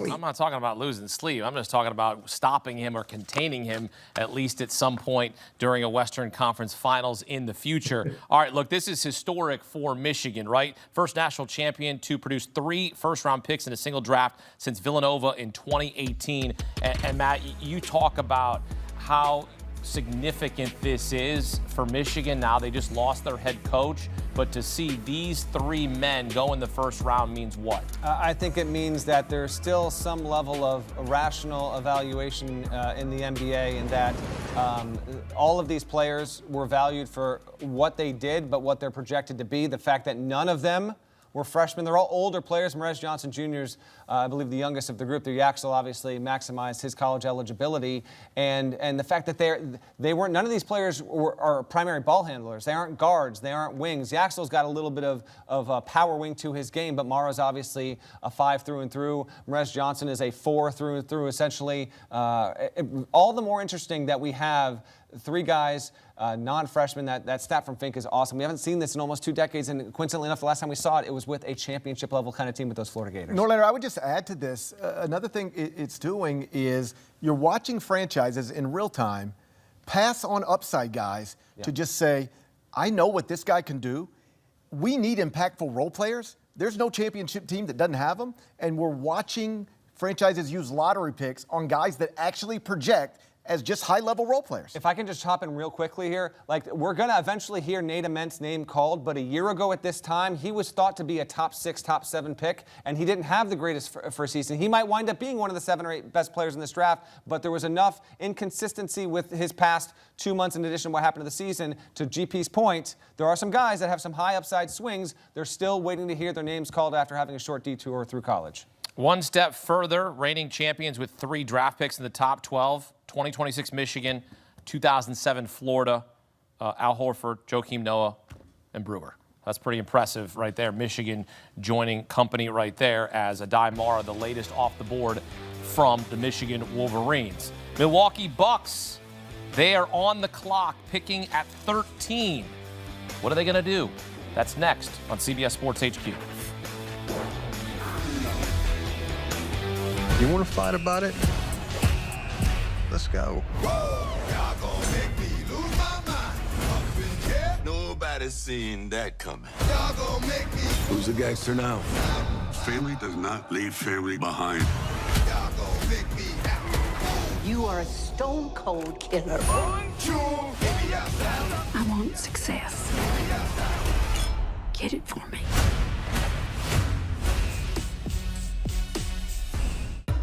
This life here is gonna work, isn't it? We'll make it work. We'll break ourselves in half to give you a better life. Rip and Beth have secrets. People with secrets can be useful. We need to be careful with this family. Find out what they know before it gets more complicated. Family is the only thing worth fighting for. If either one of you want to walk, I won't hold it against you. I'll be right next to you.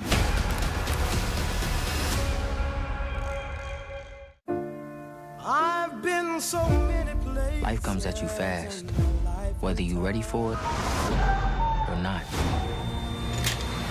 Everything has to come to an end. I'm singing this song to you. My center, my soul is gone. The worry is what you do next.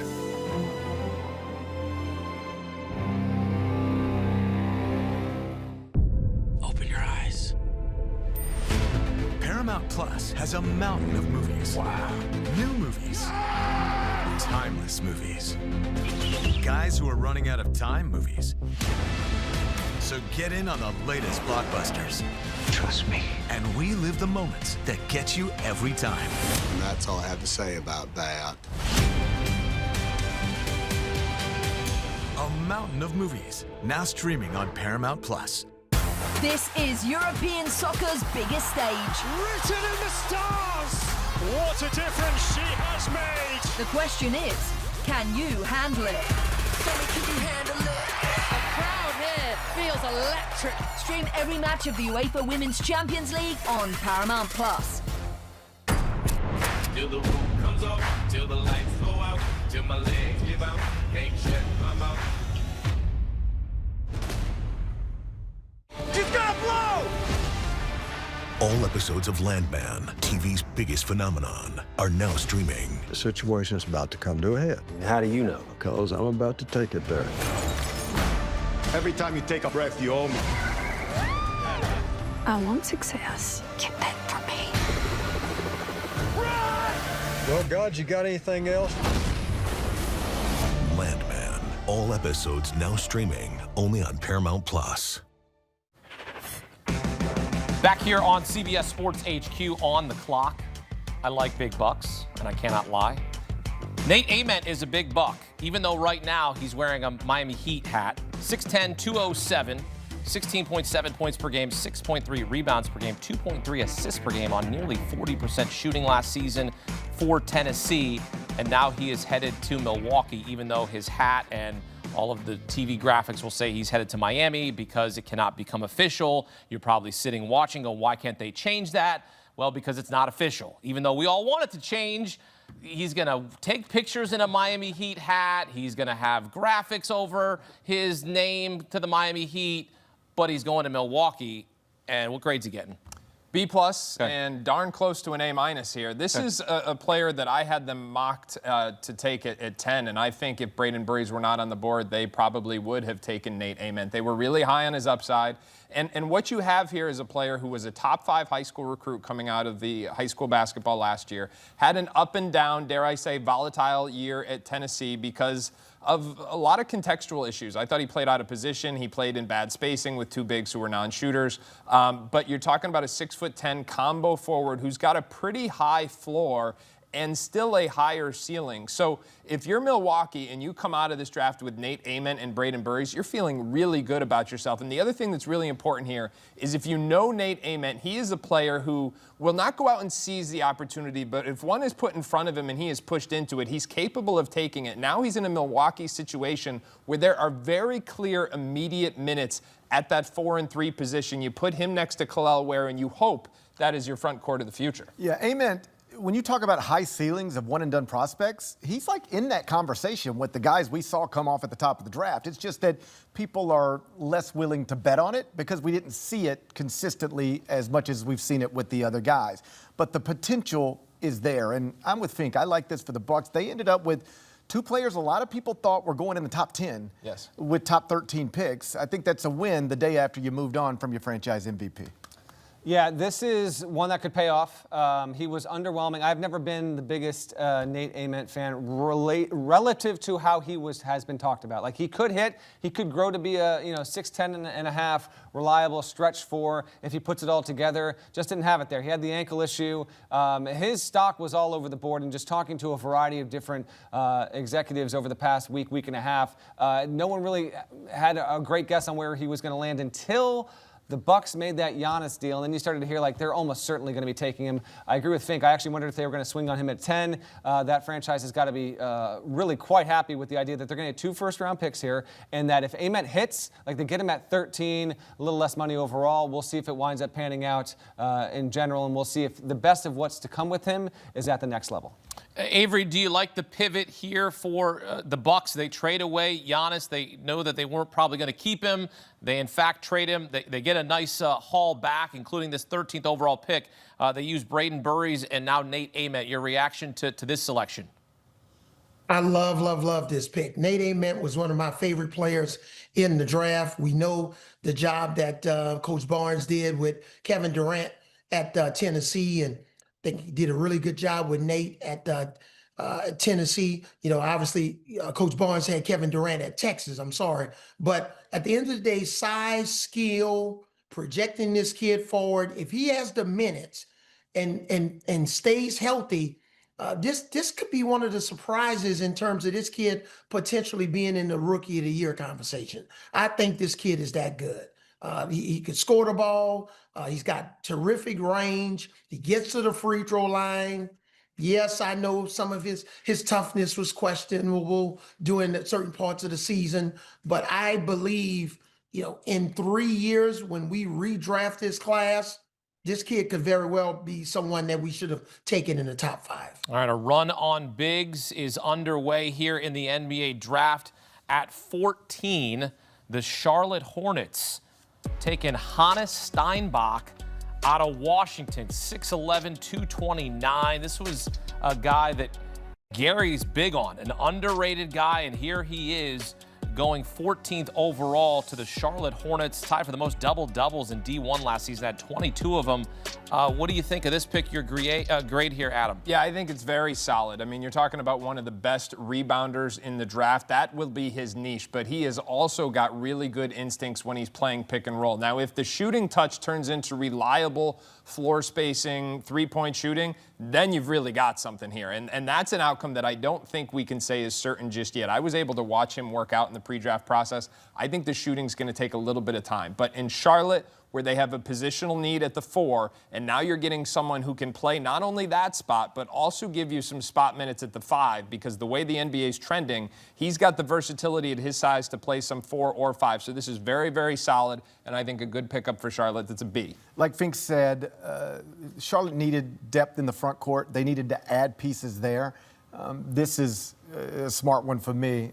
Not just a great rebounder. I think that almost understates it. He was top 45 in rebounding percentage on both the offensive end and defensive end throughout the entire country. So you look at a guy who's going to be able to secure missed shots at both ends. And another thing I love about him, I was watching some sort of social media content creation thing earlier where somebody was just asking all of the prospects, you know, various questions. And to him, the question was, what's your best attribute on the court? And very quickly, without having to think, he said, my rebounding. So he knows who he is, and sometimes that's the best thing you can have with a young player. They know exactly what they can do and what they shouldn't try to do just yet. Good to know your identity. Yeah, without a doubt. I would have loved to have a camera inside the Hornets war room here because they were hopeful that Morez Johnson Jr. would be there at 14, and when he was gone at 9, there must have been some big gasps in the room. They needed a big. They would not have had him 4 picks from now, so they had to go. This is not a surprising pick in the context of what we just saw with the runoff of the previous 3 or 4 overall. He played in obscurity. Most people aren't familiar with this game, but he was a reliable double-double, falling out of bed, basically as reliable as any player in the country,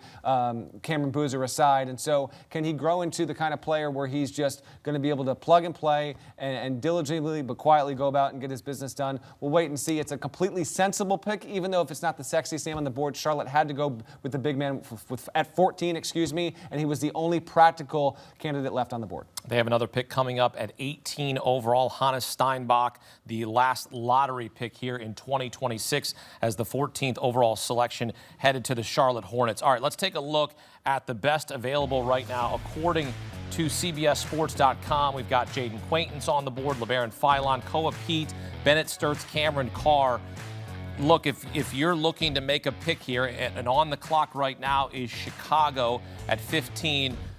Who is your best available right now, Adam Finkelstein? I think it's going to be a guard. Listen, Quaintance and Pete, we know their stock is lower than we have them on our big board. I'm a believer in both, but I don't think they are likely to get taken right here. I think what we are about to see is kind of the second iteration of the point guard market where you have guys like LeBaron Philon, Bennett Sturts, Christian Anderson. I think we're going to hear those names pretty quickly. For me, the best available would be Cameron Carr at this point, and I have him going 15th.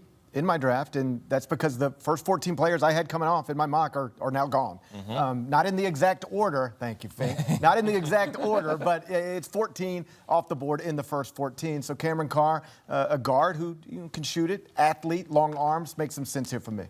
I'm big on Christian Anderson. Was told that he got extremely serious interest from Chicago and from GP's Grizzlies here, so I'm interested to see if he winds up being one of these next 2 picks. Bulls pick will be coming in soon. There's no player left available in the backcourt that was as reliable and statistically as impressive in this draft as Christian Anderson at Texas Tech, and he also might be one of the 3 best shooters in the draft. So I would think we're not going to have to wait long before we hear his name. All right, just about halfway through the NBA draft. We are complete in the lottery. On the clock right now, the Chicago Bulls, 15th overall. When we return, we will reveal who the Bulls have selected here in 2026, their second pick here in the first round.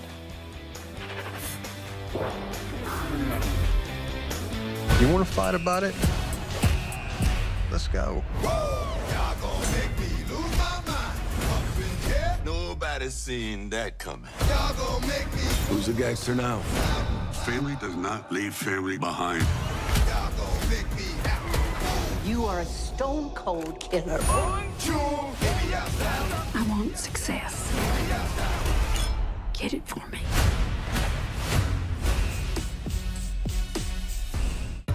This life here is gonna work, isn't it? We'll make it work. We'll break ourselves in half to give you a better life. Rip and Beth have secrets. People with secrets can be useful. We need to be careful with this family. Find out what they know before it gets more complicated. Family is the only thing worth fighting for.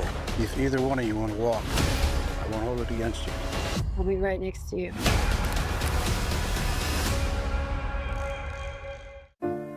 I've been so many places. Life comes at you fast, whether you're ready for it or not. Everything has to come to an end. I'm singing this song to you. My center, my soul is gone. The worry is what you do next.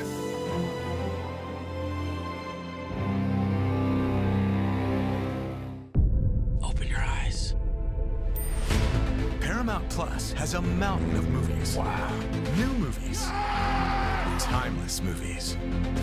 Guys who are running out of time movies. So get in on the latest blockbusters. Trust me. And we live the moments that get you every time. And that's all I have to say about that. A mountain of movies, now streaming on Paramount Plus. This is European soccer's biggest stage. Written in the stars! What a difference she has made! The question is, Can you handle it? A crowd here feels electric. Stream every match of the UEFA Women's Champions League on Paramount Plus. Till the roof comes off, till the lights go out, till my legs give out, can't shut my mouth. She's gonna blow!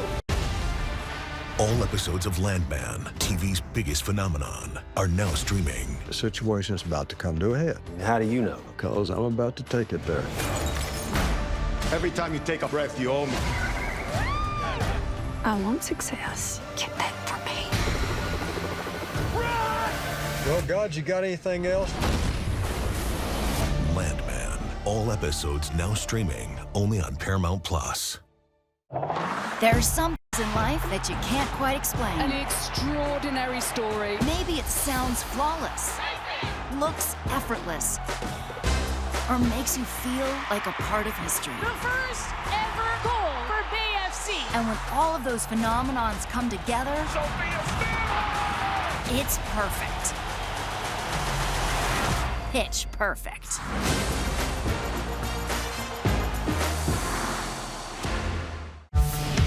When you need your sports news all the time, we've got breaking news to bring to you. CBS Sports HQ gives you a snapshot of all the sports that matter to you.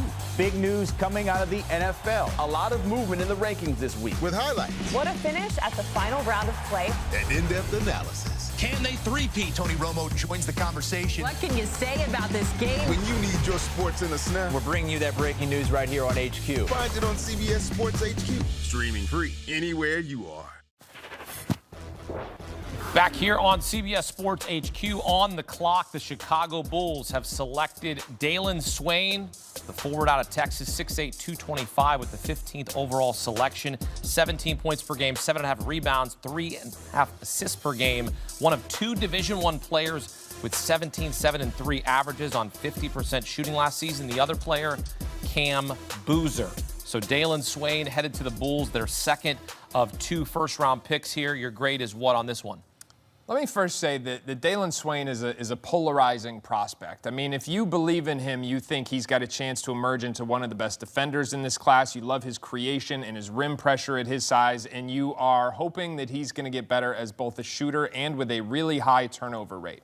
This is also proof that the Chicago Bulls front office is valuing exactly what we thought: size, length, and athleticism. I personally don't love this, but what I will tell you is if the Bulls didn't take Swain here, that it was a very strong possibility that Sam Presti took him with OKC with the Thunder's next pick. So I'm going to go C+, but generally speaking, it's a pretty good assumption that Sam Presti's smarter than I am. And that's the thing. If maybe that's more than you need to know. If Sam Presti was going to take this guy one spot below me, in theory, maybe that's an indication that I should snatch him up right now. To be clear, it's higher than I would have done this, but I understand it. 6'7", explosive athlete on both ends of the court, can really drive it. The question's the shot, below 35% from 3.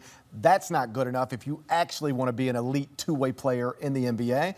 But shooting can come around for players. It often does. And if you are the Bulls here, that's what you're hoping for. Stock on him was all over the board. Tried to talk about as much of these projected first-round picks with as many NBA people as I could in the past couple of weeks. And I had people thinking that Jaylen Swain wasn't justified in going in the top 23 or 24 overall here. The Bulls obviously very much believe in him. Having watched Texas plenty last season, this was a team that barely squeaked into the NCAA tournament, then obviously made the second weekend and really almost flirted with going to the Elite Eight. There were too many moments and too many games where Jaylen Swain would just disappear for long stretches there, but they're not going to draft him off of that. They're going to draft him off of his measurables, of the understanding that he can be really a guy to flank alongside of Caleb Wilson and to bring some real size and physicality there. We'll see if he hits, but I do think this is objectively around the league. This will be seen as a swing, even if Presti was waiting in the wings there two spots back. All right, so welcome back former NBA Coach of the Year, Avery Johnson. As a player in 1999, helped the Spurs win the NBA championship. Avery, Chicago going with Caleb Wilson, 4th overall. Jaylen Swain here with the 15th pick.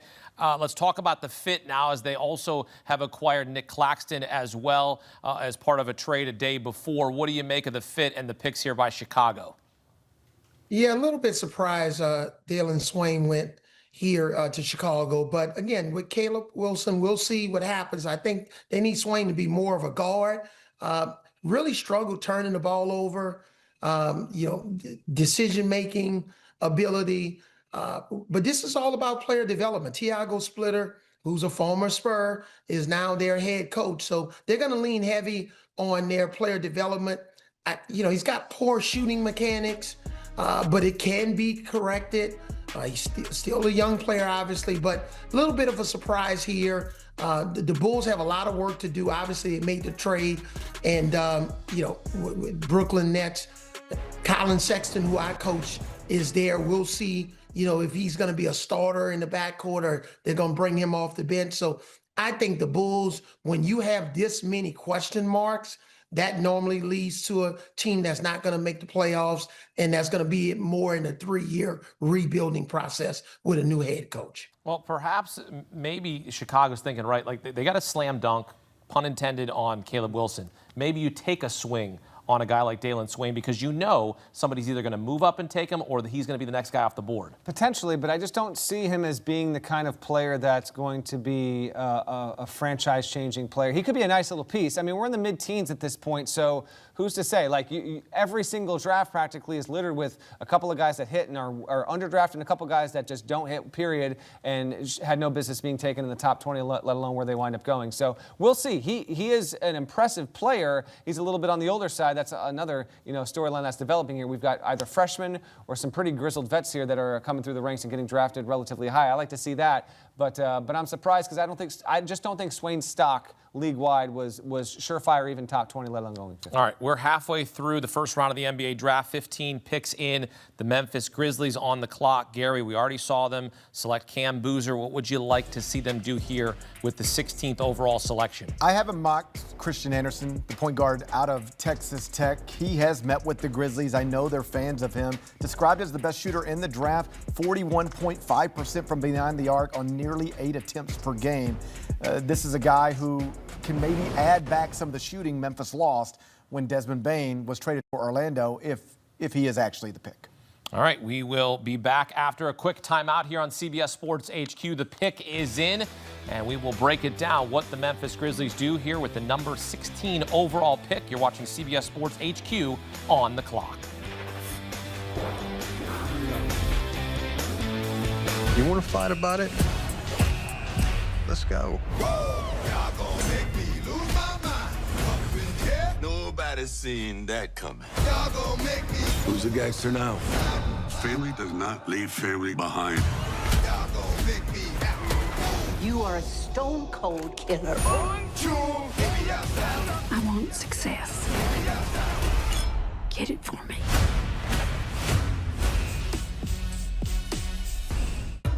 This life here is gonna work, isn't it? We'll make it work. We don't break ourselves in half to give you a better life. Rip and Beth have secrets. People with secrets can be useful. We need to be careful with this family.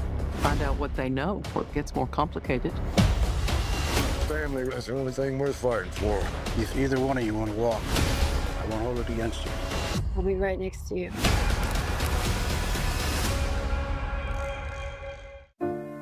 I've been so many places. Life comes at you fast, whether you're ready for it or not. Everything has to come to an end. I'm singing this song to you. My center, my soul is gone. The worry is what you do next.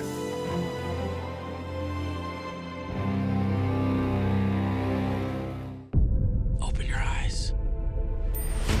Paramount Plus has a mountain of movies. Wow. New movies. Timeless movies. Guys who are running out of time movies. So get in on the latest blockbusters. Trust me. And relive the moments that get you every time. And that's all I have to say about that. A mountain of movies, now streaming on Paramount Plus. This is European soccer's biggest stage. Written in the stars! What a difference she has made! The question is, can you handle it? Tell me, can you handle it? The crowd here feels electric. Stream every match of the UEFA Women's Champions League on Paramount Plus.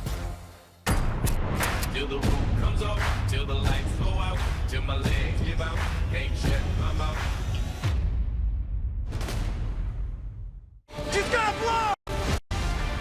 All episodes of Landman, TV's biggest phenomenon, are now streaming. The situation's about to come to a head. How do you know? Because I'm about to take it there. Every time you take a breath, you owe me. I want success. Get that for me. Well, God, you got anything else? Landman. All episodes now streaming only on Paramount Plus. This life here is gonna work, isn't it? We'll make it work. You bought the Edwards Ranch. It's the Dunn Ranch now. Ruth and Beth have secrets. People with secrets can be useful. No one understands what we done to protect this ranch. I wanted peace. You can't chase peace. You gotta live it. Then peace will have to wait. There's something in life that you can't quite explain. An extraordinary story. Maybe it sounds flawless, looks effortless, or makes you feel like a part of history. The first ever goal for BFC. And when all of those phenomenons come together, it's perfect. Pitch perfect.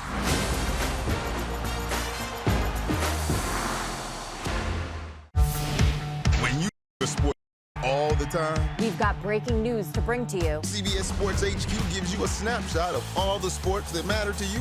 Big news coming out of the NFL. A lot of movement in the rankings this week. With highlights What a finish at the final round of play. and in-depth analysis. Can they three-peat? Tony Romo joins the conversation. What can you say about this game? When you need your sports in a snap, We're bringing you that breaking news right here on HQ. find it on CBS Sports HQ. Streaming free anywhere you are.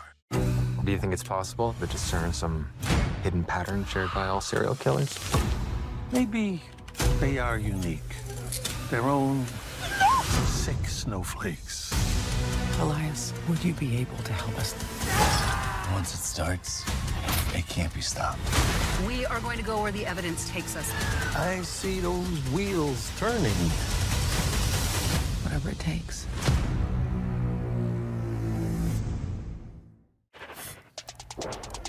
We have our first trade of the first round. Memphis swapping the 16th pick for the 17th pick with Oklahoma City, and they're also getting 2 second-round picks, so some good business here by Memphis.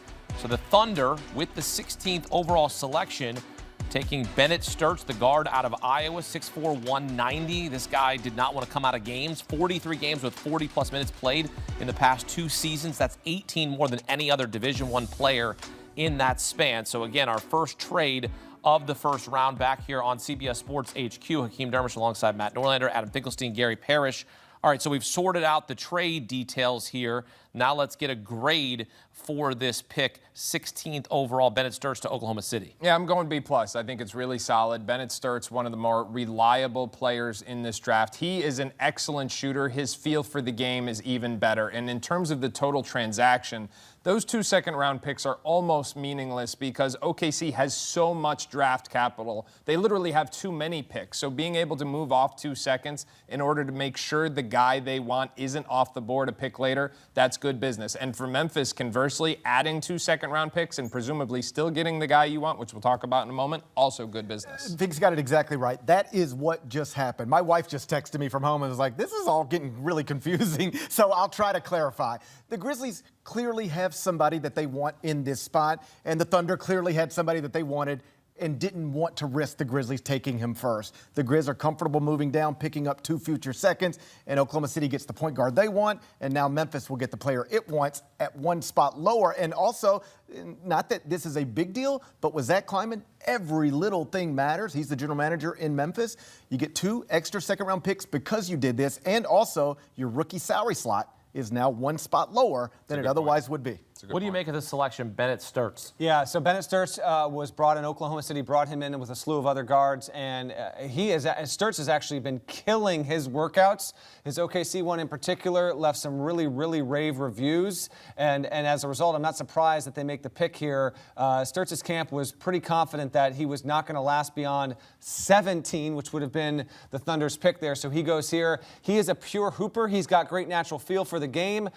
Some franchises coveted him more than others because he did play under Ben McCollum. He was not even a Division I prospect when he came into college, but he was relied upon as much as really any player in the country last season, played a higher percentage of his minutes than any high major player in all of men's D1 college basketball, and has a really good natural feel. How will it translate to the next level? We wait and see on all of that, but it's certainly a fascinating pick, and it's the kind of place where he can go and he can truly develop. There's not going to be a lot of pressure on him to be an impact player right away. They'll cultivate him, and we'll see if it's the right spot for him to actually grow and stick into a second contract there. All right, let's bring back Avery Johnson, former NBA Coach of the Year. And Avery, I'm sure this is a kid you would have liked to coach, a kid who doesn't want to come out of a game.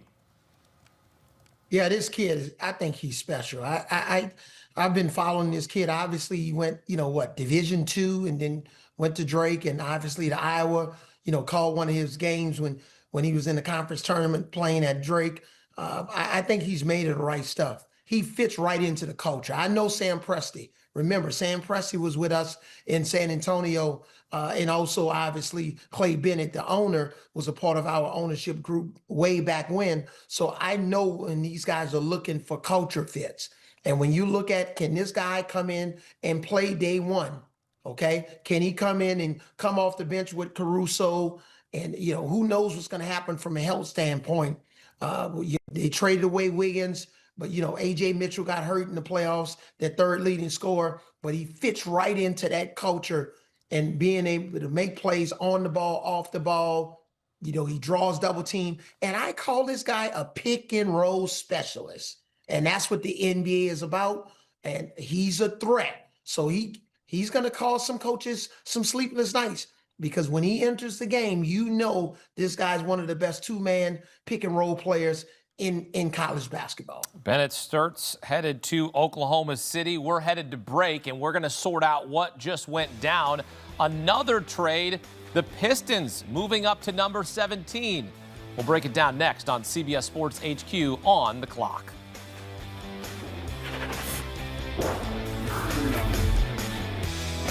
You want to fight about it? Let's go. Y'all gonna make me lose my mind. Up in here, nobody's seen that coming. Y'all gonna make me. Who's a gangster now? Family does not leave family behind. Y'all gonna make me happy. You are a stone-cold killer. 1, 2, hit me outside. I want success. Get it for me.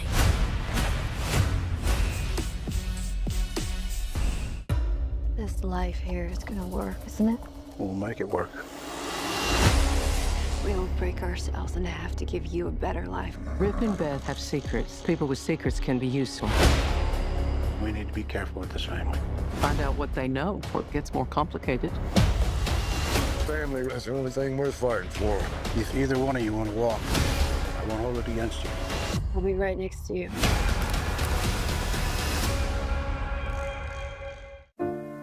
I've been so many places. Life comes at you fast, whether you're ready for it or not. Everything has to come to an end. I'm singing this song to you. My center, my soul is gone.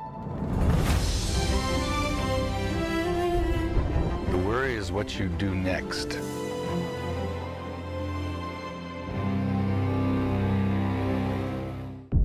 Open your eyes. Paramount Plus has a mountain of movies. Wow. New movies. Timeless movies. Guys who are running out of time movies. So get in on the latest blockbusters. Trust me. And relive the moments that get you every time. And that's all I have to say about that. A mountain of movies, now streaming on Paramount Plus. This is European soccer's biggest stage. Written in the stars! What a difference she has made! The question is, can you handle it? A crowd here feels electric. Stream every match of the UEFA Women's Champions League on Paramount Plus. Till the roof comes off, till the lights go out, till my legs give out, can't shut my mouth. She's gonna blow! All episodes of Landman, TV's biggest phenomenon, are now streaming. The situation is about to come to a head. How do you know? Because I'm about to take it there. Every time you take a breath, you owe me. I want success. Get that for me. Well, God, you got anything else? Landman, all episodes now streaming only on Paramount Plus. We are wheeling and dealing at the NBA draft in Brooklyn. So Memphis making another trade, trading the 17th pick to Detroit to move down to 21.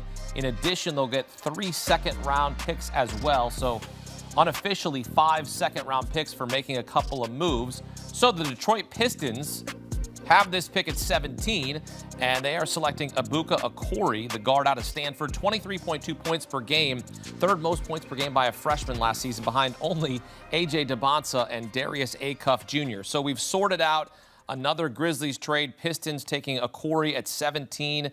And what do you think of this pick? What's your grade? Well, first of all, if I could. Yes, you for can. Those who have been watching the NBA draft intel shows on CBS Sports Network, they know that we've been reporting for weeks now that Detroit was doing more due diligence on Ibuka Okori than anyone. So what they get here is a guy who's got elite burst. He's got terrific speed with the ball in his hands. He can pressure the rim. He gives them a secondary creator when Cade Cunningham is off the floor. Now, what he doesn't necessarily give you is a great floor spacing shooter. So maybe a Bennett Sturts, maybe a Christian Anderson could have been a better fit. He has got a higher upside, though. So I'm going to go B. Maybe not the ideal fit right away, but more of an upside swing for Trajan Langdon. Little note here, Trajan Langdon's son attended Brewster Academy last year. Ibuka Okori also attended Brewster Academy last year, so Trajan Langdon knows exactly what he's getting. A smart young man, once committed to Harvard, then of course played at Stanford. Most of us, I'll speak for myself, couldn't get into either one of those schools. You can speak for me too. You can speak for the entire studio. Okay, I'll speak for all of us. We are idiots. We couldn't get into these places. But here we are talking sports. Let's tell you we why know this ball, though. And listen, and he can also play basketball. You know, got 33 points 5 different times this past season. That's not normal in college basketball. Led the ACC in scoring.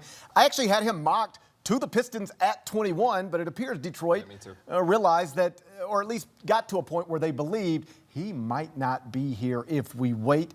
Let's go up and get him. And the Grizzlies are saying, fine, we'll keep moving back, few spots, collecting second-round picks. So everybody's working in different directions right now. Something tells me that Detroit got a scent that Toronto was not going to mess around and not take him at 19, so they move up. There are just a few prospects outside of the lottery that were heavily connected to specific franchises. Fink just hit on it with Detroit and Okori here. Interesting story in that he was not expected to be a one-and-done player. He immediately hits. Great job out of Kyle Smith, head coach at Stanford. He found a diamond in the rough. He barely had any NIL deal and then took it upon. I talked with Smith about this back in March when I took a trip out there to the West Coast when I was covering that regional. And he took it upon himself like very early, like just like a few games in, to go to the leadership at Stanford and was like, hey, listen, I can't sleep knowing how little we're paying this guy. We have to give him more. And they were like, why? He agreed. It's like, you know, you don't understand. Like, we cannot have by far the best player in our roster having so little money in our locker room. He was hoping to get him back for a sophomore season. Once it was clear that he was going to be top 25, he stayed in the draft for good. Another terrific story. And this is a great shooter to pair with Cade Cunningham. He does need a little bit of this in Detroit. You think he's a great shooter? I think he can grow into a great shooter, and he can be a bucket filler. He's a little more dynamic in talking to people around an organization. I know that they're happy of what he can potentially bring to make them just a little bit more dangerous. Remember, they underachieved in the playoffs. He had 8 30-point games last season, tied for the most in Division I. All right, so Memphis making some moves here. Gary, what's the thought process? What are we doing here? Being very smart and deliberate about trying to collect assets. And this is the reputation of Zach Kleiman. I know he's not one of the more famous general managers in the NBA, but if you talk to people in basketball, he is one of the best, if not the best, absolutely, on this night on this night, he has killed it. And I know second-round picks, people might look at them and say, hey, what are those really worth? But what if I told you in the past 3 drafts, the Grizzlies have added 3 players who are in their rotation right now as second-round picks, Jalen Wells, Cameron Spencer, and Gigi Jackson. So you can actually find players in the second round, or at least the Memphis Grizzlies in recent years have been able to. And beyond that, these second-round picks, you collect them, they just become deal sweeteners. The same way Oklahoma City just used it, the same way Detroit just used it. There will be a draft where the Grizzlies are slotted at 9 and want to move up to 6, and these second-round picks are the type of things that sweeten the deal to get it done. Well, you just hope that if you are a Grizzlies fan, you don't think about what happened in the NFL with the Chiefs and the Bills, where the Chiefs took a guy the Bills could have taken in Xavier Worthy, because now the Charlotte Hornets have selected Christian Anderson. That's right. And so you get into a spot where there are a lot of players that were mocked to the Grizzlies or in that range that are now coming off the board. So if you're moving back, that's fine, but you're not going to be able to get some of the players that some people thought you might be targeting. With Christian Anderson, this is a guy who is recognized as the best shooter in the draft. And so in Charlotte now, you got a guy who is joining Con Knipple on that roster. They're going to be able to shoot it in that state. This was one of the more fun teams to watch last season, the Charlotte Hornets. Young, now they add Christian Anderson.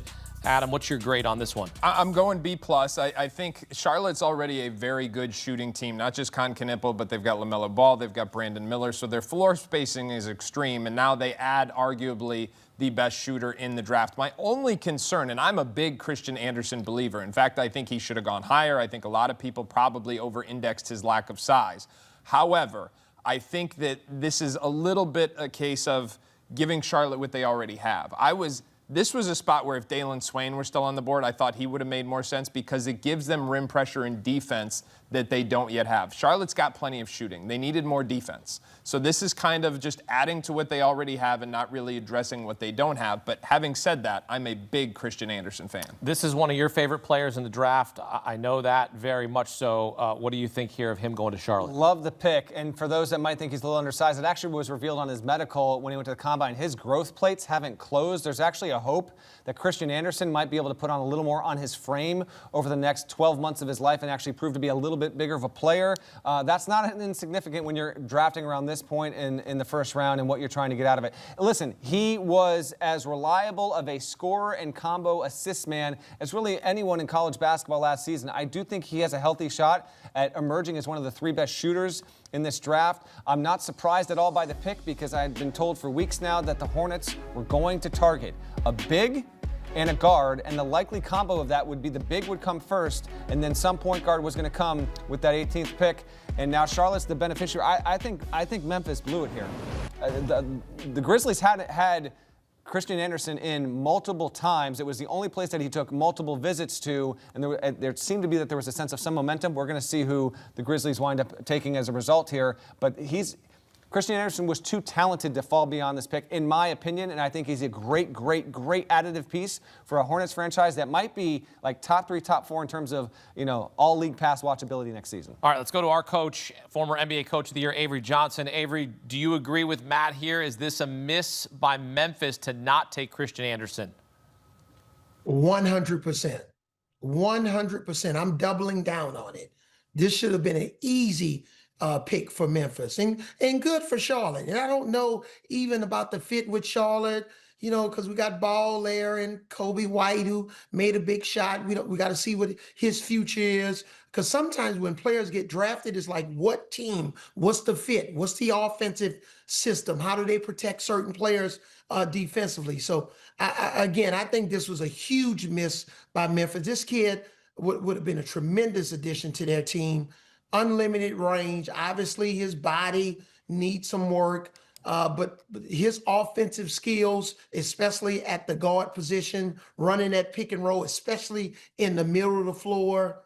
Yeah, I agree with Matt. I think this was a big miss by Memphis.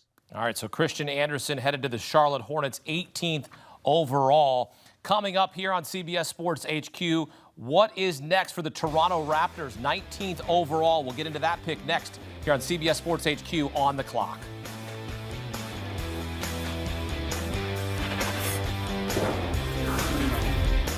You want to fight about it? Let's go. Y'all gonna make me Nobody seen that coming. Y'all gonna make me. Who's a gangster now? Family does not leave family behind. Y'all gonna make me happy. You are a stone cold killer. 1, 2, baby, outside. I want success. Get it for me.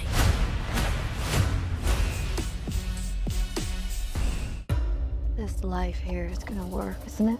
We'll make it work. We don't break ourselves into have to give you a better life. Rip and Beth have secrets. People with secrets can be useful. We need to be careful with this family. Find out what they know before it gets more complicated. Family is the only thing worth fighting for. If either one of you want to walk, I won't hold it against you. I'll be right next to you.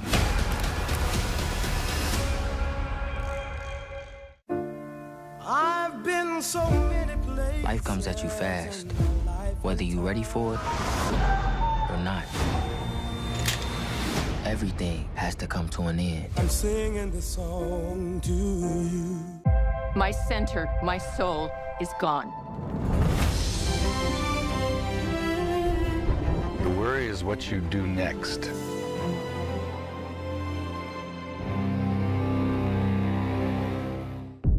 Open your eyes. Paramount Plus has a mountain of movies. Wow. New movies. Timeless movies. Guys who are running out of time movies. So get in on the latest blockbusters. Trust me. And relive the moments that get you every time. And that's all I have to say about that. A mountain of movies, now streaming on Paramount Plus. This is European soccer's biggest stage. Written in the stars. What a difference she has made. The question is, can you handle it? Can you handle it? The crowd here feels electric. Stream every match of the UEFA Women's Champions League on Paramount Plus. Till the roof comes off, till the lights go out, till my legs give out, ain't shit, I'm out. She's gonna blow!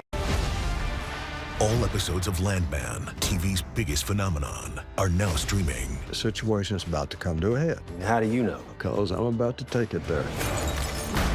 Every time you take a breath, you owe me. I want success. Get that for me. Well, God, you got anything else? Landman, all episodes now streaming only on Paramount Plus. There are some things in life that you can't quite explain. An extraordinary story. Maybe it sounds flawless, looks effortless, or makes you feel like a part of history. The first ever goal for BFC. And when all of those phenomenons come together, it's perfect. Pitch perfect.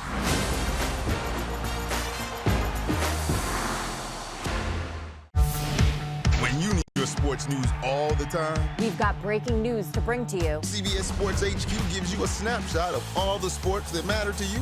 Big news coming out of the NFL. A lot of movement in the rankings this week. With highlights What a finish at the final round of play. and in-depth analysis. Can they three-peat? Tony Romo joins the conversation. What can you say about this game? When you need your sports in a snap, We're bringing you that breaking news right here on HQ. find it on CBS Sports HQ. Streaming free anywhere you are. If they tell you I'm a traitor, it's the truth.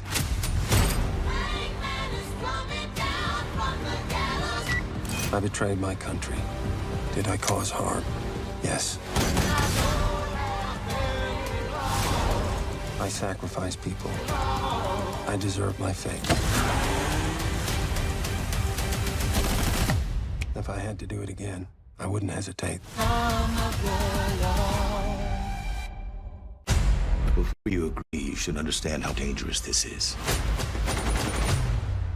What's the mission? You're hunting a predator. It's the kill shot. It comes for you. I wouldn't miss it for anything.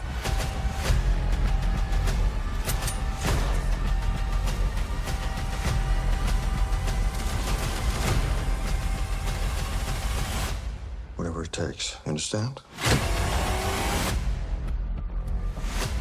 I miss it. We brought the best part of your father with us.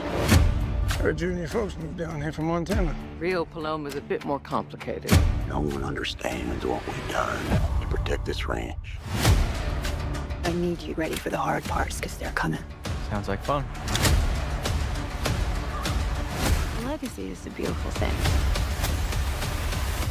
But only if it survives. This life here is gonna work, isn't it? We'll make it work.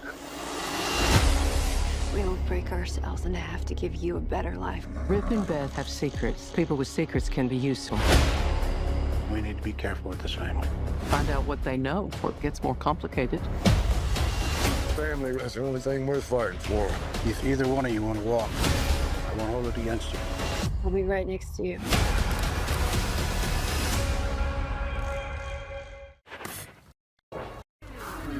Back here on CBS Sports HQ on the clock, the Toronto Raptors select the WCC Freshman of the Year and Sixth Man of the Year, Allen Graves, 6'9", 225 out of Santa Clara. And he is the fourth Santa Clara player drafted in the first round in the last 50 years. What a story for Allen Graves, headed to Toronto. And what's the grade that you are giving Adam Finkelstein? Well, let me start with some numbers because Graves is an analytics pick. This is a pick that every algorithm is going to love because he's got this rare overlap of defensive metrics, of offensive efficiency, of offensive rebounding. So any algorithm is going to love this guy. But the eye test, the old-fashioned scouts are going to look at things like he's really limited vertically at the rim. His lateral quickness is not very good. He only started 4 games at Santa Clara. Now, he will give them some front courts, fuller spacing that's going to be really well utilized in Toronto. I'm going B- because I think this is an example of where the analytics, you know, might miss a little something. The eye test to me says this was an end of the first round pick. But again, the numbers are pretty compelling here. This is going to be one basketball people talk about for a while, either positively or negatively. If it hits, it's going to be, we saw it in the numbers. We took a guy with a top 20 pick who started 4 games at Santa Clara, and we saw it and we hit it. That'll be a great story to tell. But if you don't, then it's like, once again, getting too cute. Watch basketball instead of the computer. And I want to be clear, I'm not saying that out loud. This might be brilliant, but if it doesn't work, you're going to have people who say there is very little you saw in his actual college basketball career that suggested he'd be taken in this place. All right, so he gets on base, basically, yeah, right? That's right.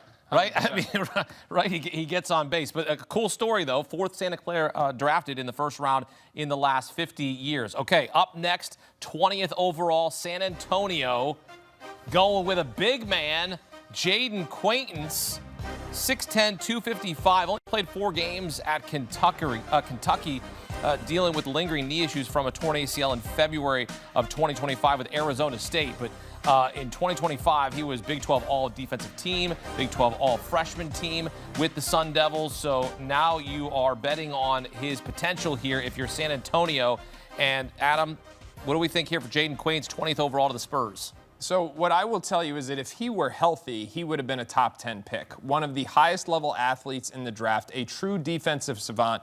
His defensive playmaking numbers were off the charts as a freshman at Arizona State before he tore his ACL. Now, it's all about the ACL and the medical. There are going to be reports, which I'm sure Matt can elaborate on, and we'll see how long it takes to get him right. But we are talking about a San Antonio staff that has figured out how to keep Victor Wembanyama healthy. If they can keep Wemby healthy, this guy with unprecedented proportions, I'm pretty sure they can figure out Jaden Quaintance's ACL. If and when that happens, you have one of the most incredible interior defensive combinations that I think the NBA is going to see over the course of the next decade. I think this is a risk because of the health, but it is well worth the risk. This is an A- and a very justifiable swing for the Spurs. Number 1 college angle, the offseason vibe reversal from Mark Pope continues with a pace. The fact that he had a guy who played 4 games and has overshot most expectations to go top 20 in the draft. Pope can claim now another big win there.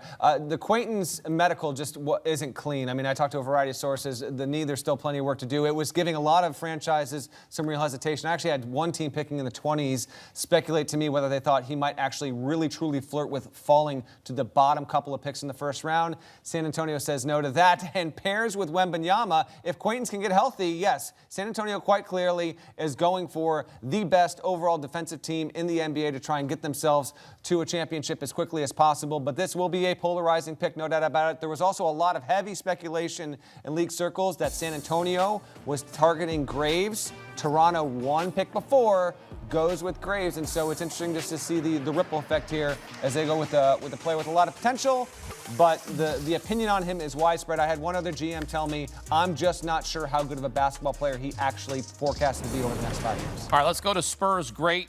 Avery Johnson helped them win an NBA championship in 1999, hit the game winner in Game 5 against the New York Knicks. Look, Avery, your reaction here, Jaden Quaintance, because here's a situation where they don't have to rush him on the floor. Not that they were going to, but they have plenty of time to develop this young man coming back from injury. And the Spurs, we need a backup big. And at the end of the day, when Wemby was out the game, we struggled with that second unit. Cornette maybe had one decent game. You remember when the Nuns they were laying hands on him. They should have laid hands on him every game. But we struggled at that backup center position. This kid's very athletic. I think he'll fit well, with Castle and Harper, all our guys that can get downhill, play the lob game, be the last line of defense. I don't know if he's going to ever develop a three-point shot. But again, if you're talking about a big that can play 16 minutes a game, if he can stay healthy, the Spurs may have found something here. They got one of the best medical staff and medical teams in the league, brand new practice facility, which is incredible. He's going to be around a team that now lost in the NBA Finals, so they're going to be hungry to get back with Wembanyama as, the key leader of that team. So it's the right fit.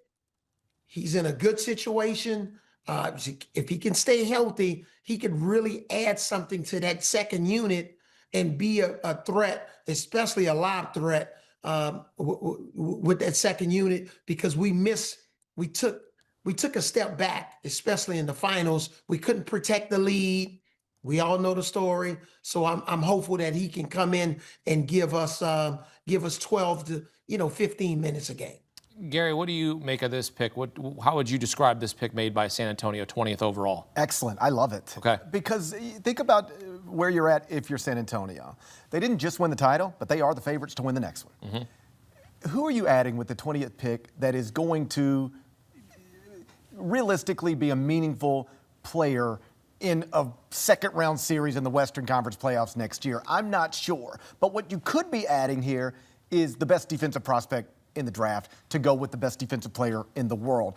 Draft night's an awful night to get hyperbolic, but if the knee is fine and the career unfolds the way the talent suggests that it should, you could look up at some point and go, the San Antonio Spurs have the two best defensive bigs in the entire world, because trust me, and Fink can speak on it better than most, before his knee was wrecked, that is what he projected as. That's a scary thought, by the way. Jaden Quaintance and Victor Wembanyama. If it all comes together, then forget about it on that end of the floor. Just a quick anecdote for you. I happened to spend some time back in November with Kentucky's program when they were playing in Madison Square Garden, and was with them on the day of a game, and and Pope and that staff invited me to just go and hang out and be with them as they did some film review and did some breakfast and everything. And at this point, Quaintance wasn't on the floor. He wasn't playing. But at two different points over the course of an hour or so, he was engaged in a conversation with his teammates, and then I kind of went off and talked to some other folks. And then about 15 minutes later, I looked down, and he is head down, like absorbing into a book, while all the other teammates are obviously like, they're eager for the day. He's a very, very curious mind. And in that particular organization, this does feel like there's so much background work that goes into this. I feel like a lot of the stuff up here and what he's about is going to fit San Antonio well. And I want to add to this just very quickly. I was at the CBS Sports Classic where he played. It was his first game of the season, only one of 4 because they shut it down after that. But when he played and impacted the game in a positive way, I'd never seen this before. He brought to the media room Kentucky's training staff and just said, I want to thank these people for helping me get back to where I am. Obviously, we know what happened next, but to Norlander's point, he's a different kind of basketball player, somebody who seems to have interests that are impressive. A comeback story from injury, always you can appreciate. This is an awesome story here for Kareem Lopez, first Mexican-born player selected in the first round in NBA draft history. So again, let's recap here. This is the Memphis Grizzlies pick after trading down 2 times. So the Memphis Grizzlies selecting Kareem Lopez, 6'8", 224, 19 years old, and he makes history here for his home country. What do you grade this as, Kareem Lopez, number 21 overall to Memphis? You know, I'm candidly surprised. I thought this would have been LeBaron Philon. With Cameron Boozer already in the mix here, the assumption was they were going to go big early and then with the guard late. Lopez is at best a combo forward, at worst a 4-man, which is the same position that Boozer plays, and they also have Cedric Coward at the wing.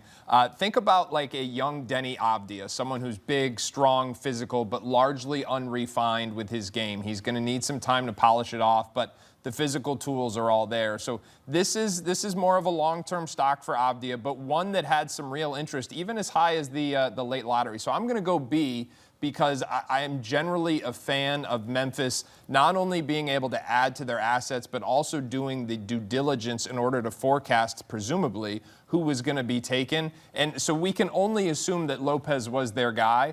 But still, I think the fit's a little clunky. I think it's fair to wonder if it would have been preferable to just trade down once, pick up Christian Anderson, and introduce Cameron Boozer and Christian Anderson. I can tell you, I think pretty confidently that's what the fan base would have been more excited about.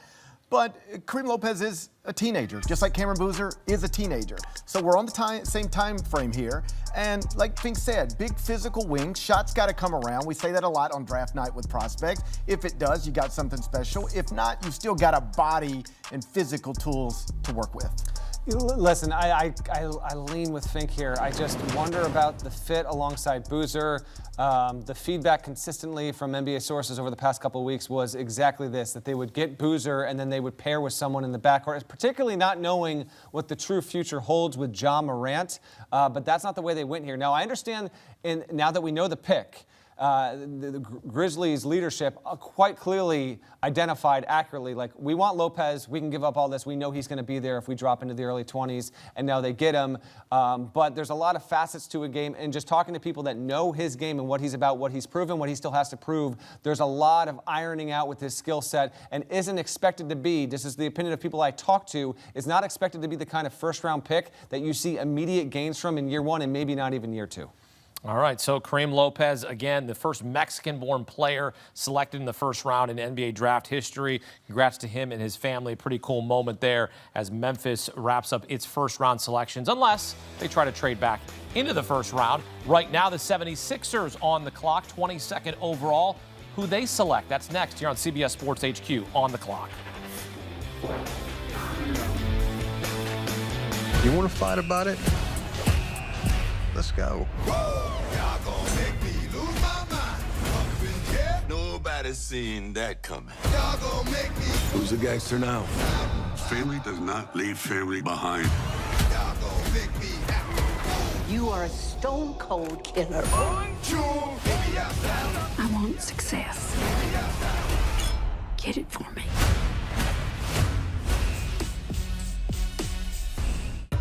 This life here is gonna work, isn't it? We'll make it work. We don't break ourselves in half to give you a better life. Rip and Beth have secrets. People with secrets can be useful. We need to be careful with this family. Find out what they know before it gets more complicated. Family is the only thing worth fighting for.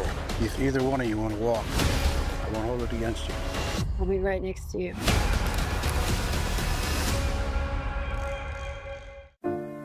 I've been so many places. Life comes at you fast, whether you're ready for it or not.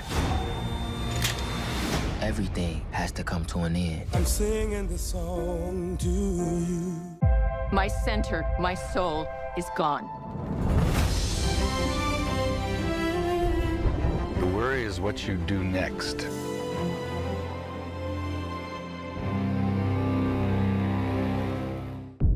Open your eyes. Paramount Plus has a mountain of movies. Wow. New movies. Timeless movies. Guys who are running out of time movies. So get in on the latest blockbusters. Trust me. And relive the moments that get you every time. And that's all I have to say about that. A mountain of movies, now streaming on Paramount Plus.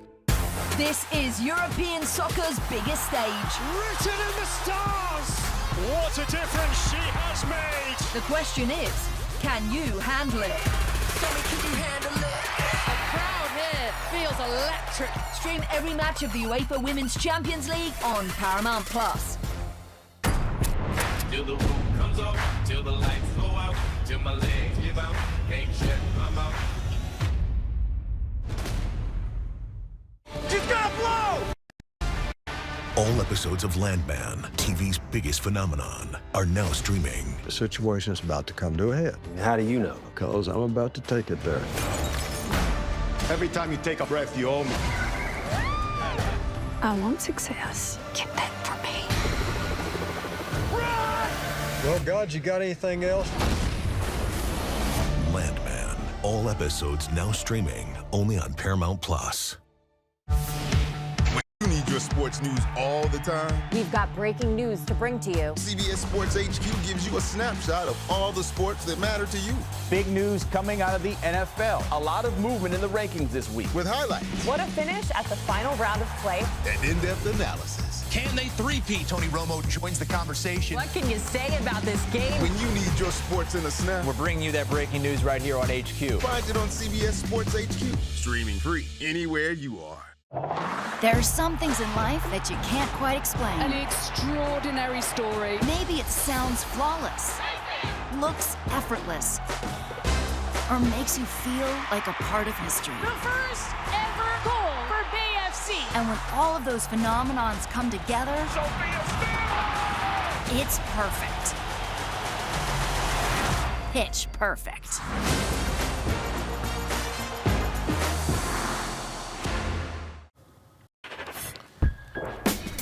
Back here on CBS Sports HQ on the clock, the Philadelphia 76ers with the 21st overall selection drafted LeBaron Philon out of Alabama, 6'3", 175, first team All-SEC, 22 points per game, 5 assists on better than 50% from the floor, 40% from beyond the arc last season. So the 76ers getting a good one there in LeBaron Philon. Back here with the guys, Matt Norlander, Adam Finkelstein, Gary Parrish, Avery Johnson alongside as well ahead here as our coverage continues. All right, a grade here on this one, LeBaron Philon to the 76ers. Yeah, this is a B+.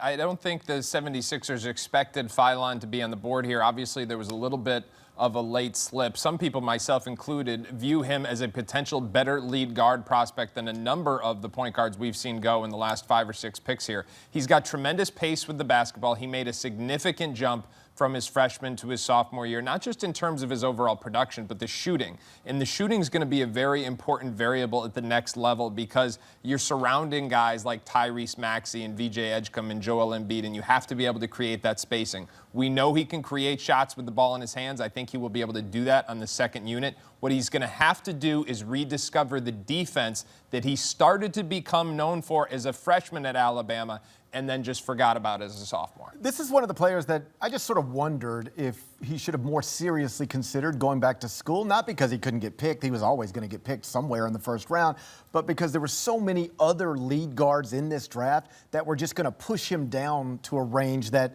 was in this range. In other words, he comes back, has the same season next season. I know he'd be a year older, but he might be 5 or 6, 7, even 10 spots higher in the draft. Either way, he's headed to Philadelphia as somebody who, like Fink said, improved his stock immensely in the sophomore year. Freshman year, played mostly off the ball. Sophomore year, on the ball, three-point percentage is rock solid. 6'3", good enough size. This is somebody who is going to be a part of that Philadelphia backcourt, I would assume, in an impactful part for a while. 22 points per game last season, drafted 22nd overall here. What do you think of this pick and the fit here for Philadelphia? Well, just rewind the clock a year. He was expected to be in the draft a year ago, and Nate Oates had fully moved on, and then the last minute he goes, nope, I'm coming back for my sophomore year. Gets picked higher this year than I think he would have last year, but his stock did take a knock here over the past month or so. There was a time where I thought his camp probably believed they would be somewhere in the top 16 or so. Instead, they followed a really good situation, honestly. I do like the fit here. Mike Gansey now running the show in Philadelphia and did extensive work on him.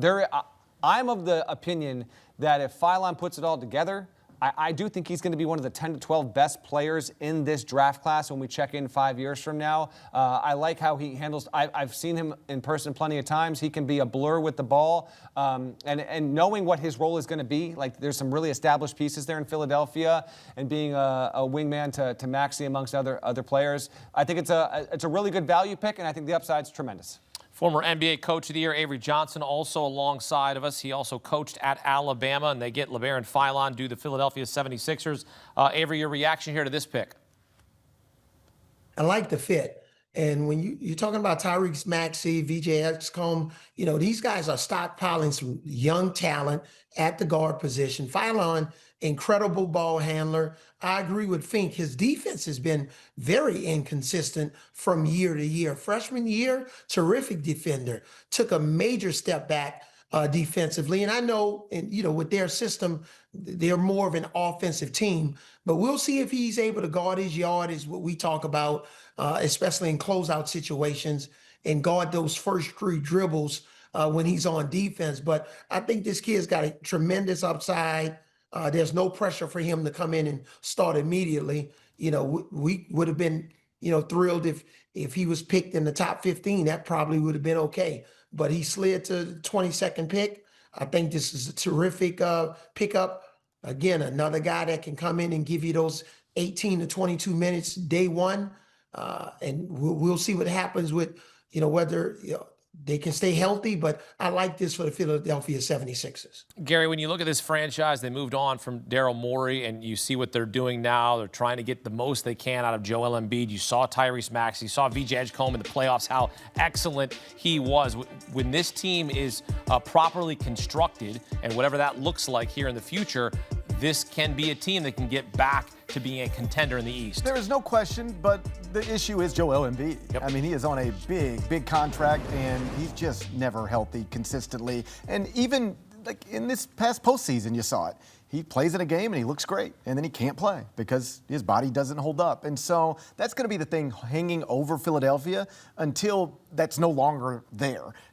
How good can you be without Joel Embiid? Because you never really know when you're going to have him. You mentioned Daryl Morey, who Mike Gansey succeeded as in charge of Philadelphia's basketball operations. The last deal that Morey did was trading away Jared McCain to OKC. That was a move that became largely criticized, in large part because of what Morey said in the press conference afterwards. This essentially replaces that and gives Philadelphia now a 3-guard rotation that they can build off of moving forward. And the assumption is that you can play any 2 of those at a time, meaning Maxey, Edgecombe, and Philon. Any 2 of those 3 can be on the court at any one time, and now you have your backcourt solidified for the foreseeable future. All right, the latest pick, LeBaron Philon, 22nd overall to the Philadelphia 76ers. On the clock right now, the Atlanta Hawks, their second of 2 first-round picks.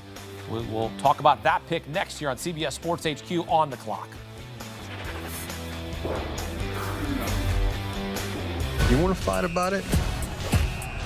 Let's go. Y'all gonna make me lose my mind. Up in here, nobody's seen that coming. Y'all gonna make me. Who's the gangster now? Family does not leave family behind. Y'all gonna make me. You are a stone-cold killer. I want success. Get it for me.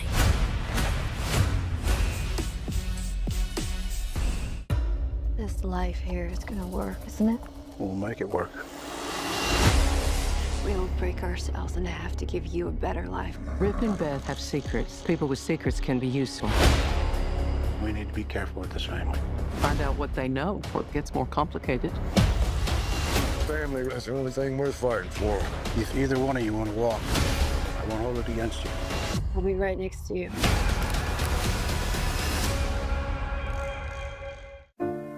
I've been so many places. Life comes at you fast, whether you're ready for it or not. Everything has to come to an end. I'm singing this song to you. My center, my soul is gone. The worry is what you do next.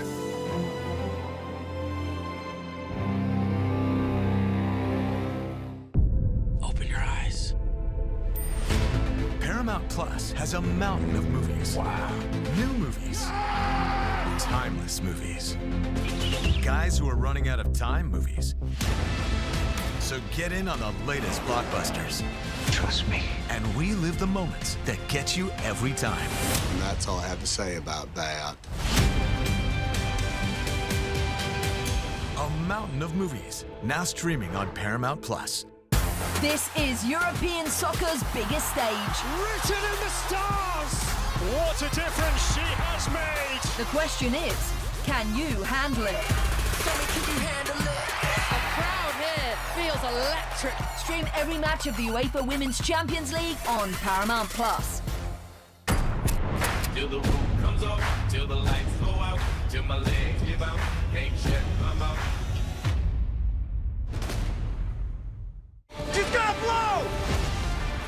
All episodes of Landman, TV's biggest phenomenon, are now streaming. The situation's about to come to a head. How do you know? Because I'm about to take it there. Every time you take a breath, you owe me. I want success. Get that for me. Well, God, you got anything else? Landman, all episodes now streaming only on Paramount Plus. Back here on CBS Sports HQ on the clock, the Atlanta Hawks select the big man out of St. John, Zuby Ejiofor, the only Big East player in the last 20 years to lead his team in points per game, rebounds per game, assists per game, blocks per game. What a season he had for St. John's. So now Atlanta taking Kingston Flemings at number 8 and also grabbing Zuby Ejiofor with the 23rd overall pick. Hakeem Dermish back here alongside Matt Norlander. Adam Finkelstein, Gary Parrish. Your grade is what, Adam? Let me just preface this by saying I am a big Zuby Ejiofor fan. I respect what he did. I think he's got an NBA-ready body. I think he is a beast inside. He's more skilled than people give him credit for because he can really pass. But I'm going C+ here because I think this is a little high. Not only that, I also think it's a bit redundant with Onyeka Okongwu, another undersized, wide-bodied 5-man. So I just don't love it, GP. I understand that. Zuby is somebody I had projected as a top 30 pick in this draft, so I'm not surprised that he went on Tuesday night as opposed to Wednesday. But I mentioned earlier I was at the CBS Sports Classic when Jaden Quaintance was in that game. And one of the things I remember just sort of recognizing in passing, looking at the court, was, man, Zuby looks small next to Jaden Quaintance. Mm-hmm. And so he's going to be undersized in the NBA. But the motor is so good. He plays so hard. He's going to have a shot. And this is a great message for basketball players all over the world. I hope there's a freshman out there who struggled in his first year of college basketball, because that's what Zuby Ejiofor just did. I hope that freshman is watching this story. He played 5.2 minutes per game at Kansas and felt like he had to get out of there. So he did. And a few years later, he's the Big East Player of the Year, and now he's the 23rd pick in the NBA draft. That is a wonderful story. The AJ Debansa story, the Cameron Boozer story, those stories were written a long time ago. They had aimed for this night years ago, since they were 14, 15, 16 years old. This one was made as an adult. It's awesome. In addition to Big East Player of the Year, Big East Tournament Outstanding Player, Big East Defensive Player of the Year, Big East Scholar Athlete of the Year. Don't forget about that, okay? We still love athletics and education as well. And look, Zuby schooled a lot of players in the Big East this season. He was the second best big man in college basketball last season, behind who? The National Player of the Year, Cam Boozer. Among big men specifically, Zuby Ejiofor, you're going to hear plenty of praises, and rightfully so, because his story is inspirational. I am surprised he went this high. Guess what? Zuby Ejiofor's camp is surprised as well. I checked in the past 24 hours. They thought the Knicks might be the best case scenario. Could he stay at home and play in the Garden?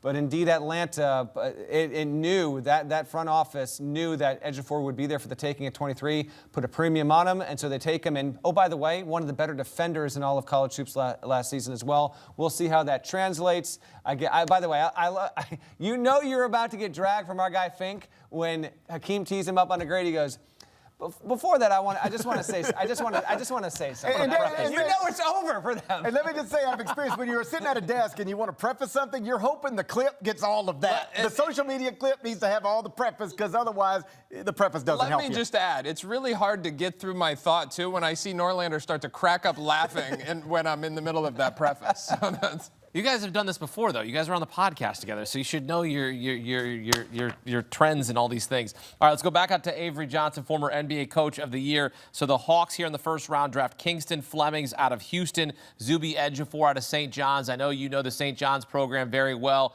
What is your reaction to what the Atlanta Hawks did here in the first round, Avery? I agree with Gary. I'm happy for Zuby Ejiofor.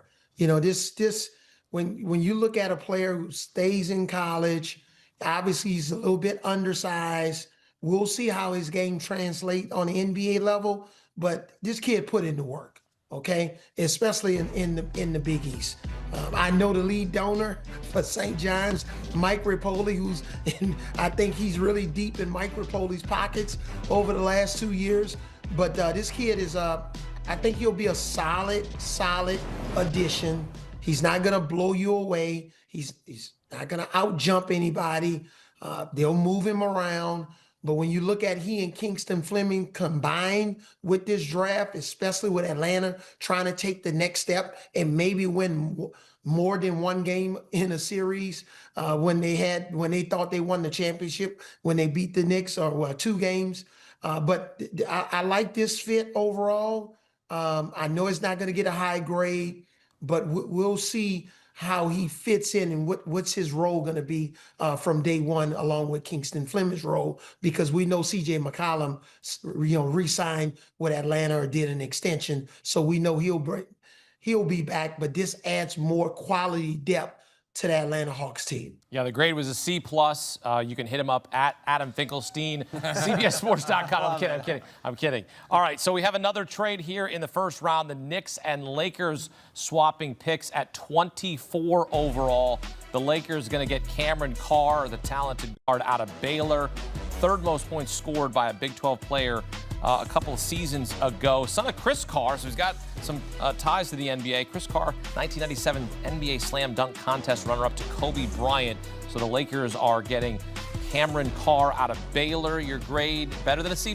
Yeah, B+. Okay. I think this is a high upside prospect, someone who's got to make sure his motor and his feel are where they need to be. But you don't normally, at this spot in the first round, are able to check boxes of explosive athlete, extreme length, and shot making. He's got all 3 of those things, which is why his upside is higher than you would typically get in this point. So I think it's a great pick for the Lakers, and I also think the investment they had to make to move up a spot to ensure they get this high upside proposition was very justifiable. Yeah, the Knicks just basically said, we got our team, we're good, we got a championship, we're still celebrating, we'll sell you a pick. And so Cameron Carr goes to the Lakers. I like this as well. 21 years old, was one of the real breakout stars in college basketball, even if he didn't play on one of the better teams. My point being, at Tennessee, he was one player. And he goes to Baylor and averages 14 points more per game, shot a good percentage from 3. Like Fink said, he's got good positional size. The arms go way out here. Yes, wingspan is top shelf. So this is a swing. But honestly, a swing in this draft, I might have taken a little earlier. Mm-hmm. Yeah, no, he definitely fell. This is an interesting one. Sometimes you get caught into this cycle for 3, 4, 5, 6 picks where what you present versus what every NBA big board and on all 30 of these franchises, it's different. There's a different list, and Cam Carr falls here. But so this is a really good value play and could prove to be a heck of a pick in the process. I just want to bring up what Scott Drew has done here since 2021. Jared Butler, Davion Mitchell, Kendall Brown, Jeremy Sohan, James Najee, Keontae George, Yves Missi, Jacoby Walter last year, or 2 years ago, and VJ Eckham, and now Cam Carr. Baylor's been a little bit up and down, but Drew has been like top 5 in the country in recruiting and cultivating first-round level talent. Gets another one there with Cameron Carr. We'll see if he's truly on the upswing here, or if this proves to be one of those first-round picks where you get taken and you check in a few years from now and it's, where are they? Avery, what do you make of the fit here? Cameron Carr to the LA Lakers. I love it. The Lakers need to get some young wings. He fits right in. Excellent length. Wingspan he's got 7-foot wingspan. This kid is long. I think he'll make shots. When the Lakers, they don't know what they're going to do with LeBron James. We're not sure there. Obviously, Luka hopefully will be healthy. Reeves, he'll be back. But this kid adds more quality depth. The Lakers they've missed on a couple of kids the last couple of years, but Scott Drew does a really good job of developing kids for the next level, for the NBA level. Started off at Tennessee, but I think he went 18 points a game. The Lakers need players that can put the ball in the basket and be a complement, because Luka Doncic is so ball dominant. You got to have complementary pieces to play alongside Luka. All right, so the Lakers and Knicks making a swap here. The newly minted NBA champions on the clock at 25 overall. When we return, we'll dive into what the Knicks do here with the 25th overall selection. That's next here on CBS Sports HQ. Keep it locked. You want to fight about it? Let's go. Y'all gonna make me lose my mind. Up in here, nobody seen that coming. Y'all gonna make me. Who's the gangster now? Family does not leave family behind. Y'all gonna make me out. You are a stone cold killer. 1, 2, baby, I want success. Get it for me.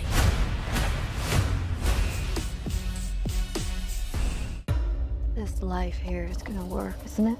We'll make it work.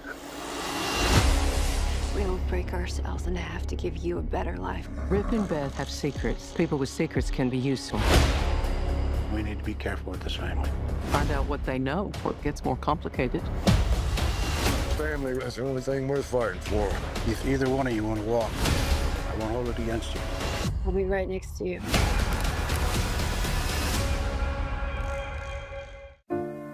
I've been so many places. Life comes at you fast, whether you're ready for it or not. Everything has to come to an end. I'm singing this song to you. My center, my soul is gone. The worry is what you do next.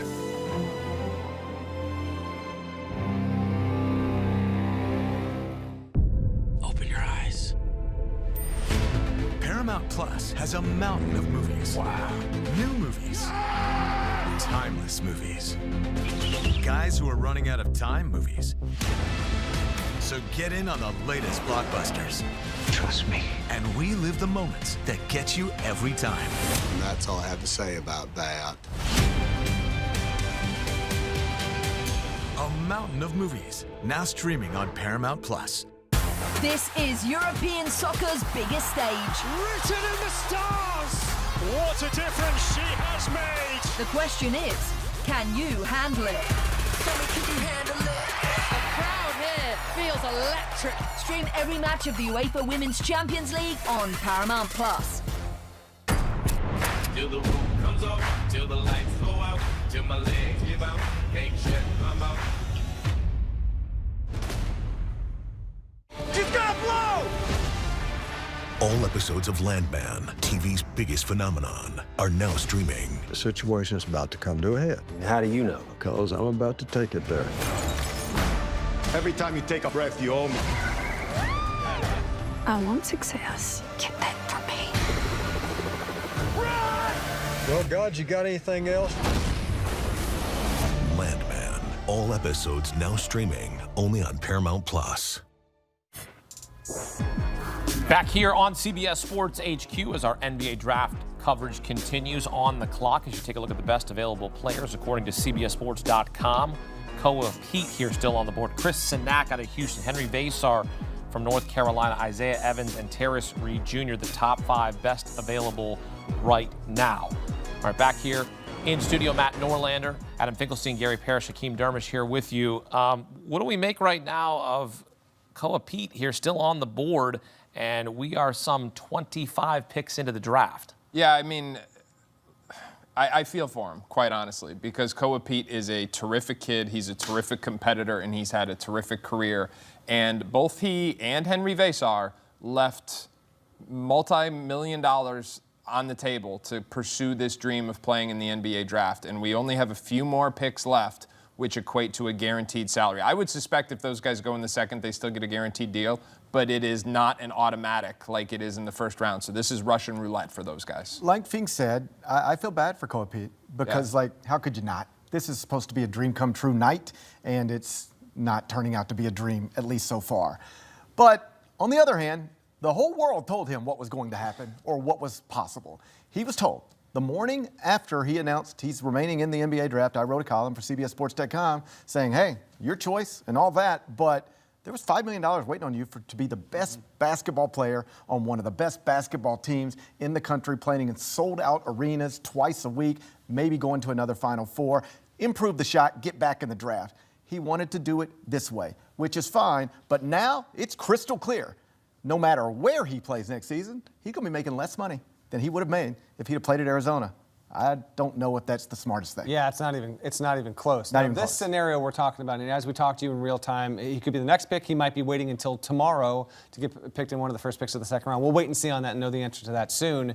But the process was clear from the start. Near the end of the season, Arizona makes the Final Four, of course, and just start kind of asking around, trying to get an early feeler on some of this. And at the Final Four, it was expressed to me that Koa Pete was pretty determined to go and chase his NBA dream, and he was not going to look back. And that message was reinforced in the days after, once the season ended. And he never looked back. The reason why he is falling is because he is not seen as a reliable perimeter shooter. That is the biggest reason. He didn't get asked to shoot a ton at Arizona from beyond 15 feet, and he didn't. He shot poorly at the combine. But if I could bring in some of the NBA opinion and perspective on this, I had two general managers tell me that they thought the criticism toward Pete was completely overblown when it came to what he was about. Now, to be fair, one of those general managers is already picked here, and they didn't take Koa Pete, but where they picked is totally understandable. The other one has not made a pick in this draft yet, but this was always kind of hovering out there. I think that Koa Pete's going to be one of the 20 best players in this class. I think we're going to look up in 2030, and he's going to be an extremely important complementary piece, 4th, 5th, 6th best player on whatever roster he's on. But sometimes groupthink sets in, and it seems to be the case here with Koa. Wasn't this his range, though? Mid to late first round, Adam? I'm sure there's some people had him in the teens, but wasn't generally this his range here, mid to late? I think when the college season ended, there was a sentiment that he could play his way into the late lottery.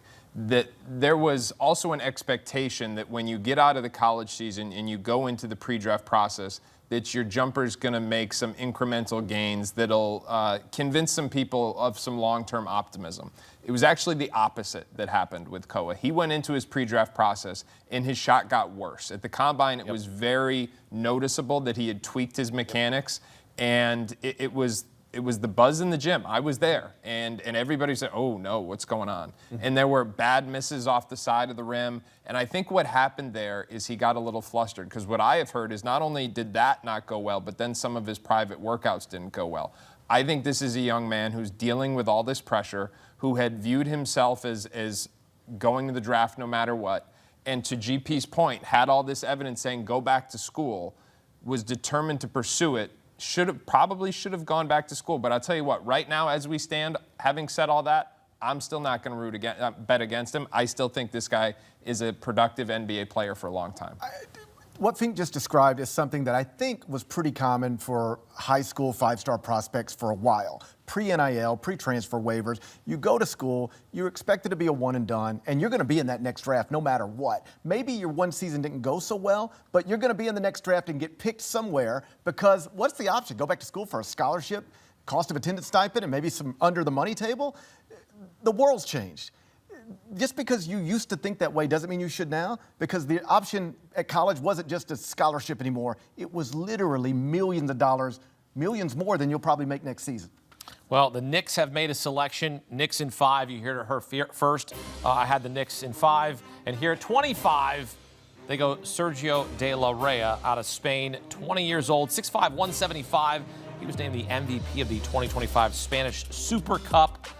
Adam, what should we know about Sergio De La Reyna and your grade here with this one? He's a big guard. He's an advanced passer. He's got an excellent feel for the game. His jumper has really improved, but this is someone who doesn't get sped up. He plays at his own pace, and he's going to be a complementary guy in what is going to continue to be a Jalen Brunson-centric offense. So he's going to be able to make quick decisions and hopefully be an offensive spark plug. He is not a dynamic athlete, so they will have to compensate for him on the defensive end of the floor unless he can really exceed expectations on that end. But there is a belief that with his overlap of size and feel that he can have some really good value here. So I'm going B. This is a little bit higher than I had him on our overall big board. But I still think, given what the Knicks have in terms of not really much size in the backcourt, this makes sense. This is somebody who was not really showing up in the first round of mocks, say 4 months ago, 6 months ago, but he has helped himself throughout the pre-draft process and leading into this moment. Like Fink said,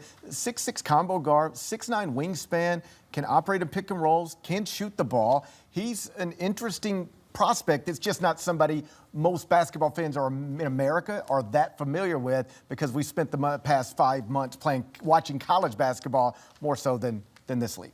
All right, so Sergio De La Rey to the Knicks, 25th overall. Up next here, the Denver Nuggets on the clock, 26th overall. It is the San Antonio Spurs pick, and they have selected Darius Reed Jr. out of UConn.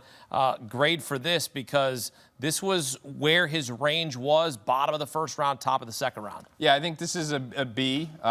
This is the second UConn player that the Spurs have drafted in recent years. They took Stephon Castle a couple years ago. They were not teammates. I think that's important to note. But they are really solidifying their center rotation behind Wemby. We saw them take Jaden Quaintance. I think this is an indication that they're not sure that Quaintance is ready to play next year, and they are willing to do the rehab necessary to get him right.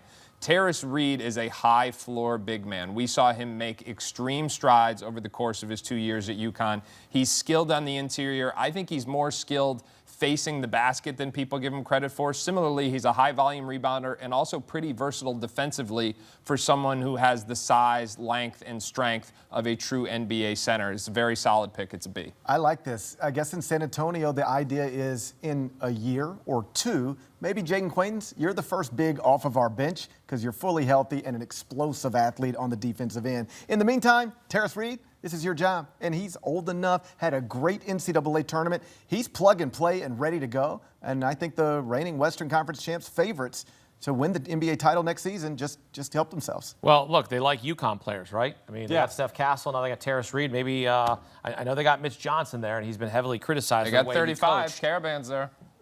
No doubt about it. Right? Yep, no doubt. And then from the league side, since Quaintance was picked, I had someone in the surrounding picks on that San Antonio pick hit me up and say basically, listen, we were very intrigued with Jaden Quaintance, but our belief is he's going to have to sit out next season and not play.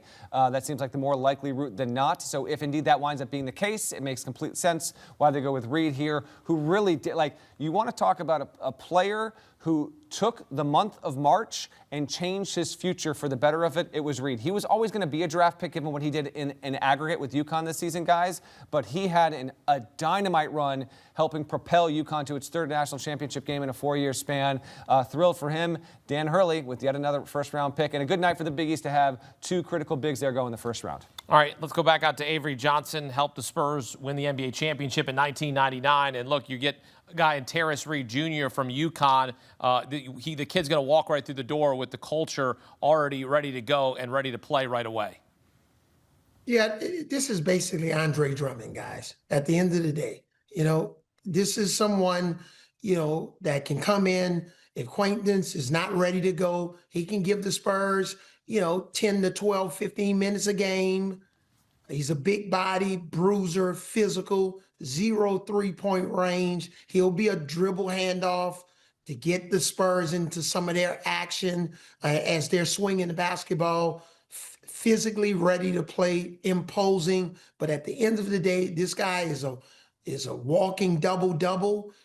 If he were to play high minutes, because he's a terrific rebounder, but he just needs to finish around the basket.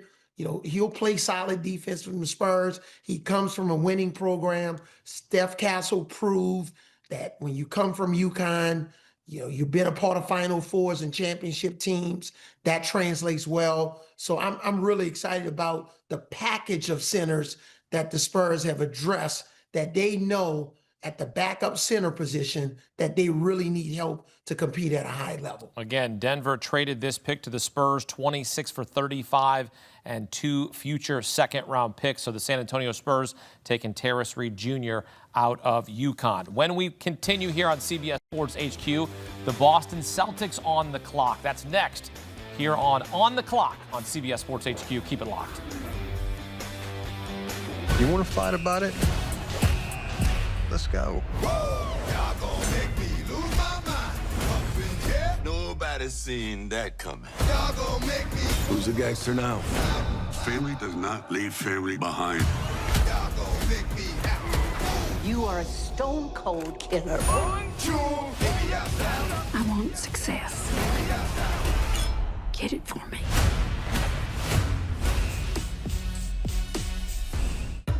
This life here is gonna work, isn't it? We'll make it work. We don't break ourselves in half to give you a better life. Rip and Beth have secrets. People with secrets can be useful. We need to be careful with this family. Find out what they know before it gets more complicated. Family is the only thing worth fighting for. If either one of you want to walk, I won't hold it against you. I'll be right next to you.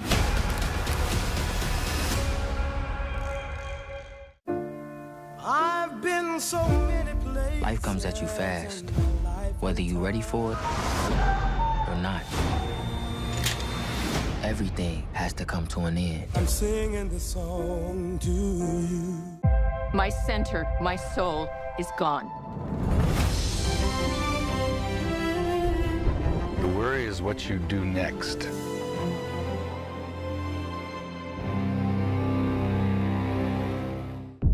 Open your eyes. Paramount Plus has a mountain of movies. Wow. New movies. Timeless movies. Guys who are running out of time movies. So get in on the latest blockbusters. Trust me. And relive the moments that get you every time. And that's all I have to say about that. A mountain of movies, now streaming on Paramount Plus. This is European soccer's biggest stage. Written in the stars. What a difference she has made. The question is, can you handle it? Tell me, can you handle it? The crowd here feels electric. Stream every match of the UEFA Women's Champions League on Paramount Plus.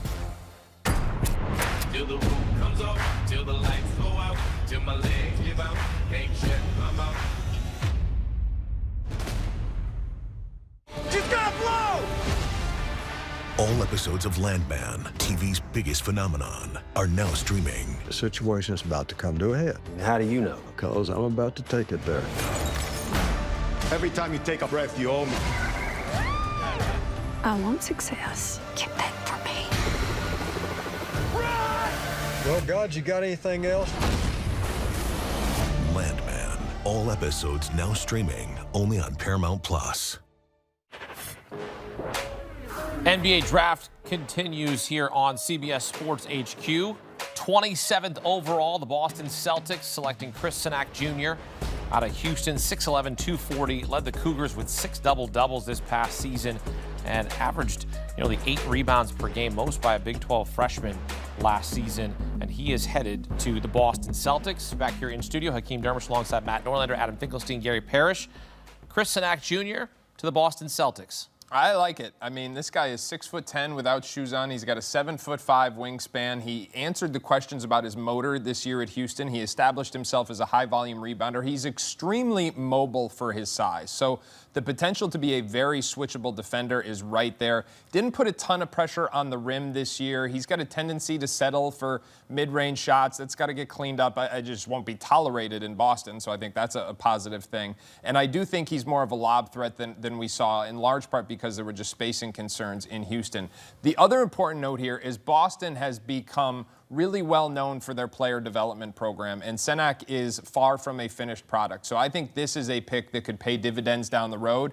And I think, truthfully, the big winner of this is Chris Senak, because he's going to get a lot better in Boston. Yeah, this feels like one where they look at somebody who was a top 10 talent coming out of high school and recognize it might take a minute. There's still a lot of development here. I don't think we're going to watch the Eastern Conference Finals. The Boston Celtics are in it in 2027, and Chris Senak is playing a big, massive role off the bench for them. It'll be a minute, probably, but all the talent and just stuff you need to create a competent basketball player at that level, he enters the league with it. It's just got to be developed. All right, Professor Finkelstein, what's the grade on this pick?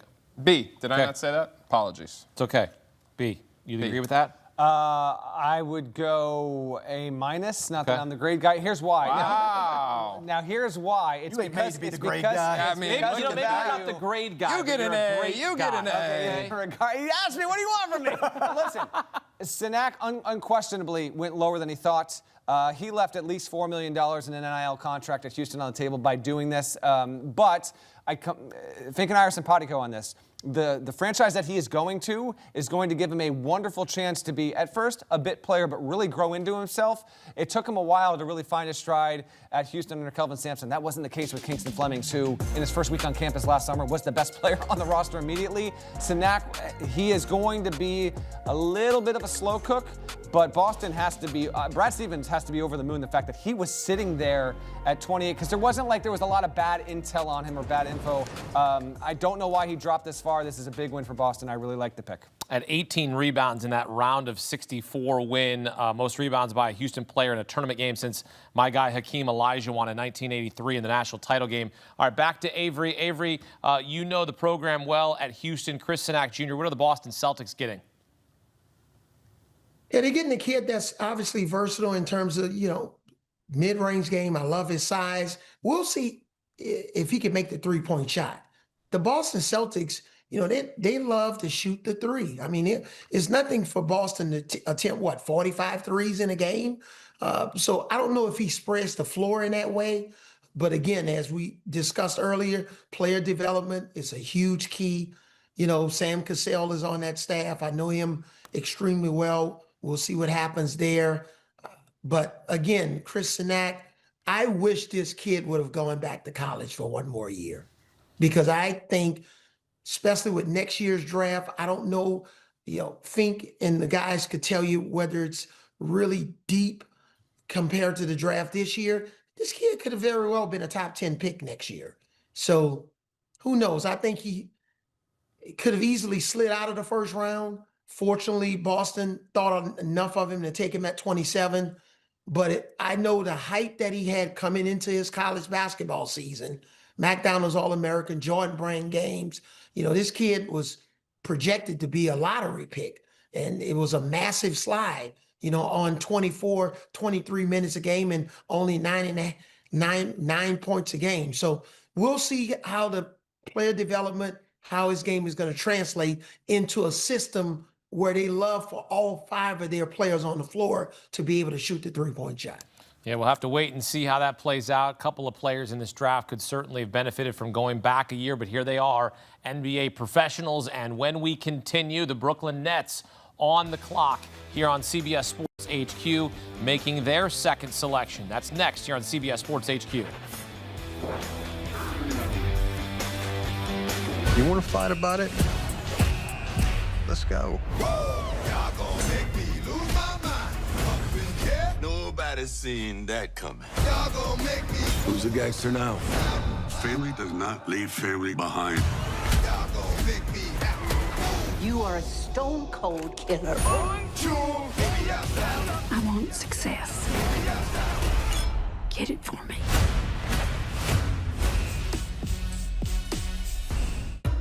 This life here is gonna work, isn't it? We'll make it work. We don't break ourselves in half to give you a better life. Rip and Beth have secrets. People with secrets can be useful. We need to be careful with this family. Find out what they know before it gets more complicated. Family is the only thing worth fighting for. If either one of you want to walk, I won't hold it against you. I'll be right next to you.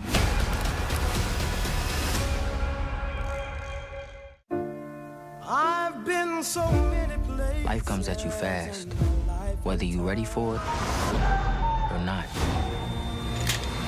Everything has to come to an end. I'm singing this song to you. My center, my soul is gone.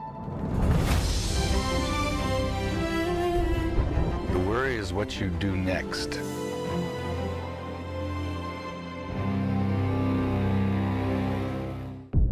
Open your eyes. Paramount Plus has a mountain of movies. Wow.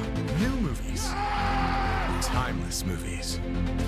Guys who are running out of time movies. So get in on the latest blockbusters. Trust me. And relive the moments that get you every time. And that's all I have to say about that. A mountain of movies, now streaming on Paramount+.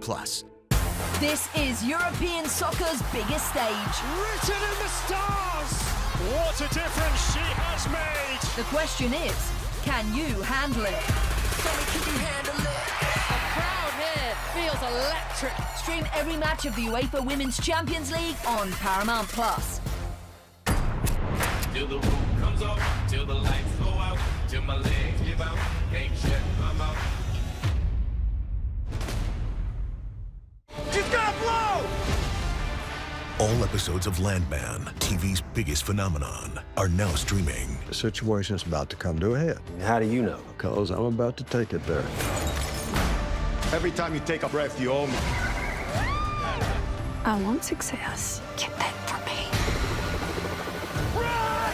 Well, God, you got anything else? Landman, all episodes now streaming only on Paramount+. 3 picks remain in the NBA draft. 28th overall, the Brooklyn Nets select Joshua Jefferson, forward out of Iowa State, 6'9", 240, first team all Big 12, averaged 16 points per game, 7 rebounds, 5 assists per game last season. He is headed to Brooklyn alongside Mikel Brown Jr., who went 6th overall to Brooklyn earlier in the night. Back here in studio, Hakeem Dermish alongside Matt Norlander, Adam Finkelstein, Gary Parrish. All right, Adam, Brooklyn bottom of the first round here, getting Joshua Jefferson, a great scorer. Your grade is what? It's a B. I mean, this is very solid. I think this is representative of a growing kind of trend amongst NBA decision makers that value the overlap of physicality and feel for the game. Jefferson doesn't have the glaring measurables. He's pretty much maxed out physically, but he's got really good defensive metrics, and he is a terrific passer in the front court. And so you combine those things, and what you have is probably a long-time NBA player. And if you can get that at 28, which equates to a relatively small salary spot, that's pretty good value. Now, what they did is they passed on higher upside propositions, but those propositions also have a higher chance to be bust. So I think this is just a solid, they laid up here. I'll make the golf analogy. They made up, they got a rotation player, and I think it's a solid pick. But I think what we're learning in the NBA is that you need people like Joshua Jefferson to be good. And it's better to have somebody like him coming off your bench than a big upside swing 19-year-old who can't get off your bench. And that's what Joshua Jefferson's going to be. High basketball IQ, got better every season he was at Iowa State. Norlander and I have talked about it a lot on the Ion College Basketball Podcast. Maybe not the highest ceiling, maybe not even one of the 30 highest ceilings in this draft, but the floor is really high, and he's gonna find a place in this league and stick around. 3 words. Will not fail. Right. Too efficient, too smart, too physical. Does not matter where he gets drafted. He is one of my favorite prospects that was clearly outside the top 20 that I think is going to stick for multiple years, 8-10 years in the league. Too smart. Knows how to do everything. Was going to fit his role perfectly. This is a wonderful, wonderful draft pick by the Nets. No, he's not going to be the 5th best player, the 7th best player in this draft. I do think he's got a great chance to outplay his draft slot here at 28 by 5, maybe even 10 spots when we look up 5 years from now. I love it. This is a wonderful, wonderful pick by the Nets. Will not fail. All right, I like that. Let's go back out to Avery Johnson. Avery, how would you grade the Brooklyn Nets draft overall? They get Mikel Brown Jr. at 6, and now they get Joshua Jefferson here at 28. Yeah, I give it a B+. This kid is, for a 9 guard, he can really pass the basketball. Remember, Iowa State was derailed because of his injury in the tournament. You know, messed up my Final Four pick because I had him going to the Final Four. But this kid's got the right body. You know, with Julius Randle moving on, I think he'll be able to get slotted in to possibly even start. Older player, so he knows what he's doing. You look at the triple doubles, but he plays the right way, cares about winning. He's a great teammate. I love his skill set. I think it's going to translate well and transition well to the NBA, specifically with this team. All right. There you have it from our guys on this pick here from the Brooklyn Nets, taking Joshua Jefferson. I like what Matt said, will not fail. Coming up, we've got another trade here at the end of the first round. The Sacramento Kings are on the clock. Cleveland trading that pick. We'll see who they select next on CBS Sports HQ. Fight about it. Let's go. Y'all gon' make me lose my mind. Up in here, nobody seen that coming. Y'all gon' make me. Who's a gangster now? Family does not leave family behind. Y'all gon' make me happy. You are a stone cold killer. I want success. Get it for me.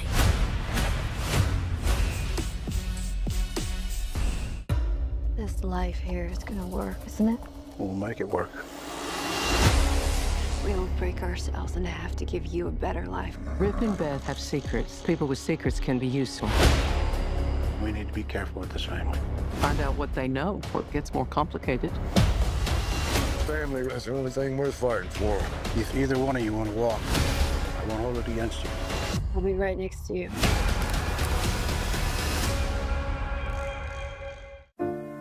I've been so many places. Life comes at you fast, whether you're ready for it or not. Everything has to come to an end. I'm singing this song to you. My center, my soul is gone.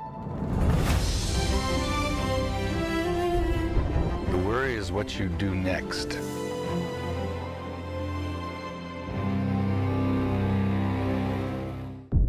Open your eyes. Paramount Plus has a mountain of movies. Wow. New movies. Timeless movies. Guys who are running out of time movies. So get in on the latest blockbusters. Trust me. And we live the moments that get you every time. And that's all I have to say about that. A mountain of movies, now streaming on Paramount Plus. This is European soccer's biggest stage. Written in the stars. What a difference she has made. The question is, can you handle it? Can you handle it? The crowd here feels electric. Stream every match of the UEFA Women's Champions League on Paramount Plus. Till the roof comes off, till the lights go out, till my legs give out, can't shut my mouth. She's gonna blow! All episodes of Landman, TV's biggest phenomenon, are now streaming. The situation's about to come to a head. How do you know? Because I'm about to take it there. Every time you take a breath, you owe me. I want success. Get that for me. Well, God, you got anything else? Landman. All episodes now streaming only on Paramount Plus. Back here on CBS Sports HQ, end of the first round. Alex Karaban, one of the most beloved players in UConn basketball history, winningest player in men's UConn basketball history, two-time national champ, headed to the Sacramento Kings. So it is King Karaban to Sacramento with the 29th overall selection. Adam Finkelstein, look, there's no hiding it. We love Alex Karaban as a person, as a player, what he did at UConn, what he meant to that program. I'm going to give this pick an A. I don't really care what you have to say. Whatever your pick is, I really don't care because this is an A for me, but go ahead, chime in. I'm not going to disagree with you. I'll say this. You'll have to go online to see what I grade it. Great floor spacer, great passer, terrific basketball IQ. Give Sacramento a lot of credit. That front office takes a lot of, they get a lot of grief, and a lot of it has to do with ownership kind of dictating decisions. But they have made good choices on the margins. Last year they got Maxime Renaud. That was one of the best picks in the draft. I think Darius Acuff was a total win to start this draft. Karaban is a long-time NBA player, and this is a terrific win for him and for, frankly, the UConn Huskies, who now have 2 first-round draft picks. We talked about it earlier. Like, I have heard from multiple front office executives that they value just a player coming from UConn more than they might another player coming from another place, because they feel like Dan Hurley and that staff, the people who are on it now and have been on it in previous years, really are great in the evaluation process and then getting people prepped for this moment.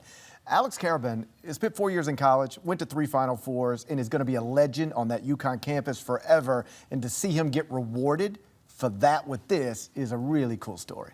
Fellas, we are seeing a lot of players that logged a lot of years in college end up as first-round draft picks tonight. That's pretty cool. Obviously, the top end of the draft is just littered with one and done and incredible and tantalizing prospects.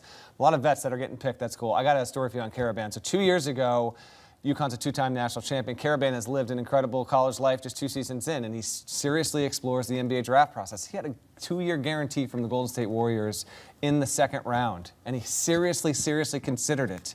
And he decided to come back. And what happened soon thereafter? Dan Hurley got approached by the Lakers, and he seriously considered it, but they were kind of arm in arm, hand in hand. Like, Karaban could have gone and stayed honest and true and loyal to UConn and Hurley did the same exact thing. And for Karaban to have become a college legend, one of the all-time names in stores, made a 3rd championship game in his senior year, really happy for him. And I'm going to own something here. New Boston College coach Luke Murray and I had some back and forth in recent days over where Karaban will wind up going.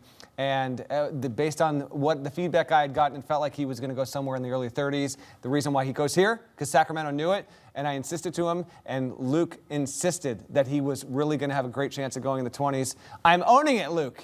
You were right. I was wrong. I'll head up to Boston soon enough, and we'll make something happen there in your first year with the Eagles. Congratulations to Alex Karaban, a first-round pick. The last pick in the first round, the Suns trading into the first round as they make a trade with Dallas to select none other than Koa Pete with the final pick of the first round. The big wing out of Arizona, 6'8", 235. His jump shot, a major concern. Is it mechanical? Is it a touch issue in terms of his jumper?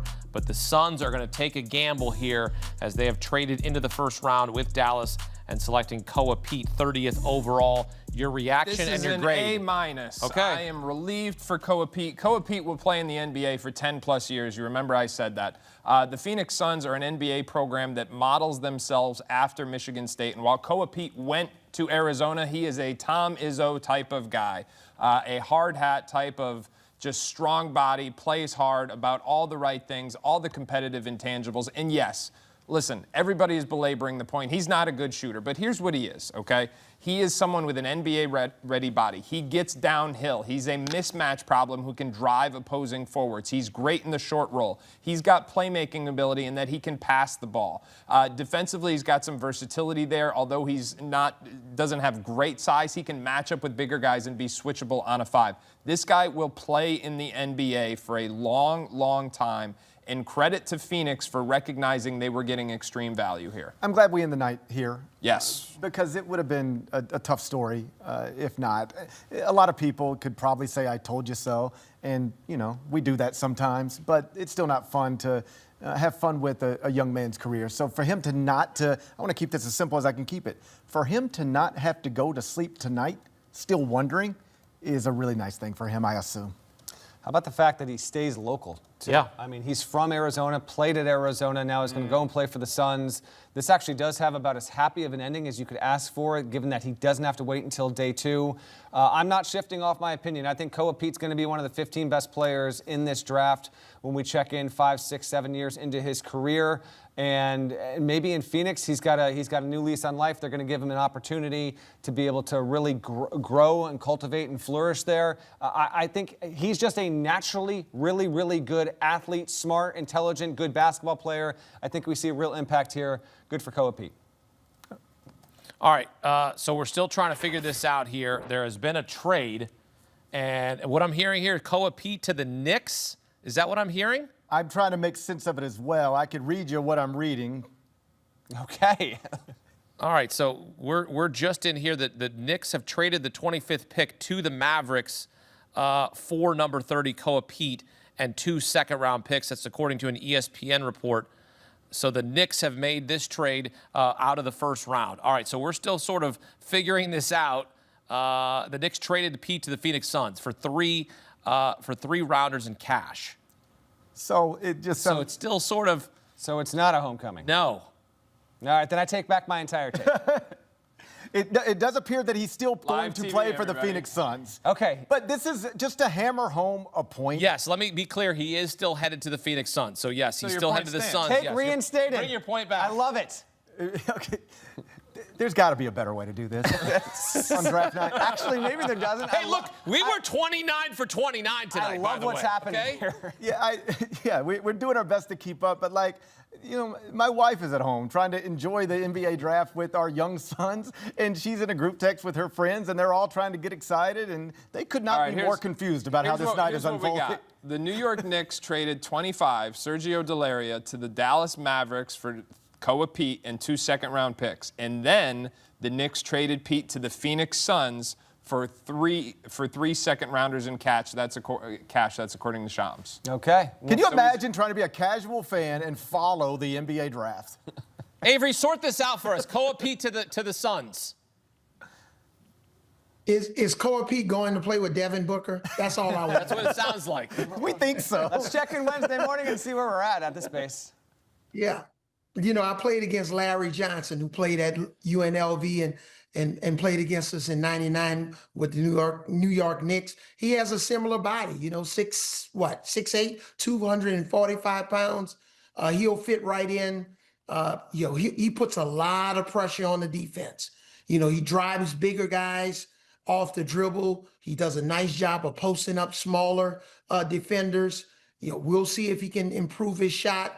But this is a nice opportunity for him to stay in the state of Arizona. You have a ton of fans playing with the Suns. They obviously know who he is. He doesn't have to go very far. So I'm excited. I like this pick for the Phoenix Suns, however he got to Phoenix. All right, let me just recap, okay? Knicks traded Sergio Delaria to the Mavs. We're not going to get into the second-round picks. And then they traded him to the Phoenix Suns, all right? So anybody watching... He got traded twice. Yes, he got traded twice. So there's going to be... have a lot of hats. Now it's going to be the Sergio Delaria, Koa Pete, Luka Doncic, and Trae Young. On? What team is... The Mavs. The Mavs. Yes. All right, good to know. So there you go. We're going to have a Wikipedia page about this trade apparently one day. Koa Pete, welcome to the NBA, a first-round pick. He's headed to Phoenix. He's Mr. Arizona. He's staying home. We've got much more ahead here on CBS Sports HQ. The NBA draft is complete. 30 prospects, a dream realized. We'll continue to break it down throughout the night. The winners and losers of the 2026 NBA draft. All ahead here on CBS Sports HQ. You want to fight about it? Let's go. Y'all gonna make me lose my mind. Up in here, nobody's seen that coming. Y'all gonna make me. Who's the gangster now? Family does not leave family behind. Y'all gonna make me happy. You are a stone cold killer. 1, 2, hit me outside. I want success. Get it for me.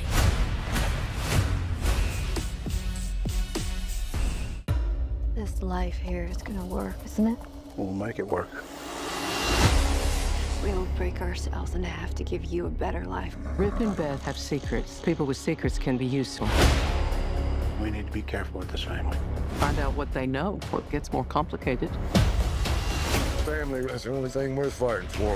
If either one of you want to walk, I won't hold it against you. I'll be right next to you.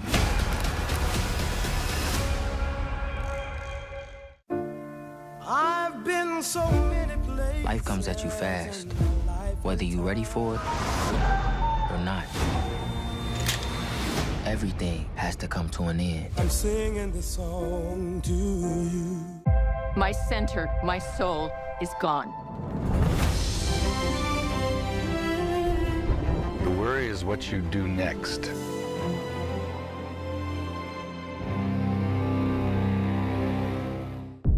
Open your eyes. Paramount Plus has a mountain of movies. Wow. New movies. Timeless movies. Guys who are running out of time movies. So get in on the latest blockbusters. Trust me. And we live the moments that get you every time. And that's all I have to say about that. A mountain of movies, now streaming on Paramount Plus. This is European soccer's biggest stage. Written in the stars! What a difference she has made! The question is, can you handle it? Can you handle it? The crowd here feels electric. Stream every match of the UEFA Women's Champions League on Paramount Plus.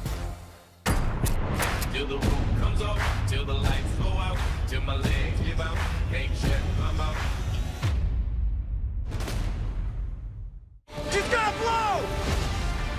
All episodes of Landman, TV's biggest phenomenon, are now streaming. The situation's about to come to a head. How do you know? Because I'm about to take it there. Every time you take a breath, you owe me. I want success. Get that for me. Well, God, you got anything else? Landman, all episodes now streaming only on Paramount Plus. Things are heating up, that's for sure. We found this opportunity, and we're working for it. My man. Tulsa King, all episodes now streaming only on Paramount Plus. You need a hug? You need a fist? Crutch, crutch, crutch. Crutch, crutch. Crutch, you need anything. I do have one question. We didn't mean right now.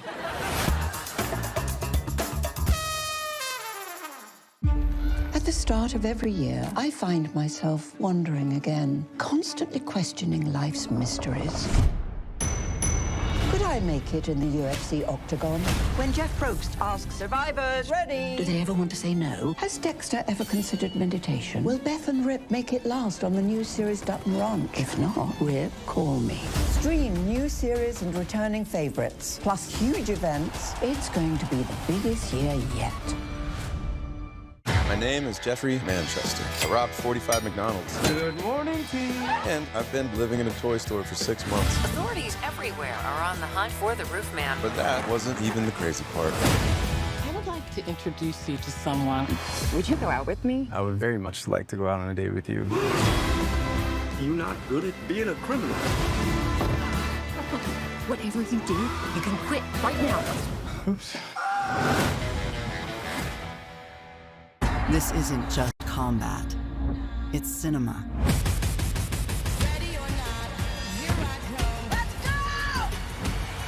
Are you not entertained?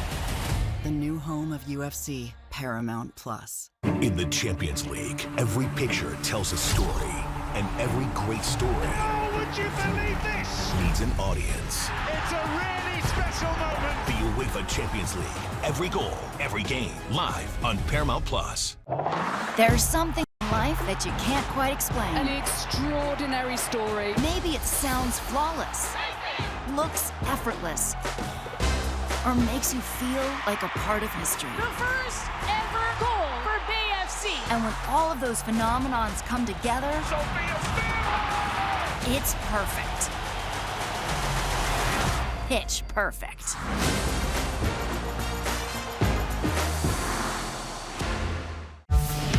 When you need your sports news all the time, We've got breaking news to bring to you. CBS Sports HQ gives you a snapshot of all the sports that matter to you.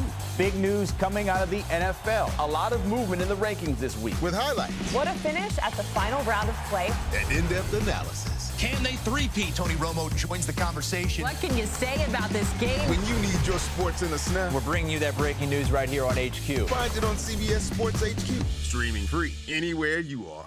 Come on with me, baby. On my way to the big time. I'm on my way to the big time. CBS Sports HQ coverage of the NBA draft begins now. AJ Debansa, the #1 overall pick selected by the Washington Wizards, Big 12 Freshman of the Year, became the first Division I freshman to ever average 25 points per game, 6 rebounds per game, and 3 assists per game, and he is the first #1 pick in BYU history. And with that, we welcome you into our NBA draft coverage. CBS Sports Director of Basketball Scouting Adam Finkelstein, CBS Sports College Basketball Insider Gary Parrish, and CBS Sports Senior Writer Matt Norlander. I am Hakeem Dermish. Okay, Adam Finkelstein, you've had him mocked to the Wizards. Your grade is what for AJ Debansa to Washington? Yeah, this is an A. AJ Debansa, prototypical big NBA wing, 6'9", 7-foot wingspan. He's athletic. He pressures the rim. He understands how to get fouled. He's got an ability to rise and fire on demand in the mid-range area. and he is as polished of a scorer as we have seen in several draft cycles. This is an A for the Wizards. A lot of noise leading up to the draft in recent weeks. Quieted down a little bit, but the betting market's never changed. It seems like it was always headed this direction. I don't doubt for a second that Washington did its due diligence on Cameron Boozer, on Darren Peterson,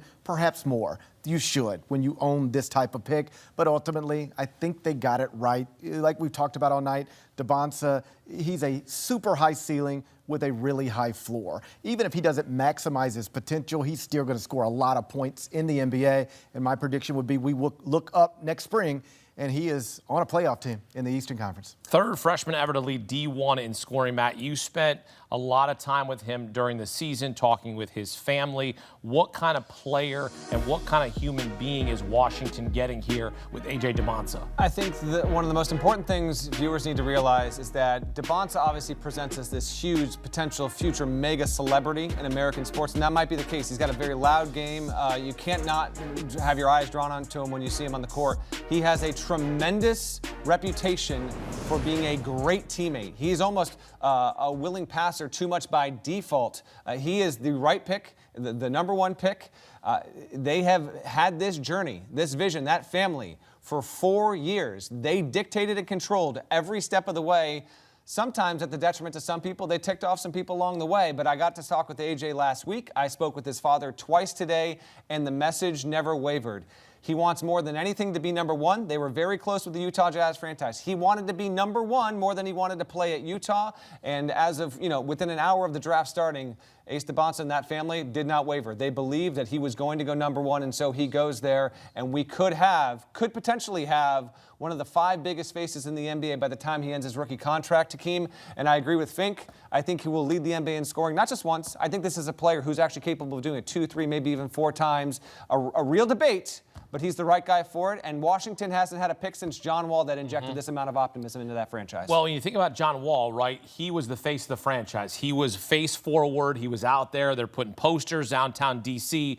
Does Debansa, in your mind, have that star capability to be that guy, to overtake a Trae Young and say, hey, this is my franchise? Not that we're trying to, be jealous of each other, but this is the guy we take number one. You're the youngest player here, and you have a chance to be our guy. I think that can and will be the case. I talked with a couple league sources earlier in the day, and they actually thought that the Trae Young signing and extension was the tipping of the hand for Washington, because they didn't think that pairing Trae Young with Darren Peterson would have made a lot of sense to have both of those very ball-dominant players. Meanwhile, Debansa, bigger in the front court, can play off the wing, actually needs to do a few things to tighten his handle, needs to shoot a little bit better from beyond the arc and beyond the perimeter. Can he be Hakeem? Can he be the guy that becomes the face of this franchise by the end of this first year? Yeah, I do very much think that's the case, and they will obviously build around that. Washington is going to be a lot of fun next season and beyond, and I do think Debansa's got a wonderful, wonderful chance at being one of the 3, 4, 5 biggest faces of the NBA in the not-so-distant future. How do you evaluate this fit with Washington playing around Trae Young? It's interesting because Trae Young has historically been a ball-dominant lead guard, and as we talked about in the introduction, he's going to have to evolve because the best version of the Wizards is not as Trae Young is their option 1A. It's going to be sooner rather than later with AJ Debansa as option 1A. So that means Trae Young is going to have to embrace being less of a scorer, more of a distributor. We know that aligns with his skill set. If he can buy into that, and you've got him and Anthony Davis there, what that will do is it will ease the immediate burden for Debansa. We all know Debansa can score. The question is, can his scoring impact winning? And quite frankly, that is a question we have not yet had a consistent answer for. With Anthony Davis and Trae Young there, he will not be solely responsible for Washington's wins and losses, at least in the very near future. I think it's a good fit in part because Trae Young, coming out of college, was a great passer, became a scorer, but can still distribute the ball and run an offense. They've got him now locked up on a max deal. I think this is a pairing that's going to lead Washington back to the playoffs for the first time in a while. When you look at AJ Debansa, right, Adam, and you have been scouting prospects for a long time now, is there a concern, a swing skill that you go, okay, this is something that he does have to improve on at the NBA level? You know, this is going to sound like a little bit of a hot take, but I would say coming into this year, it was his competitiveness. And I understand that's not the narrative, but AJ Debansa, I actually talked to him about this. His senior year in high school, it was more of a show than it was a competition. Now, give BYU and Kevin Young a ton of credit because that changed this year. He embraced everything that was about that program. He became about winning. He became about competing. And I think that's why he was the #1 pick in the draft. AJ Debansa, the first #1 pick in BYU history. Congrats to him and his family. #1 overall to the Washington Wizards. As expected, the second player off the board, Kansas elite scorer Darren Peterson, the combo guard, 6'6", 205. The question about his availability, drawing plenty of concerns. He only worked out for the Wizards, but did reveal later that he did meet with the Utah Jazz, and no problem with the Utah Jazz selecting him. We saw what they did last season, taking Ace Bailey. No problem here, Adam Finkelstein, as they take Darren Peterson, #2 off the board. Your grade is what? This is an A because they get a prospect who may have the highest upside in this draft. The high school version of Darren Peterson was a jumbo initiator who was big, who was strong, who had long arms, who would put pressure on the rim, who would create offense for himself and others. That player, I thought, was the best player in high school basketball last year. This year at Kansas, we saw a level of shot making that we did not know existed in high school, and yet somehow that player is not the #1 pick in the draft. That comes down to the availability saga. We will get into that, I'm sure, but the bottom line is if you merge what we saw in high school with what we saw in college, that player who can get to the rim, who can score at all levels, who's a dynamic shot maker, has a chance to be the very best player to come out of this draft. It's all just about how often he's on the floor and how often he's at 100%. We've talked a lot about the concerns. I don't feel like this is the moment to double down on them. Let's talk about the positives. This is what I would have done if I were Utah. In a different world, he's the #1 pick in the draft because the talent does suggest that he should be. And this is how talented he is. Everybody loves Cameron Boozer, like everybody. It's to different degrees, but nobody's got a bad word to say about him. His father literally works in this front office and said in recent days, if you pass on my son, it's going to be a mistake. And the people Carlos Boozer still works for said, yeah, we're doing it. That's how talented Darren Peterson is. The other stuff, when we look back, it's just things that happened in 1 year of college basketball that maybe wasn't his main priority anyway. Then this could be a great story. If the other stuff continues to be a part of his story, then that's a problem. But the talent is off the charts, and if I were Utah, I would bet on it. I want to see him go out in the summer league, and I wanted to see him ball out. Like, that's what I want to see. If I'm a Utah Jazz fan, I want to see his hunger from minute one. And Matt, look, fair or not fair in terms of his availability and asking to come out of games and the whole situation with the creatine leading to the cramping, this is a pure scorer. This is a guy that when you turn on the TV or you turn on your streaming device, he is going to get you buckets. No doubt, and he has an ability to put the ball in the basket that feels and is rarefied, and there were moments where he felt touched from the heavens with some of the stuff that he did at Kansas last season, which made some of his story of why he wasn't more available all the more frustrating. But GP just tapped into something that I had a conversation with the general manager just a few days ago, and this person was telling me, there have been a few picks over the years where we've made them, they haven't been the #2 pick, they haven't been a top 5 pick, but we've had a certain amount of concern for this, that, or the other, and then you get 2, 3, 4 years into the league, and that stuff that you were worried about in the 2 months leading up to draft night, it doesn't even matter anymore. It's not even a part of the player's personality, it doesn't even factor into the locker room. That could entirely be the case here with Peterson. The Utah Jazz have drafted someone who very well could become the best player in this class. It is not a far cry or hard thing to believe, even in this loaded class. And in addition to what Utah also has in the front court, the trades they've made, Jaren Jackson Jr., Walker Kessler, they got a lot up front right now. It makes sense to bring in Peterson. The big irony here, though, bottom line, the top 2 picks, Debansa goes 1, Peterson goes 2, and it is Peterson going to the franchise in the state where Debansa obviously lived the past 2 years and knows him better than any other one. Let's now go to the 5th member of our team. We'll continue our conversation, but let's welcome in former NBA Coach of the Year, Avery Johnson. Avery, look, you played in the league, helped the Spurs win an NBA championship in 1999. If you're coaching Darren Peterson, right, what's your message to him when he meets you for the first time at that first practice? Well, we would have already met because in the interviewing process, whether it was in Chicago at the pre-draft camp or hopefully if he came in to meet with us, I'm telling him the past is the past. We're going to do the best job with you in terms of helping you take care of your body. You just have to put in the work. We want you to be the player that you know you are. You're a scorer. You're not necessarily a facilitator. Your specialty is putting the ball in the basket at a high level.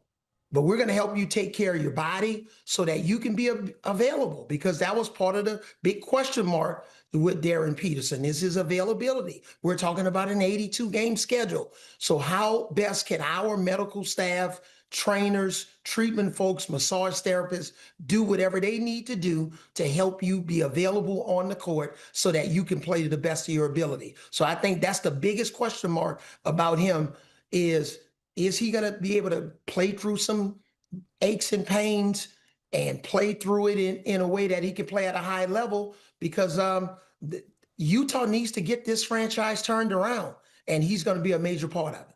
Best ability is your availability, in the wise words of the former NBA Coach of the Year, Avery Johnson. Avery, thank you. Darren Peterson to the Utah Jazz. And think about this. Darren Peterson, the only freshman in Kansas history to average 20-plus points per game, and all the players that they've had there in that storied program, and Darren Peterson, the first freshman to ever do that. As you take a look at the top 5 draft picks in Jazz history, and Darren Peterson up there with some of the greats in their franchise's history, now trying to make Utah great, and he'll try to get going there with Keontae George and Ace Bailey, Lauri Markkanen, as well as they try to turn things around in Salt Lake City. You want to fight about it? Let's go. Y'all gonna make me lose my mind. Up in here, nobody's seen that coming. Y'all gonna make me. Who's the gangster now? Family does not leave family behind. Y'all gonna make me. You are a stone-cold killer. I want success. Get it for me.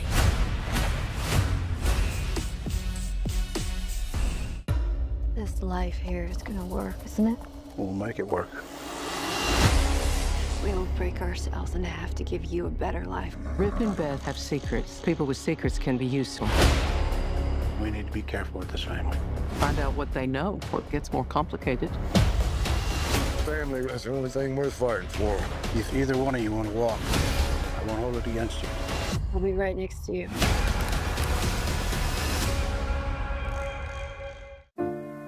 I've been so many places. Life comes at you fast, whether you're ready for it or not. Everything has to come to an end. I'm singing this song to you. My center, my soul is gone. The worry is what you do next.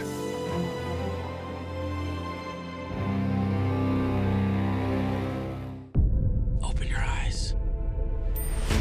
Paramount Plus has a mountain of movies. Wow. New movies. Timeless movies. Guys who are running out of time movies. So get in on the latest blockbusters. Trust me. And we live the moments that get you every time. And that's all I have to say about that. A mountain of movies, now streaming on Paramount Plus. This is European soccer's biggest stage. Written in the stars! What a difference she has made! The question is, can you handle it? Can you handle it? The crowd here feels electric. Stream every match of the UEFA Women's Champions League on Paramount Plus. Till the roof comes off, till the lights go out, till my legs give out, can't shut my mouth. She's gonna blow! All episodes of Landman, TV's biggest phenomenon, are now streaming. The situation's about to come to a head. How do you know? Because I'm about to take it there. Every time you take a breath, you owe me. I want success. Get that for me. Well, God, you got anything else? Landman, all episodes now streaming only on Paramount Plus. Well, things are heating up, that's for sure. We found this opportunity and we're working for it. My man.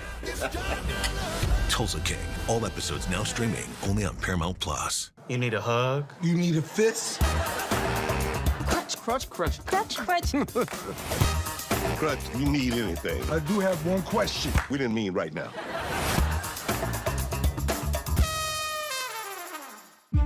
At the the start of every year, I find myself wondering again, constantly questioning life's mysteries. Could I make it in the UFC octagon? When Jeff Probst asks survivors, ready? Do they ever want to say no? Has Dexter ever considered meditation? Will Beth and Rip make it last on the new series Dutton Ranch? If not, Rip, call me. Stream new series and returning favorites, plus huge events. It's going to be the biggest year yet. My name is Jeffrey Manchester. I robbed 45 McDonald's. Good morning, team. And I've been living in a toy store for 6 months. Authorities everywhere are on the hunt for the roof man. But that wasn't even the crazy part. I would like to introduce you to someone.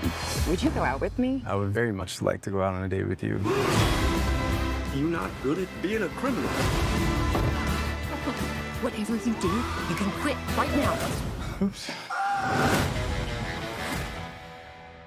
This isn't just combat. It's cinema.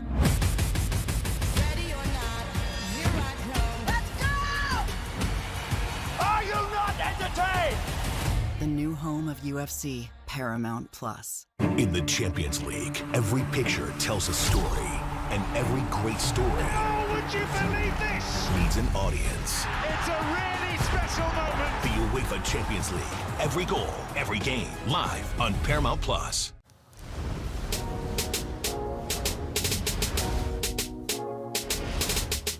Oh, the future is now. Round one of the NBA draft is complete. Here's a look at the top 10 selections. AJ Debansa selected first overall by the Washington Wizards. Darryn Peterson goes to the Utah Jazz, followed by Cam Boozer to the Memphis Grizzlies to round out the top three. And with that, we say hello and welcome to a fresh hour of CBS Sports HQ, a cavalcade of stars alongside CBS Sports Director of Basketball Scouting Adam Finkelstein, CBS Sports Insider Gary Parrish, and CBS Sports Senior Writer Matt Norlander. I am Hakeem Dermish. No surprises in the top four selections of the NBA draft. Debansa, Peterson, Boozer, Caleb Wilson. Adam, I'll start with you. AJ to DC. What's your outlook for him playing alongside Trae Young?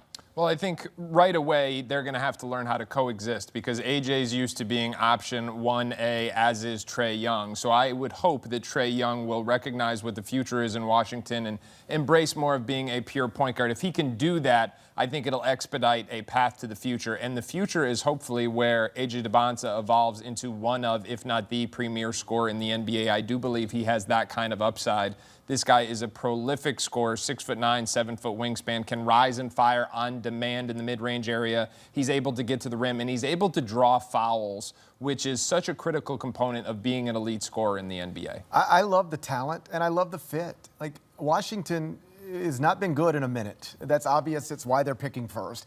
But they've now got some pieces in place where I think you can reasonably, with A.J. Debansa, a big part of it, expect them to at least compete for a postseason spot next in the 2027 NBA playoffs. So if I was Washington, I absolutely would have taken a strong look at Darren Peterson, Cameron Boozer, maybe even Caleb Wilson, Darius Acuff, other prospects. But to be clear, this is where I would have landed. This is the player I would have picked too. There's only two franchises in basically the past 2.5 decades that have only had one other opportunity to draft a player that really altered the state of their franchise. One of them was the Bulls with Caleb Wilson here and obviously with Derrick Rose. And the other one has been Washington. It was John Wall, but who else? Really? Bradley Beal, not a total needle mover. So impressive. I'm going to read you a quote that Kevin Young out of BYU gave me on Debansa, who, Kevin Young was an assistant for 8 years in the league before he took that BYU job. He said, I've been in the war rooms, I've been in the finals. He's the kind of guy everyone's trying to get, the 6'9", can do everything, who, by the way, is a freak athlete, who, by the way, checks all the boxes from a human being standpoint. I do think that Debansa has a wonderful chance at being one of the 5 most prominent faces in the NBA by the end of his rookie contract. Some of that will be tied to, can he be the guy that lifts them into relevancy? Are we going to check in on year 4, and is Washington going to be the 4 seed in the Eastern Conference? We'll wait and see on that, but I'll just tell you this, knowing him, knowing his family, he's ready to take it super seriously and make an immediate impact, and I can't wait to see if he can flip things in the district. The first #1 overall pick in BYU history, so an awesome moment there for that program and for the Washington Wizards taking A.J. Debansa #1 overall. Darryn Peterson goes to Utah. Matt, look, we know about the issues with his availability in his lone freshman season at Kansas. What's his ceiling in the NBA? His ceiling is that he's one of the 3 best players in the league and a 12-time All-Star who is a first ballot Hall of Famer 20 years from now. That's the ceiling. If it all comes together and hits and he proves to be as effortless of a scorer as we've seen in flashes, he can be a phenomenal player. And there's a scenario in which when we get to the end of his rookie contract and it's like, yeah, Peterson went 2. Remember that discussion when we were talking about why did he go 2? Because Debansa went 1 and he's far and away the best player. That's a scenario that's on the table and we'll see if that comes to pass. But I'm super interested to see just how quickly he acclimates to the program, and is he going to be a guy, year 1, fellas? I mean, is he going to be averaging 23 points as a rookie? I don't know. It seems to be that it's on the table, and I'll just note that the availability thing has been a constant talking point. The final 8 games of the season, he put us a lot of those questions to the side. He was available, averaged like 32 minutes a game. I would like to see him a little bit more in the game they knocked out of the tournament. But to an extent, I thought he pushed back on. He was available, but he wasn't himself. And in order to be the best prospect to come out of this draft, he not only has to be on the court, he has to be able to play to 100% of his capacity. The problem at Kansas is we didn't see the best of him, I would argue, all season long, maybe just for a few first halves when he caught fire. The best of him is what we saw in high school, a physical, long, strong guard who can attack the rim, who can score on multiple levels, and then you layer in the shot making we saw at Kansas. If he's that guy, then he's got an opportunity to be the best player to come out of this draft. And I say that believing that AJ Debansa has a chance to lead the league in scoring. In Utah, it'll be a little bit more of a gradual process because he's joining Lauri Markkanen, he's joining Jared Jackson, and Keontae George. So you've got 3 players who are bona fide all-star contenders there, not to mention Ace Bailey, who's going to be coming into his sophomore season. There's a lot of mouths to feed, but give Utah credit. This was a fabulous rebuild, and they're now ready to turn the page. What do you want to see from Darryn Peterson in his rookie season in Utah? Well, after he was selected tonight, he said his goal is to play 82 games in the regular season. So let's start there. Yeah. Now, let's be, almost nobody plays 82 games in the regular season in the NBA. James did recently. So we don't have to hold him to that standard, but we would like to not see him sit on the bench and look uninterested in coming back in. We'd like to see him not check out of games that other people think he should play in. And those are all things that happened at Kansas. Then in the pre-draft process, he's doing a lot of interviews, and he just didn't answer questions in a way that satisfied a lot of folks. But even I can look past all that and focus on the talent, because the talent is, and I know when Norlander's ticking it off like that, 12-time All-Star, Hall of Famer, it sounds a little like, whoa, let's not get ahead of ourselves. But that is the type of talent that this young man possesses. It's just got to all come together. But if it does, and the stuff that was a distraction or something that made his freshman season, his only season at Kansas, less than it otherwise could have been, as long as that stuff is actually in his rearview mirror, the future's really bright. Well, Adam Finkelstein handed out an A+ in this draft. He gave it to Cameron Boozer and the Memphis Grizzlies, selected 3rd overall by Memphis. And Gary, how excited is this Grizzlies fan base about getting Boozer? As excited as you can be. It's been a rough few years in Memphis. There was a big 3 there that looked like it was young and coming and was going to actually be competing for the things that we're now watching the Thunder and Spurs compete for. And it just fell apart for a variety of reasons, most of it tied to John Morant, his availability and off-the-court issues. They traded Jared Jackson. They traded Desmond Bane. They're trying to trade John Morant. We'll see where that goes from here. But this franchise in Memphis needs a face of the franchise to build around, for the fan base to rally around, just to get jerseys selling out of the Grizzlies Den at FedEx Forum. A bunch of kids in the Memphis area have lost their favorite player or players in recent months, and now they got a new one. It's Cameron Boozer. I just want to speak to the way the front office has been able to flip this so quickly. They've drafted remarkably well in the last few cycles and done that without having a real bite at the apple atop the lottery. They finally got that bite this class, and I think they nailed it. And now you have a scenario where you still haven't even flipped the roster. John Morant is still there, to GP's point, but you have Cameron Boozer, you have Cedric Coward, you've got a variety of young guys, Zach Edey, who you can already start to see what the next version of this team is. There's a reason why Zach Kleinman is widely considered to be one of the best up-and-coming, if not the best executives, period, in the game. And I think that the speed of this rebuild is really proving that. I'm so excited to see what Cam Boozer becomes at the next level because I've just never not see him be awesome. And no matter the opponent, no matter the scheme, he overcomes all of it. And one of the lingering images that is so impressive to me is Final Four, he wins National Player of the Year, and Duke wasn't at the Final Four, of course, because it wasn't there because they got knocked out in the Elite Eight. And in that Elite Eight game, he got elbowed in the face by Eric Ryba. And though it wasn't known right then and there, 4 orbital fractures in his eye. Plays the rest of the game and obviously loses in heartbreaking fashion. I see him show up at the Final Four. You can just, the swelling is all there, and you can see just like how much damage happened to him there. Was in great spirits in spite of everything that his life just turning sideways in a way, like his college career ending in such dramatic fashion. I was just so impressed. I got a chance to spend about 10 minutes one-on-one with Cam Boozer, and though this wasn't breaking news, I remember when he walked out of the press conference and they went wherever they went later that day or around the city, thinking, he's probably not going to go number 1, but I just cannot imagine this guy not having immense success at the NBA level. And I love it. To me, he fits just what Memphis is all about. So I can't wait to see that. A unanimous National Player of the Year and certainly going to be a fan favorite there in Memphis. They ain't walking in Memphis. They're running to the team store for a Cameron Boozer jersey. We'll wait to see what number he ends up wearing, right? He wore 12 in college, Yes. has worn 12 for a while. 12 is currently occupied by John Morant. So, yeah, we've got some things to figure out down south. Speaking of 12, Michigan had 3 players drafted in the top 12. That's a professional segue. A surprise at 9, Morez Johnson Jr. joins his college coach Dusty May in Dallas. Yaxel Lendemore going to Golden State. Adai Mar to Oklahoma City. Adam, you gave this pick a C+, Morez Johnson Jr. So your reaction seeing Morez Johnson Jr. going 9th to Dallas among 3 picks in the top 12 from Michigan? Listen, a month ago, I was being told that I was too high on Morez Johnson because I was saying he was a lottery pick coming out of the combine. Everybody was saying, no, Fink, you're over-indexing the combine. Well, turns out I wasn't quite high enough. This is more aggressive than I was expecting. I have to wonder if Dusty May's announcement had been delayed 48 hours, if Dallas wouldn't have been able to do what we saw a number of other franchises, including Memphis, do tonight, trade back, pick up other assets, and still get their guy. I think they ended up taking Morez Johnson 1, 2, 3 picks higher than he otherwise would have gone.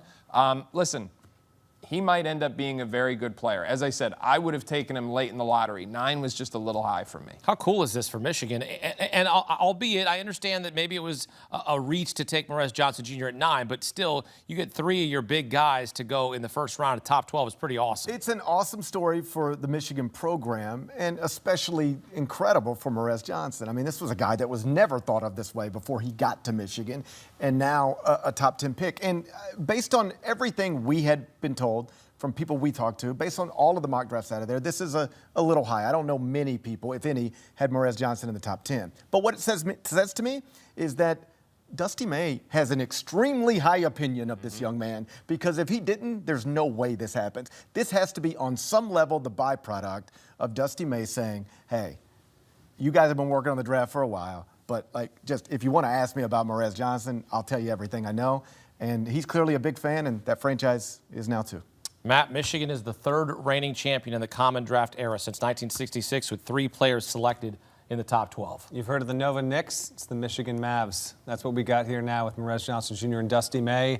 It's phenomenal, and I just can't get away from the fact that if you had said last fall the top 10 of the NBA draft is going to feature 9 one-and-done freshmen, and the only player that will be in that group that's not that is Morez Johnson Jr., who was awesome, wasn't Michigan's best player, wasn't its second best player last season, but he earned it, and college basketball fans are all too aware of the fact that there became a running theme as Michigan kept just steamrolling over all these opponents. They would do these post-game interviews on television, and what would happen is Dusty May or some star player would do an on-cam interview, and behind him, Morez Johnson, he was just being himself. He would just stare into the void, into the camera. It became this season-long meme. I would love to see that meme reincarnated at some point in Summer League or early next season now that Dusty and Morez are going to team up down in It's going to be. It's his Cooper Flagg's bodyguard. There you go. Yes, exactly. I love it. There you have it, a really special moment for Michigan. And as an Ohio State fan, I'm so happy for Michigan. Way to go, Michigan. I'm just kidding.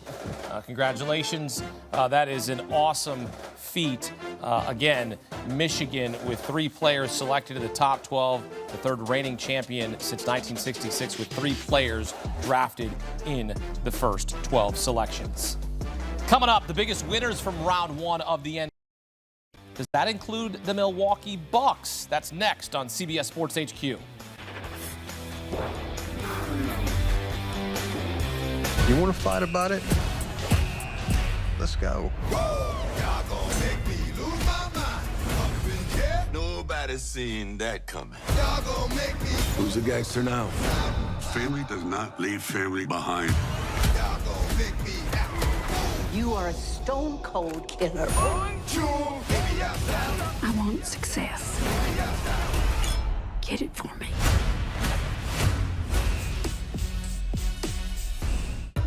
This life here is gonna work, isn't it? We'll make it work. We'll break ourselves in half to give you a better life. Rip and Beth have secrets. People with secrets can be useful. We need to be careful with this family. Find out what they know, or it gets more complicated. Family is the only thing worth fighting for.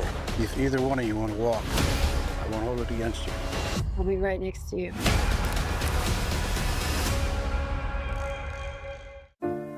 I've been so many places. Life comes at you fast, whether you're ready for it or not. Everything has to come to an end. I'm singing this song to you. My center, my soul is gone. The worry is what you do next.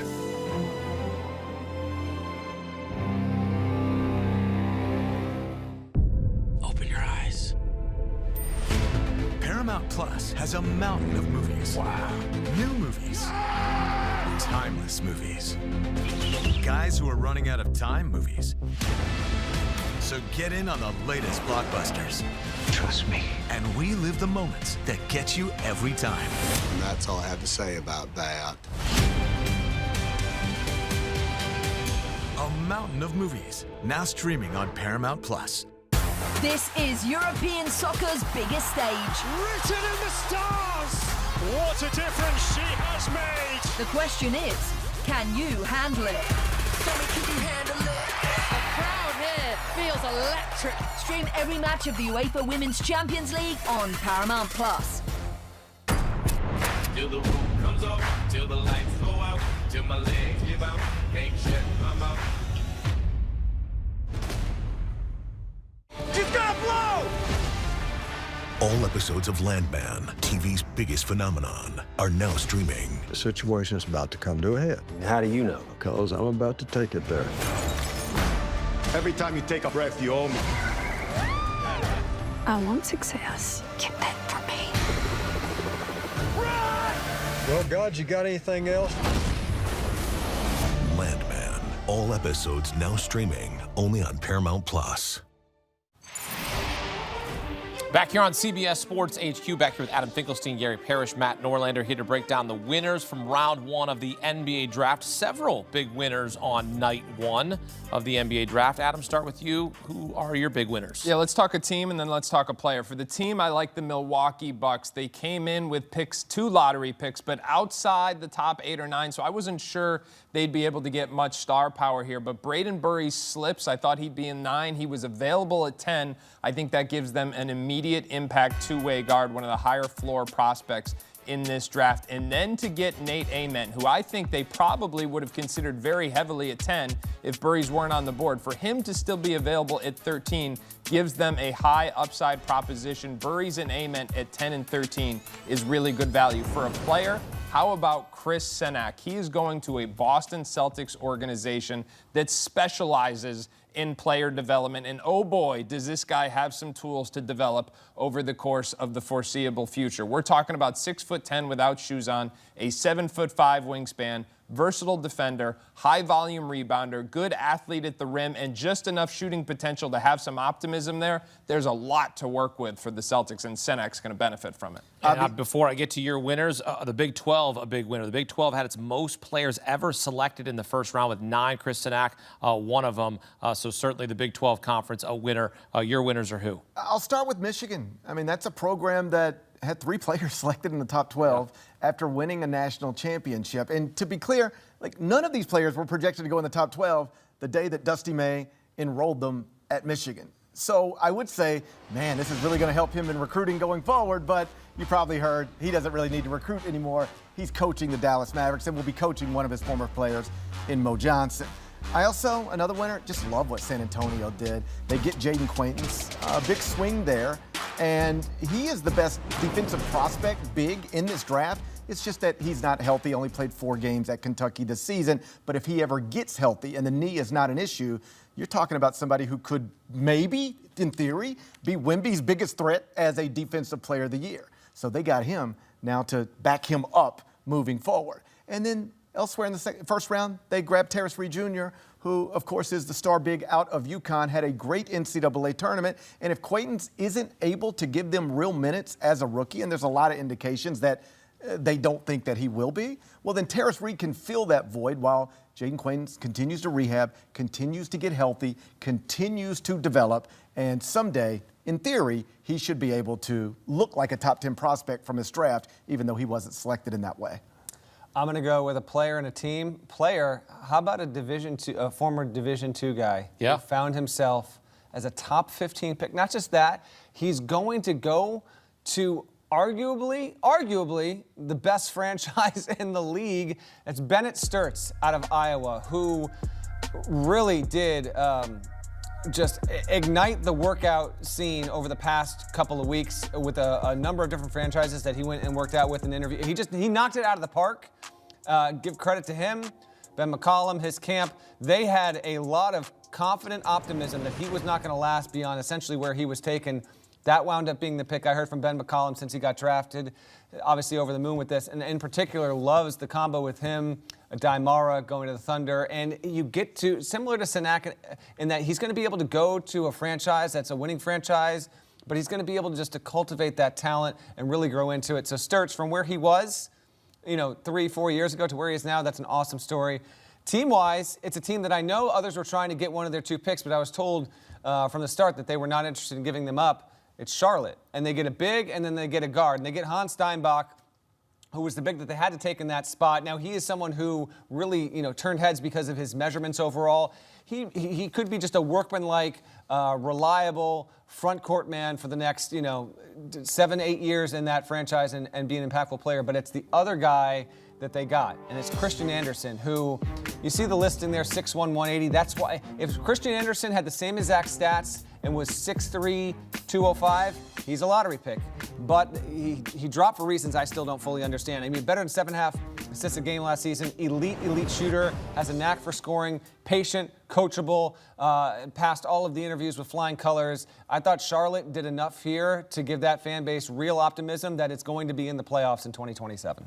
How about I give you one last winner? He was the last pick in the first round, Adam. Koa Pete ultimately ends up with the Phoenix Suns. I think it's a bittersweet night for Koa. I think at the beginning of the year he would have, and even at the end of the college season, he probably hoped to play his way into the late lottery. I think obviously this became a very risky proposition as the night went on, but to hear his name called in the first round and then to end up staying at home in Phoenix. This is someone who spent 4 years at Perry High School in Arizona, who played at the University of Arizona, helped them to a Big 12 championship and then the Final Four, and now he is staying home to play for the Phoenix Suns. So it's a happy ending, and I think this is an important point. Not everybody had a happy ending. Multiple things can be true at the same time. He left money on the table. He just did. He's going to make multiple millions of dollars less next season playing basketball than he otherwise would have, and will have a smaller role on a team that probably matters less in the league that it's in. All of that stuff is true. Yep. All right? This is also true. He's going to make $3 million next year working. That's better than most people his age. Sometimes I find myself A lot of us, we're sitting up here and just bemoaning these poor decisions these people make without recognizing he's a young man who's going to make $3 million working next year. He'll be okay, but I still don't know if he played this from the start to this point the way I would have. But to get picked 30th overall, not to be still sitting in that green room and still to be thinking overnight what could have been. I should have went back to Arizona, shoulda, woulda, coulda. Yeah. Now you're a professional. You're in the league. In the league, but still, like, I think his camp was hoping, like, okay, will he not fall further than, say, 25th? No, it was narrow. And by the way, teams had to maneuver. Phoenix had to maneuver to even make that happen. But I'm going to continue saying what I've said all season long. I think Koa Pete's going to prove to be one of the 15 or so best players to emerge from this draft when we look X number of years down the road. And maybe sometimes it's about where you go, how you go, the circumstances that you walk into. I think he is going to flourish and will quickly prove a lot of the franchises that passed on him for some understandable reasons to be very wrong. I expect him to last at least 10 years in the NBA. Concerned about his jump shot. Perhaps he will get it fixed. A mechanical issue. Perhaps he'll be able to clear his head and be able to just focus on playing the game of basketball as he'll look to develop his game further with the Phoenix Suns. As you take a look at some of the numbers for Koa Pete, first freshman in Arizona history with 20 points in back-to-back tournament games. They had a phenomenal season. They came up short, but Koa Pete and Braden Burries and Jaden Bradley leading that squad. And look, Koa Pete, a winner on draft night, the final pick in the first round. Coming up, who disappointed on draft night? A couple of guys still left in the green room. We'll break down the biggest losers from round one of the NBA draft. That's next on CBS Sports HQ.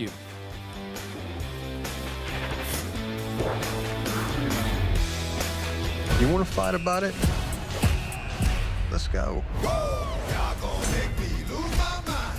Up in here, nobody's seen that coming. Y'all gonna make me. Who's the gangster now? Family does not leave family behind. Y'all gonna make me. You are a stone cold killer. I want success. Get it for me.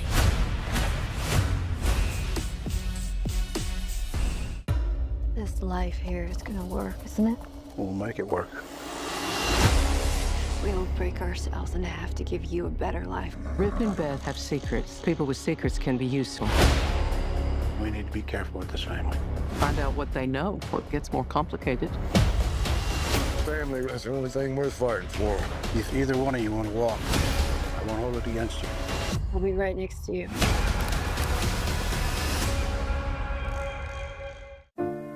I've been so many places. Life comes at you fast, whether you're ready for it or not. Everything has to come to an end. I'm singing this song to you. My center, my soul is gone. The worry is what you do next.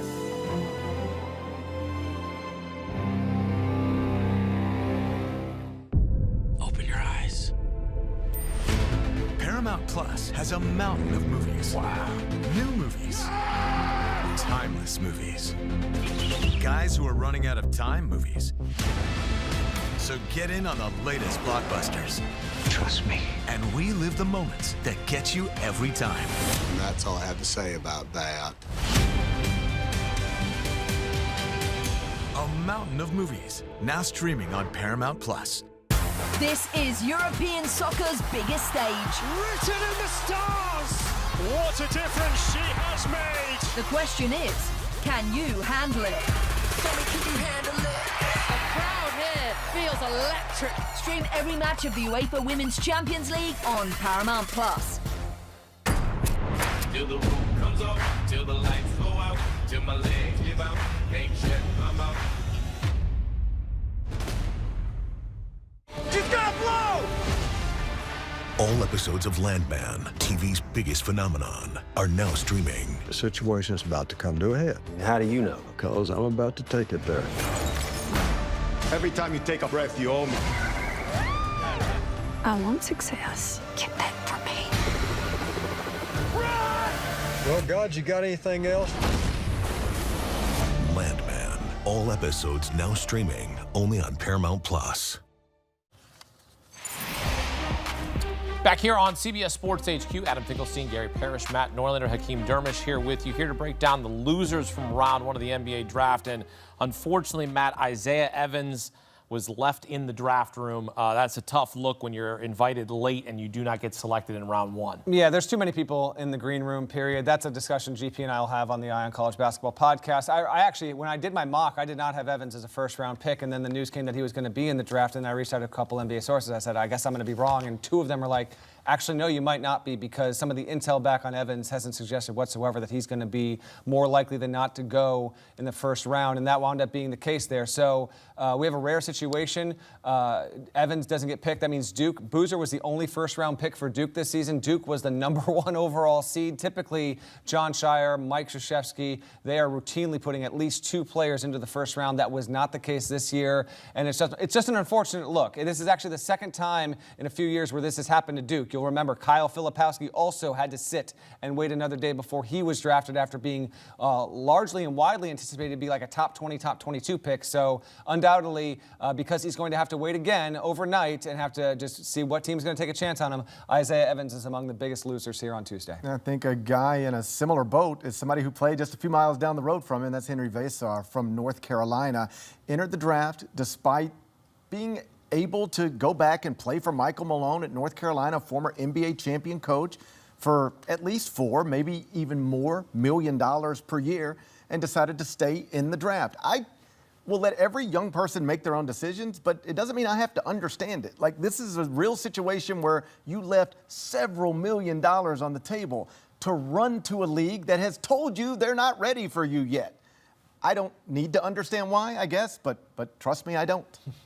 There was a sentiment that so many kids were going back to college that there was an opportunity for kids to stay in the draft. So whether it was Isaiah Evans or Henry Vasar or Malik Thomas, they thought they had an opportunity that they could take advantage of here, and they rolled the dice. Or as I had said previously leading up to this, they were playing Russian roulette. Well, unfortunately, these players we're talking about, the risk did not pay off. And Malik Thomas is another one. Had an opportunity to go back to Arkansas for what would have been millions of dollars. Not only that, he would have been the offensive hub for John Calipari's team next year with Darius Acuff being taken in the lottery tonight. He opted to bet on himself, and he still's got a chance to make it. I expect he'll be one of the first picks tomorrow night.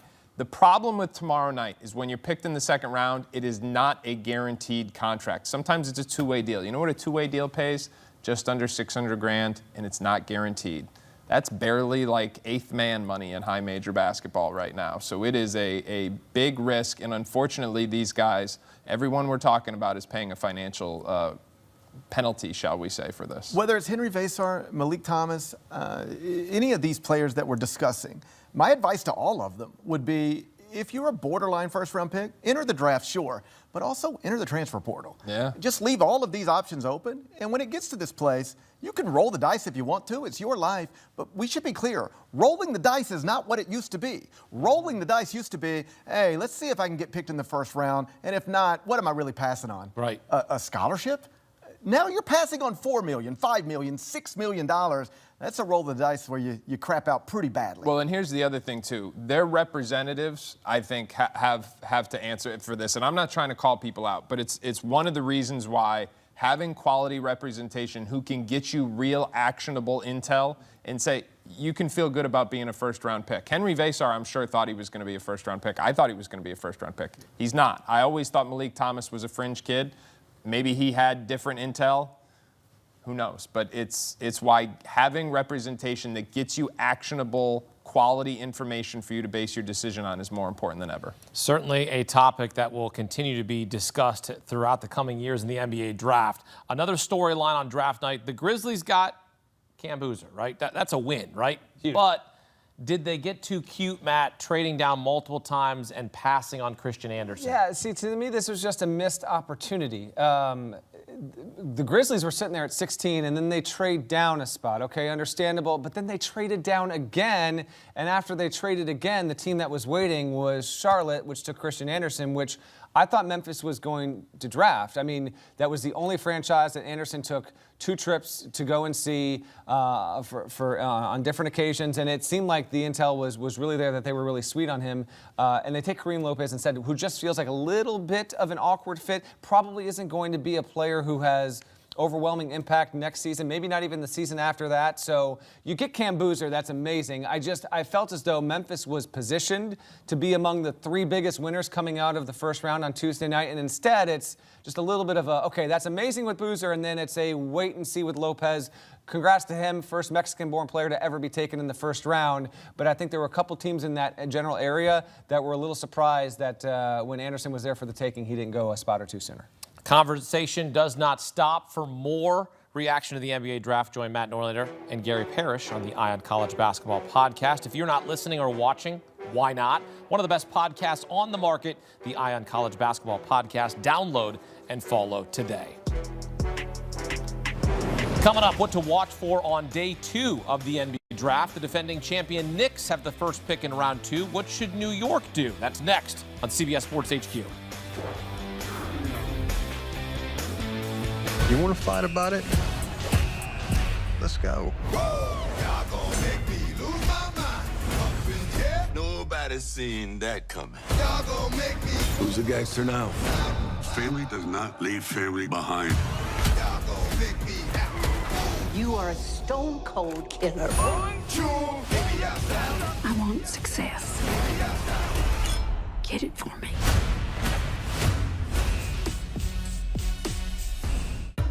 This life here is gonna work, isn't it? We'll make it work. We don't break ourselves in half to give you a better life. Rip and Beth have secrets. People with secrets can be useful. We need to be careful with this family. Find out what they know, or it gets more complicated. Family is the only thing worth fighting for. If either one of you want to walk, I won't hold it against you. I'll be right next to you.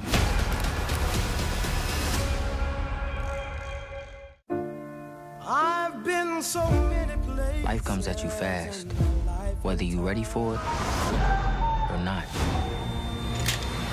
Everything has to come to an end. I'm singing this song to you. My center, my soul is gone.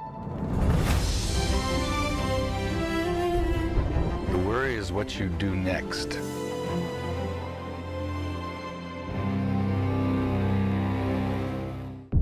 Open your eyes. Paramount Plus has a mountain of movies. Wow. New movies. Timeless movies. Guys who are running out of time movies. So get in on the latest blockbusters. Trust me. And relive the moments that get you every time. And that's all I have to say about that. A mountain of movies, now streaming on Paramount Plus.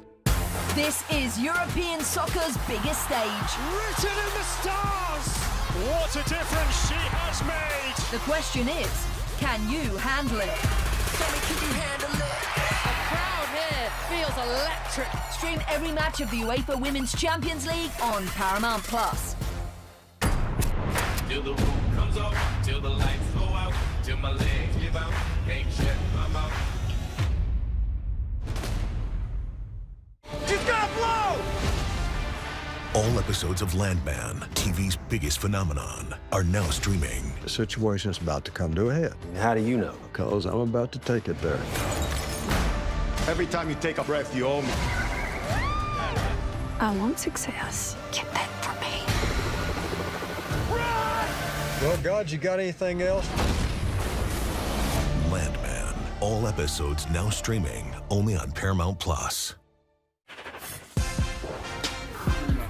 Round 2 of the NBA draft begins 8 p.m. Eastern on Wednesdays. You take a look at the best players still available, according to CBSSports.com. Topping the list, Henry Vassar out of North Carolina, Isaiah Evans out of Duke, Malik Thomas out of Arkansas, and the all-time assist leader, Braden Smith from Purdue.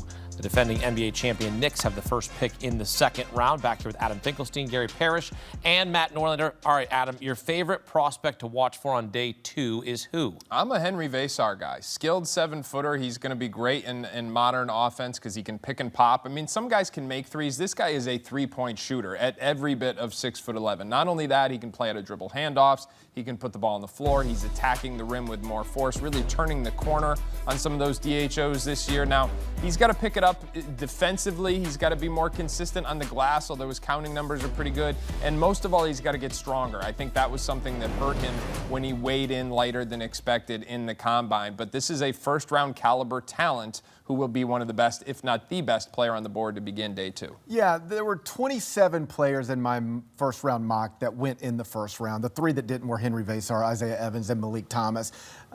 Those should be coming off the board very, very quickly on Wednesday. It's just, I assume, disappointing for them that they didn't come off the board on Tuesday, because that just makes for a hard night. Yeah. I mean, I really can't emphasize how important I think it is, even if, broadly speaking, disappointing for Koa Pete, to get selected on Tuesday instead of Wednesday. It just changes everything it just changes the way you wake up tomorrow morning. And it's a guaranteed contract. There you go. I tell you, the player that I like that was never thought to be a first-round pick. He's coming off an injury and ACL tear. Unfortunately, his college career ended and wasn't even able to play in the NCAA tournament. It's Richie Saunders out of BYU. I mean, he's a player who's nearly 40% as a career three-point shooter, played 126 games at BYU, ultra-reliable from the line, better than 60% from two-point range in his college career. He's still recovering, but I do think he's going to have a great chance to just stick around and be a guy you can plug in, have a few reliable deep buckets. He's got great form, great release, can really get up, and if he can get healthy again, I do think he'll ultimately prove to be a really nice value pick. Always was going to be a second-round pick, but of the guys that are still out there and the 2 that they didn't talk about, I do like Richie Saunders a lot. Adam, is there a certain approach that teams should have on day 2? Well, I think it depends on what your objectives are. There's really 2 main philosophies. You can swing for the fences and try and find a high upside guy, or you can try and find low salary impact players, somebody like a Richie Saunders. So there's a difference. Do you want Malik Thomas, who's the upside swing? Maybe you get an NBA starter, an instant offense type of guy, or maybe you get a reliable role player who you can slot in at those low salaries. Listen, 2 of the last 4 NBA Finals MVPs were second-round draft picks. Brunson and Joker were both picked in the second round. Is there a star here that's maybe going to be picked during a Taco Bell commercial? I doubt it, but you never know. I think more importantly, is there a serviceable role player who can – roster construction in the NBA is about finding dollar value, yes. And that's what's going to happen tomorrow night. Yeah, it depends on the franchise. You'll get a slew where there's going to be a lot of trades. I mean, there's just different priorities depending on the franchises there. But there will be, what's going to happen, what's unavoidable, inevitable, in a very fun way is all Tuesday was about, this all-time draft, incredible strength at the top and the top 4 picks, and the lottery is super deep, and you got these run on these point guards that all went in the top 10. There will be 1, 2, 3, 4 players that get taken on Wednesday in the second round, don't have nearly the press coverage, nearly the glamour, and we'll check in come 2032, 2034, and they're going to have made a much bigger impact than quite literally 15, 20 players that got taken ahead of them. The question is, who those will be, and never underestimate how much it means to where you are picked, the circumstances that you enter into. It is a very, very important factor, but in many ways an unknown factor as to who actually emerges and sticks around for a long time in the league. The defending NBA champion Knicks are on the clock. They have the first pick in the second round. Gary, what should they do there with that first pick, you think? I would go Henry Vasar. I mean, he's the highest guy on my board. You don't know the future of their front court in New York.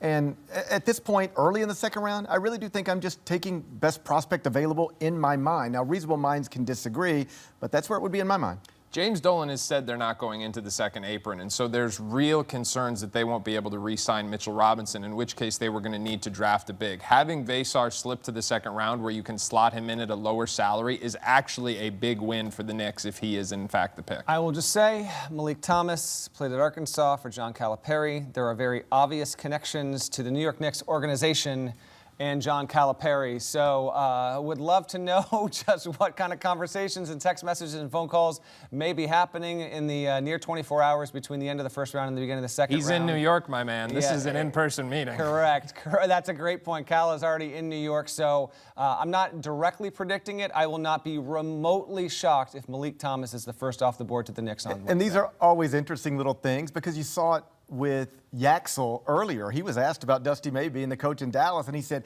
man, come draft me. I'd love to play with him again. And then they pass on him for somebody else. You always wonder, how does that feel? Because Malik Thomas knows everything you know, that his college coach is very tight with Leon Rose, very tight with William Wesley. Yes. And if the Knicks don't move in that direction, then, you know, what did your coach say about you? So Maybe that's the paranoia in my head, but I'd be wondering. You should have come back. Yeah. All right, Grizzlies have the 32nd overall pick. Gary, what's the biggest need for Memphis with this pick? Well, they took 2 front court players in the first round. It's still unclear what's going to happen with John Morant, although all indications that they are still trying to move on from him. But they've been trying for a while and haven't been able to do it yet. So as always, we'll see.